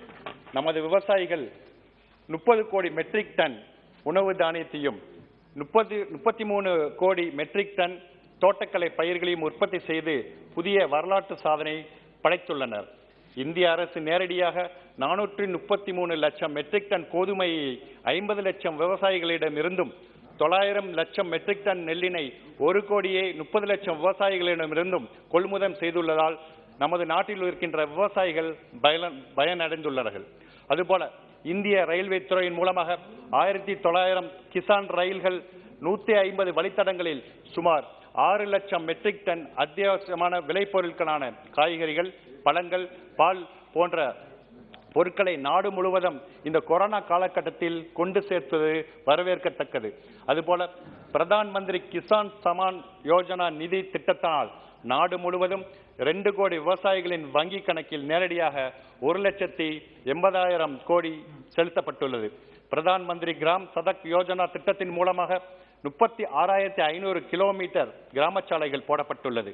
தேசிய நெடுஞ்சாலையில் 2014 90,000 கிலோமீட்டர் தூரமாக இருந்த அந்த சாலையை தற்போது நம்மளுடைய அரசு தொடர் முயற்சினால் 1,40,000 கிலோமீட்டர் தூரமாக விரிவடைந்து உட்கட்டமைப்பை மேம்படுத்தியுள்ளது. பாரத் மாலா திட்டத்தில் 23 பசுமை தாழ்வாரங்கள் உள்ளடக்கிய பசுமை வழி விரைவு சாலை 6 லட்சம் கோடி மதிப்பில் 20,000 கிலோமீட்டருக்கு சாலை அமைக்கும் பணி நடைபெற்று வந்து கொண்டிருக்கின்றது. அதுபோல நம்மளுடைய செல்போன் உற்பத்தியில் இந்தியா உலக அரங்கில் 2ஆம் இடத்தில் உள்ளது. தொழில்நுட்பத்தில் தலைசிறந்த நாடாக உருவெடுக்க 76,000 கோடி PLI ஸ்கீம் மூலமாக செயல்திறன் இணைக்கப்பட்ட ஊக்கத்தொகை மதிப்பீட்டில் உள்நாட்டிலே சிலிக்கான் செமிகண்டக்டர் உற்பத்தி செய்ய நடவடிக்கை எடுக்கப்பட்டுள்ளது. 7 மெகா ஜவுளி பூங்காக்கள் 4,500 கோடி முதலீட்டில் உருவாக்கப்பட்டுள்ளதால் பல லட்சம் புதிய வேலைவாய்ப்புகளை உருவாக்கும். மேலும் ஜவுளித்துறையில் உள்நாட்டு வெளிநாட்டு முதலீடுகள் அதிகரிக்கும். நம்முடைய இந்திய ரயில்வே துறையை மேம்படுத்தும் விதமாக புதிய வந்தே பாரத் ரயில்கள் மற்றும் அதிநவீன விஸ்டாடூம் ரயில் பெட்டிகள் பயன்பாட்டுகள் வந்துள்ளது. கடந்த 7 ஆண்டுகளில் நாட்டில் ரயில் பாதையில் சுமார் 24,000 கிலோமீட்டர் மின்சாரமயமாக்கப்பட்டுள்ளது. 11 புதிய மெட்ரோ வழித்தடங்கள் உருவாக்கப்பட்டுள்ளது. 21 புதிய பசுமை விமான நிலையங்கள் உருவாக்கப்பட்டுள்ளது. நாட்டில் கிராமப்புற பொருளாதார வளர்ச்சிக்கு பெண்களின் பங்கு மிக முக்கியம் என்பதை உணர்ந்த அரசு கடந்த 2021ஆம் ஆண்டில் நாட்டில் உள்ள 28 லட்சம் மகளிர் சுய உதவி குழுக்களுக்கு 65,000 கோடி ரூபாயை வங்கிகள் மூலமாக நிதி உதவி அளிக்கப்பட்டுள்ளது. அதுபோல பெண்களின் திருமண வயதை 18 21 வயதாக உயர்த்தி வழங்கப்பட்டது. இது போல எந்த சாதனையும் இன்னைக்கு விளையாட்டுத்துறை எடுத்துக்கொண்டால் இன்னைக்கு ஒலிம்பிக்கில் 7 பதக்கங்களையும் பாரா ஒலிம்பிக்கில் 19 பதக்கங்களையும் நம்மளுடைய இந்திய விளையாட்டு வீரர்கள் இன்னைக்கு பெற்று தேசத்துக்கு பெருமை சேர்த்துள்ளார்கள். அதுபோல ராணுவத்தை எடுத்துக்கொண்டால் 209 ராணுவ உறுதிப்பாகங்கள் வெளிநாட்டிலிருந்து இறக்குமதி செய்யாமல் உள்நாட்டிலே தயாரிப்பு என்று முடிவு செய்யப்பட்டுள்ளது. 2,200 பாதுகாப்பு உபகரணங்கள் உள்நாட்டிலே தயாரிக்க நடவடிக்கை எடுக்கப்பட்டுள்ளது. அதுபோல 83 தேஜாஸ் போர் விமானம் தயாரிக்க இந்துஸ்தான் ஏரோநாட்டிக்கல் நிறுவனத்துடன் ஒப்பந்தம் மேற்கொள்ளப்பட்டுள்ளது. இது பல்வேறு வேலைவாய்ப்புகளை நமது இளைஞர்களுக்காக பெற்றுத்தரும் என்பதை உண்மை. கடந்த ஆண்டிற்கான சரக்கு வரி GST மட்டும் 1 லட்சம் கோடி ரூபாயை தாண்டி வரலாற்று சாதனையை நமது அரசு படைத்துள்ளது. இதுபோல பல்வேறு சாதனைகளை நமது அரசு இன்னைக்கு படைத்துள்ளதை இந்த குடியரசுத் தலைவருடைய உரையில் இன்னைக்கு சுட்டிக்காட்டியுள்ளதை நான் அனைத்து இந்திய அண்ணா திராவிட முன்னேற்ற கழகத்தின் சார்பாக நான் மனப்பூர்வமாக இன்னைக்கு பாராட்டி வரவேற்கின்றேன். அதுபோல இவ்வளவு சாதனைகளை இந்த அரசு புரிந்துள்ளது. இதற்கு முன்பு இந்தியாவை ஆண்ட காங்கிரஸ் திமுகவை சார்ந்த இயக்கங்கள் எண்ணி பார்க்க வேண்டும். அவர்கள் எமர்ஜென்சி காலத்தை மறந்து விட்டார்கள். தேர்தல் நேரங்களில் பல பொய் வாக்குறுதிகளை அள்ளி வீசி ஆட்சிக்கு வந்துவிட்டு பின் வாக்குறுதிகளை நிறைவேற்றாமல் வீண் கதைகளை பேசி மக்களை திசை திருப்பிக் கொண்டிருக்கின்றார்கள். ஆக அத்தகைய இயக்கங்கள் தங்கள் ஆட்சியில் இந்தியாவின் வளர்ச்சிக்கு என்ன செய்தது என்பதை இன்னைக்கு எண்ணி பார்க்க வேண்டும். ஆக அவர்களுடைய பேச்செல்லாம் இன்னைக்கு இந்த இந்திய நாட்டினுடைய மக்கள் இன்னைக்கு நம்புவதற்கு தயாராக இல்லை. ஆனால் நம்மளுடைய பாரத பிரதமர் ஸ்ரீ நரேந்திர மோடிஜி அவர்களின் தொலைநோக்கு பார்வையினாலும் செயல் திட்டங்களினாலும் நமது இந்தியா வளர்ச்சியை நோக்கி வெற்றி நடை போடுகிறது. அதை உணர்த்தும் வகையில் இந்த குடியரசுத் தலைவர் உரை அமைந்திருக்கின்றது. அதற்கு எனது கட்சியின் சார்பாகவும் எனது ஆதரவினையும் தெரிவித்து விடைபெறுகிறேன். நன்றி, வணக்கம். Thank you, Ravindranath ji. Honorable Member Shri Ganesh Singh ji. धन्यवाद सभापति महोदय। मैं महामहिम राष्ट्रपति जी के प्रति धन्यवाद ज्ञापन करते हुए जो हरीश द्विवेदी जी ने प्रस्ताव रखा है, मैं उसके समर्थन में अपनी बात कह रहा हूं। सभापति महोदय, भारत में अपनी सामर्थ्य शक्ति अब परिलक्षित हो रही है। देश अपनी आज़ादी का 75 वर्ष अमृत महोत्सव के रूप में मना रहा है। यह वर्ष गुरु तेग बहादुर जी का 400वां प्रकाश वर्ष, श्री अरविंदो जी की 150वीं जयंती, श्री B.O. चिदम्बरम पिल्लई का 150वां जन्म वर्ष, नेताजी सुभाष चंद्र बोस की 125वीं जन्म जयंती जैसे पुण्य अवसरों को सरकार बड़े धूमधाम से मना रही है। अब सरकार ने 23 जनवरी नेताजी सुभाष चंद्र बोस की जयंती से ही गणतंत्र दिवस समारोह मनाने का जो निर्णय लिया है, बहुत ही स्वागत योग्य कदम है। साहिबजादों के बलिदान की स्मृति में 26 दिसंबर को वीर बाल दिवस मनाने का निर्णय माननीय हमारी सरकार के प्रधानमंत्री जी का बहुत ही स्वागत योग्य कदम है। भगवान बिरसा मुंडा को श्रद्धांजलि स्वरूप 15 नवंबर को जनजाति गौरव दिवस के रूप में मनाने का निर्णय जो लिया गया है, ये पूरे देश के जनजातीय समाज में बहुत ऊर्जा पैदा करने का काम करेगा। आजादी के अमृत महोत्सव के अवसर पर आगामी 25 वर्षों के लिए संकल्पों को आकार दिया जा रहा है। हमारी सरकार सबका साथ, सबका विकास, सबका विश्वास और सबका प्रयास के मंत्र पर चलकर मजबूत तथा आत्मनिर्भर भारत बनाने का कार्य बहुत तेज गति से कर रही है। देश बदल रहा है, लोगों का जीवन स्तर भी बदल रहा है। कोविड-19 के खिलाफ इस लड़ाई में भारत के सामर्थ्य का प्रमाण कोविड वैक्सीनेशन प्रोग्राम में नजर आता है। एक साल से कम समय में 150 करोड़ से भी ज्यादा वैक्सीन डोज लगाने का रिकॉर्ड जो किया गया, दुनिया में सबसे ज्यादा वैक्सीन देने वाला अग्रणी देश भारत बन चुका है। आज देश में 90% से अधिक वयस्क नागरिकों को टीके की एक डोज, जबकि 70% से अधिक दोनों डोज ले चुके हैं। देश की आत्मनिर्भरता का इससे बड़ा और कोई प्रमाण नहीं हो सकता। देश में अब तक 8 वैक्सीन की स्वीकृति मिल गई है। WHO ने 3 वैक्सीन को मंजूरी भी दे दी। इसके लिए प्रधानमंत्री जी की जो दूरदर्शिता थी, उनके प्रति पूरा देश कृतज्ञ है। गरीबों को गंभीर बीमारी का इलाज बड़े अस्पतालों में हो जाए, इसके लिए आयुष्मान योजना 64,000 करोड़ की लागत से शुरू किया गया। अब तक देश में 17.56 करोड़ लोगों के आयुष्मान कार्ड बन गए। मध्य प्रदेश में 2.6 करोड़। जिस लोकसभा क्षेत्र से मैं आता हूं, सतना से, वहां पर 6,99,726 आयुष्मान के कार्ड बन चुके हैं। देश में 80,000 से अधिक हेल्थ एंड वेलनेस सेंटर बनाए गए हैं। 8,000 जन औषधि केंद्रों से सस्ते दाम पर दवाइयां लोगों को उपलब्ध कराई जा रही है। आजादी के बाद देश में 2 नारे बहुत प्रचलित हुए, रोटी कपड़ा मकान देने का। दूसरा नारा था गांव में सड़क बिजली पानी देने का, और तीसरा गरीबी मिटाने का। किंतु इन नारों के चलते कांग्रेस ने तो लंबे समय तक राज किया, आज कांग्रेस के नेता श्री राहुल गांधी जी भाषण कर रहे थे और वो कह रहे थे कि नरेंद्र मोदी जी की सरकार राजा और सम्राट की सरकार है। मैं उनको बताना चाहता हूं कि ये राजा और सम्राट की सरकार नहीं है, ये सचमुच देश के एक सच्चे सेवक की सरकार है। समुद्र के किनारे जब कचरा होता है तो उसको कौन उठाता है? ये कोई दूसरे ने नहीं उठाया। जो कुंभ मेला हुआ, कुंभ में जो सफाई मजदूर थे जिनको यूनेस्को ने उस कुंभ मेले की सराहना किया, उसमें जो सफाई मजदूर थे उनके पांव कौन ने धोया? कोरोना में सफाई मजदूरों के ऊपर पुष्प वर्षा किसने किया? काशी विश्वनाथ मंदिर में कारीगरों और मजदूरों के साथ बैठ करके भोजन किसने किया? दिव्यांगों को उपकरण किसने दिया? सुदूर में जो समाज सेवा के काम में लगे हैं, अभी सौगत दादा नहीं है, उन्हीं के पश्चिम बंगाल में एक एम्बुलेंस बाबा को पद्मश्री अवार्ड मिला।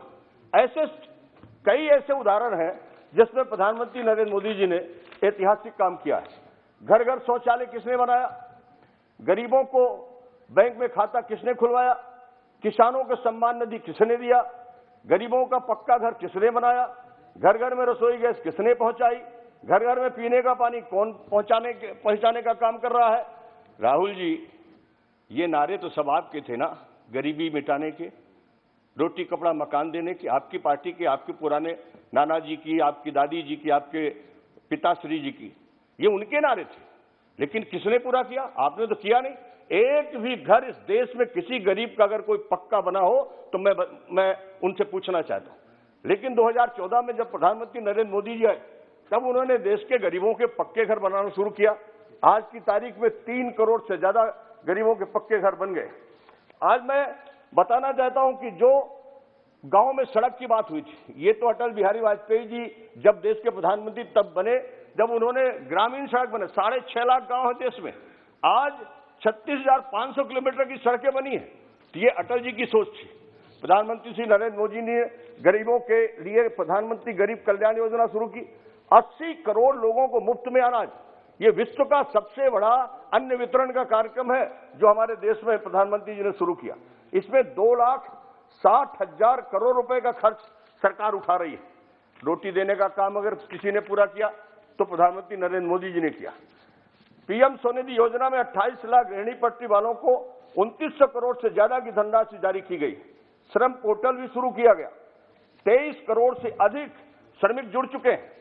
ऑनलाइन फूड डिलीवरी करने वाली कंपनियों को रेहड़ी पट्टी वालों के साथ अब जोड़ा जा रहा है। ये ऐतिहासिक कदम है जो असंभव था। जनधन खातों में 44 करोड़ से अधिक गरीबों को बैंकिंग सुविधा से जोड़ा गया।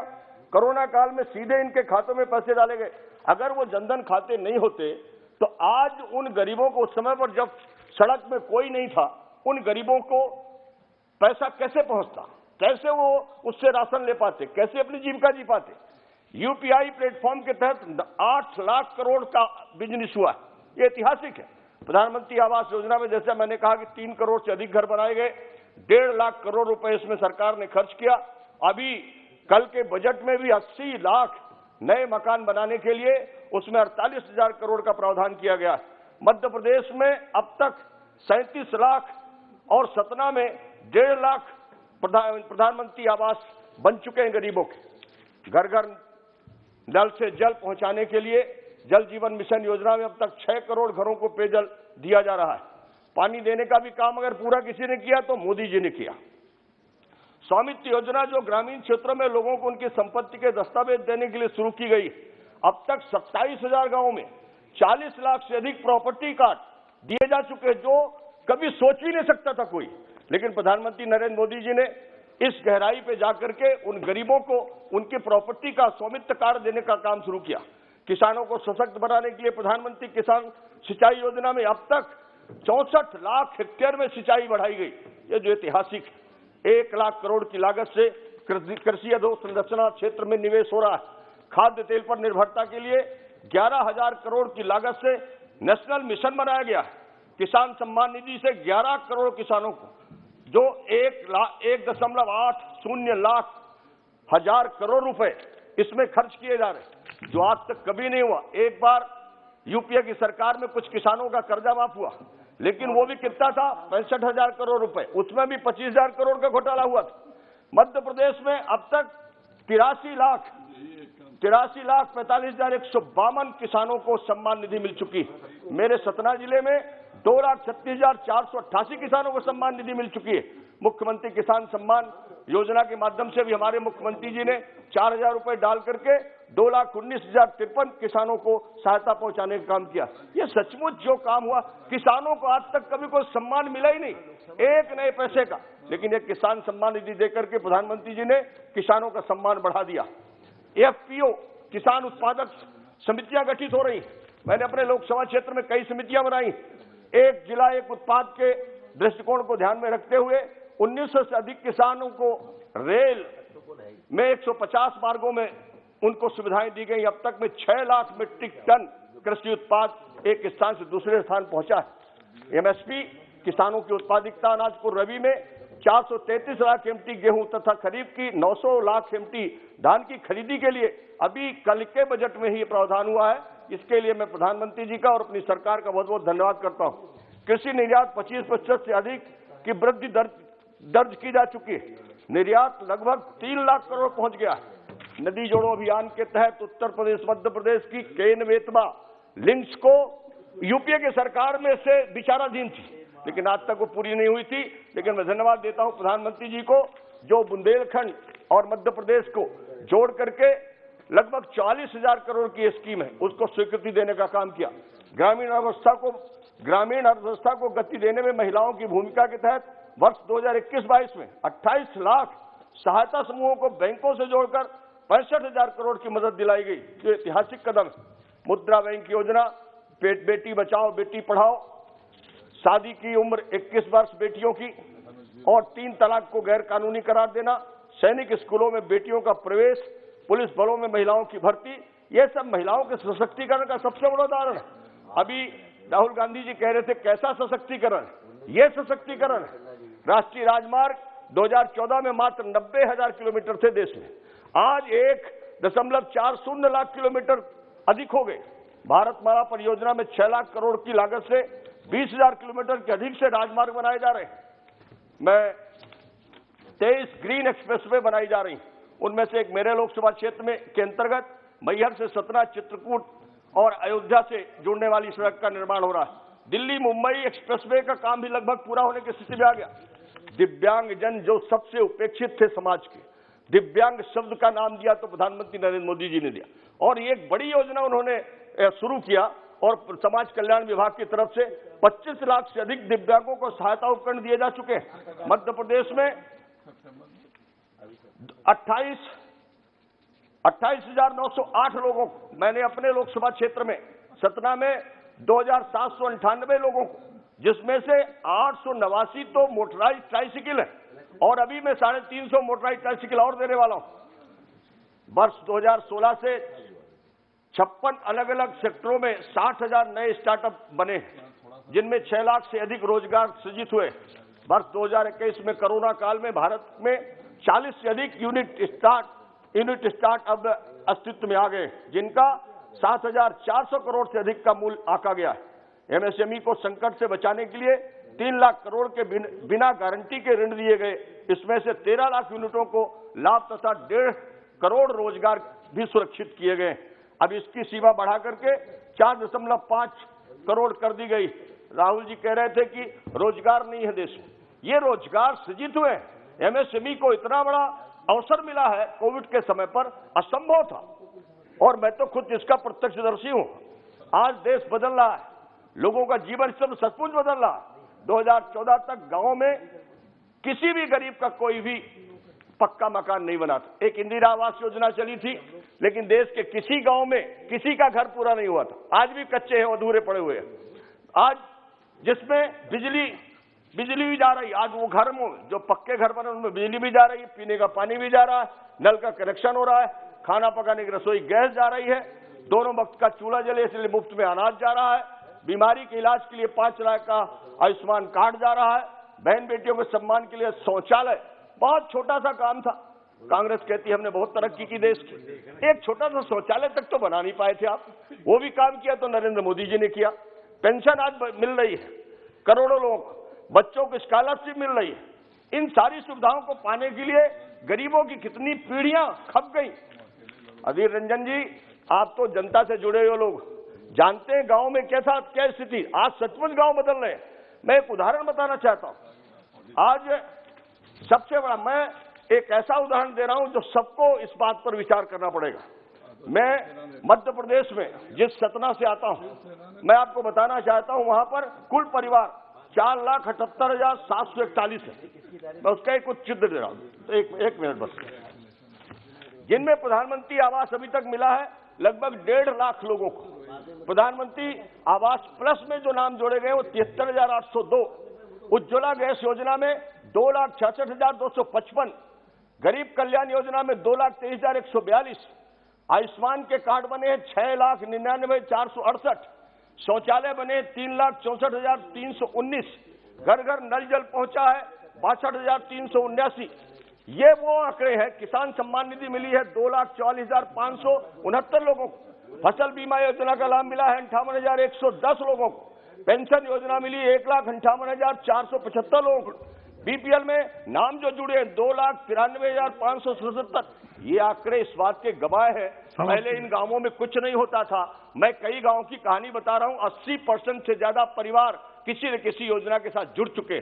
जबकि पहले जब जाते थे हम लोग गांव में, गांव वालों से पूछते थे कि आप बताओ किसी को सरकार की योजना का लाभ मिला, तो कभी एक आध दो हाथ उठते थे। आज जब जाते हैं तो कहते हैं हमें भर नहीं मिला, बाकी सबको मिल गया। ये जो परिवर्तन 2014 से आज हम देख रहे हैं, इसलिए हम कह रहे हैं कि देश बदल रहा है और देश के लोगों का जीवन स्तर भी बदल रहा है। जो लोग कहते हैं कि विकास कुछ नहीं हुआ, मैं उनको कहना चाहता हूं कि विकास की परिभाषा को समझना पड़ेगा। सचमुच इस देश को जिस मुकाम तक आज प्रधानमंत्री नरेंद्र मोदी जी ने पहुंचाने का काम किया, असंभव था। आज कई ऐसी योजनाएं हैं जो 2024 में एकदम पूरी हो जाएंगी। कोई पहली बार ऐसी सरकार हम लोगों ने देखा है जो ये कहती है कि 2024 तक ये काम पूरा हो जाएगा। जिस काम को शिलान्यास हमारे प्रधानमंत्री जी कहते हैं और निर्धारित तारीख के समय पर उसका उद्घाटन भी करते, पहली बार देखने को मिला है। और मैं मानता हूं प्रधानमंत्री नरेंद्र मोदी जी एक गरीब घर में पैदा हुआ। उनकी माताजी पड़ोस के घरों में बर्तन साफ करती थी। उनके पिताजी स्टेशन में चाय बना के चाय बेचते थे। उस गरीब का बेटा नरेंद्र मोदी जब देश के प्रधानमंत्री बने तो उन्होंने कहा मैं इस देश के गरीबों की जिंदगी बदल दूंगा। गांव, गरीब, किसान, ये सबसे बड़ी बात। आज उनके जीवन स्तर में जो बदलाव हुआ है वो मोदी जी के कारण हुआ है। गरीबी मिट रही है, गरीबी कम हो रही है, रोजगार बढ़ रहे हैं, रोजगार मिल रहे हैं और आज भारत बहुत तेज गति से दुनिया के सामने एक मजबूत स्थिति में खड़ा है और दुनिया भारत का बहुत बहुत सम्मान करती है। मैं हरीश द्विवेदी जी के धन्यवाद प्रस्ताव का समर्थन करता हूं। बहुत बहुत धन्यवाद। धन्यवाद सभापति महोदय, मौका देने के लिए धन्यवाद। हरीश द्विवेदी ने जो प्रस्ताव रखे, इस प्रस्ताव को मैं विरोध करता हूं। राष्ट्रपति जी के भाषण में, महामहिम राष्ट्रपति जी के भाषण में बहुत कुछ रहना चाहिए था जो नहीं है। जैसे इस साल में आसाम मिजोरम बॉर्डर में तनाव हुए, क्लेश हुआ कि केंद्र में भाजपा की सरकार, एनडीए की सरकार, आसाम में भाजपा की सरकार, मिजोरम में एनडीए की सरकार, उसके बावजूद आसाम मिजोरम बॉर्डर में कॉन्फ्लिक्ट हुआ और वो कॉन्फ्लिक्ट में आसाम पुलिस का 7 जवान शहीद हुआ। इसका कोई चर्चा राष्ट्रपति जी का भाषण में नहीं है। ये सरकार का, केंद्र सरकार का ये विफलता है, इसका चर्चा नहीं हुआ। राष्ट्रपति जी का भाषण में सबका साथ, सबका विकास, सबका विश्वास, सबका प्रयास का चर्चा हुआ। लेकिन यह सरकार में कहां सबका विश्वास रहेगा जब हरिद्वार में धर्म संसद बैठेगा और वो धर्म संसद में फैसला ले जाएगा किसी भी समुदाय के लोगों को हत्या करना चाहिए और सरकार उसका खिलाफ कोई एक्शन नहीं लेगा। कहां लोगों का विश्वास ये सरकार के ऊपर रहेगा। सिर्फ हरिद्वार का धर्म संसद ही नहीं, कभी उत्तर प्रदेश का मुख्यमंत्री योगी आदित्यनाथ, कभी आसाम का मुख्यमंत्री हिमंत बिस्वा शर्मा ये भड़काऊ भाषण देते हैं जिस भाषण से नफरत पैदा होते हैं। आसाम में दरंग डिस्ट्रिक्ट के गोरुखुटी में 27 सिक्योरिटी फोर्स ने दो इनोसेंट लोगों को कातिल किया। उसका जुडिशियल इंक्वायरी अभी तक नहीं हुआ। और वो जो डेड बॉडी के ऊपर डांस करना, नृत्य करना, कोई किसी भी धर्म का, किसी भी मजहब का कल्चर में नहीं है जो वहां हुआ था। अभी उस जो विजय शंकर बनिया, उसका क्या सजा हुआ, इसका उल्लेख, इसका मेंशन राष्ट्रपति जी का भाषण में नहीं है। बात यही तक नहीं है। आसाम के मुख्यमंत्री ने क्या बोला? आसाम के मुख्यमंत्री हिमंत बिस्वा शर्मा जी ने बोला गोरुखुटी में लोगों सरकार ने रिवेंज लिया, प्रतिशोध लिया। मैंने इसका खिलाफ दिसपुर पुलिस स्टेशन में एक एफआईआर भी सबमिट किया। अभी तो कोई इजहार और रजिस्ट्रेशन नहीं हुआ जो होना चाहिए था। आईपीसी 153 सेक्शन 153 और सेक्शन 153A के मुताबिक जिसका रजिस्ट्रेशन होना चाहिए था अभी तक नहीं हुआ।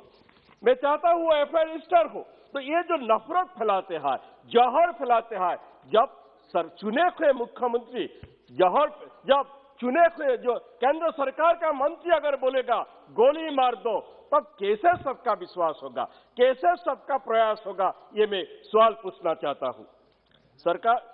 सरकार ने बहुत कुछ बात चर्चा किया। इस सदन में सिटीजनशिप अमेंडमेंट एक्ट, जो citizenship amendment bill, citizenship amendment act, ये पास किया।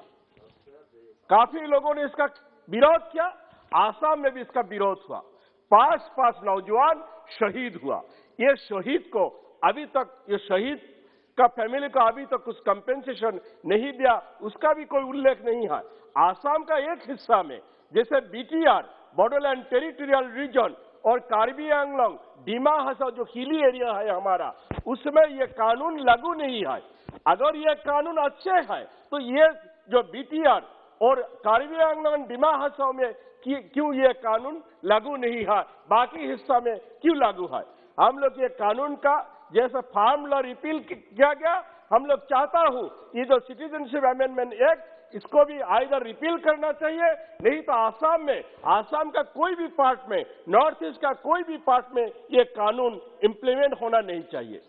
केंद्र सरकार ने, होम मिनिस्टर ने जो आसाम एकॉर्ड, जो राजीव जी जब प्रधानमंत्री रहे, जो एकॉर्ड हुआ था, उस एकॉर्ड में जो था केंद्र सरकार ने एक कमिटी बनाया था, ये मिनिस्ट्री ऑफ होम मिनिस्ट्री ने एक कमिटी बनाया था। वो कमिटी का रिपोर्ट सबमिट किया। अभी तक वो कमिटी का रिपोर्ट केंद्र सरकार ने एक्सेप्ट नहीं किया, राज्य सरकार ने लिया, लेकिन अभी तक वो रिपोर्ट का क्या हुआ किसी को नहीं पता।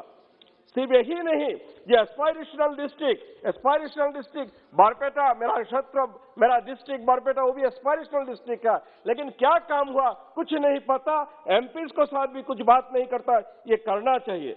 ये आसाम के जो 6 समुदाय, 6 कम्युनिटी, इसको एसटी करने का बात था। सरकार ने कई दफा बोला, अभी तक कुछ नहीं किया। इसको जो धोखा, कितना दिन ये धोखा देगा, ये भी मैं जानना चाहता हूं। उसके बावजूद या आसाम के 2 समुदाय, गौरिया और कलिता, ये लोग भी जो जनजातिकरण मांग कर रहा है, एसटी डिमांड कर रहा है, ये भी सरकार कंसीडर करना चाहिए। राष्ट्रपति जी का भाषण में ट्रिपल तलाक का चर्चा हुआ, मुस्लिम महिला का अधिकार का चर्चा हुआ, ठीक है, लेकिन जो हिंदू महिला जिसका शादी हुआ, डिवोर्स भी नहीं हुआ, उसको जब अगर हस्बैंड उसका ख्याल नहीं रहेगा, उसके लिए भी एक कानून बनाना चाहिए। जब हस्बैंड किसी को नहीं छोड़िए, उसका भी ख्याल रखे, उसका क्या होगा, वो कानून बनना चाहिए। अध्यक्ष महोदय, जम्मू कश्मीर से आर्टिकल 370 एब्रोगेट हुआ, लेकिन ये एक स्टेट था, उसको यूनियन टेरिटरी बना दिया गया। उसके एटलीस्ट उनको तो स्टेटहुड तुरंत लौटा देना चाहिए। वहां पे जो डिलिमिटेशन हो रहा है, पार्लियामेंट का रिप्रेजेंटेशन, एमपीज का रिप्रेजेंटेशन जरूर है, लेकिन जो विधानसभा का जो रिप्रेजेंटेशन होना चाहिए, वो डिलिमिटेशन में वो रिप्रेजेंटेशन नहीं है, ये ठीक नहीं हुआ। अध्यक्ष महोदय, जो आसाम में एनआरसी हुआ, वो एनआरसी 31 अगस्त 2019 में फाइनल लिस्ट निकले, लेकिन अभी तक वो गैजेट नोटिफिकेशन नहीं हुआ। जो 19 लाख लोगों का नाम बाद ड्रॉप हुआ, जिसमें काफी भारतीय नागरिक भी है, उनका क्या होगा? कभी मुख्यमंत्री, आसाम के मुख्यमंत्री बोलेगा ये एनआरसी नहीं मानेंगे, यहाँ केंद्र के गृह मंत्री बोलेगा एनआरसी हिस्टोरिक है, केंद्र सरकार बोलेगा ये लीगल है, और राज्य सरकार दूसरे कुछ बात बोलेगा। ये एनआरसी को लेकर सरकार का क्लियर पॉलिसी होना चाहिए। अध्यक्ष महोदय, कोविड का चर्चा हुआ, सरकार सरकारी पक्ष, सत्ता पक्ष काफी दावा किया, लेकिन वो गंगा में बहती हुई लाश उसका चर्चा नहीं हुआ, वो चर्चा भी होना चाहिए। अध्यक्ष महोदय, थैंक यू अध्यक्ष महोदय मौका देने के लिए। सभा की कार्रवाई कल गुरुवार दिनांक 3 फरवरी 2022 को 4:30 बजे तक के लिए स्थगित की जाती है।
श्री डेविस ससोली का निधन 11 जनवरी 2022 को इटली में हुआ। हम आर्क बिशप डेसमंड टूटू तथा श्री डेविस ससोली के निधन पर गहरा दुख व्यक्त करते हैं। ये सभा शोक संतप्त परिवार तथा उनके अनुयायियों और प्रशंसकों के प्रति अपनी गहरी संवेदना व्यक्त करती है। अब सभा दिवंगत आत्माओं के सम्मान में मौन रहेगी।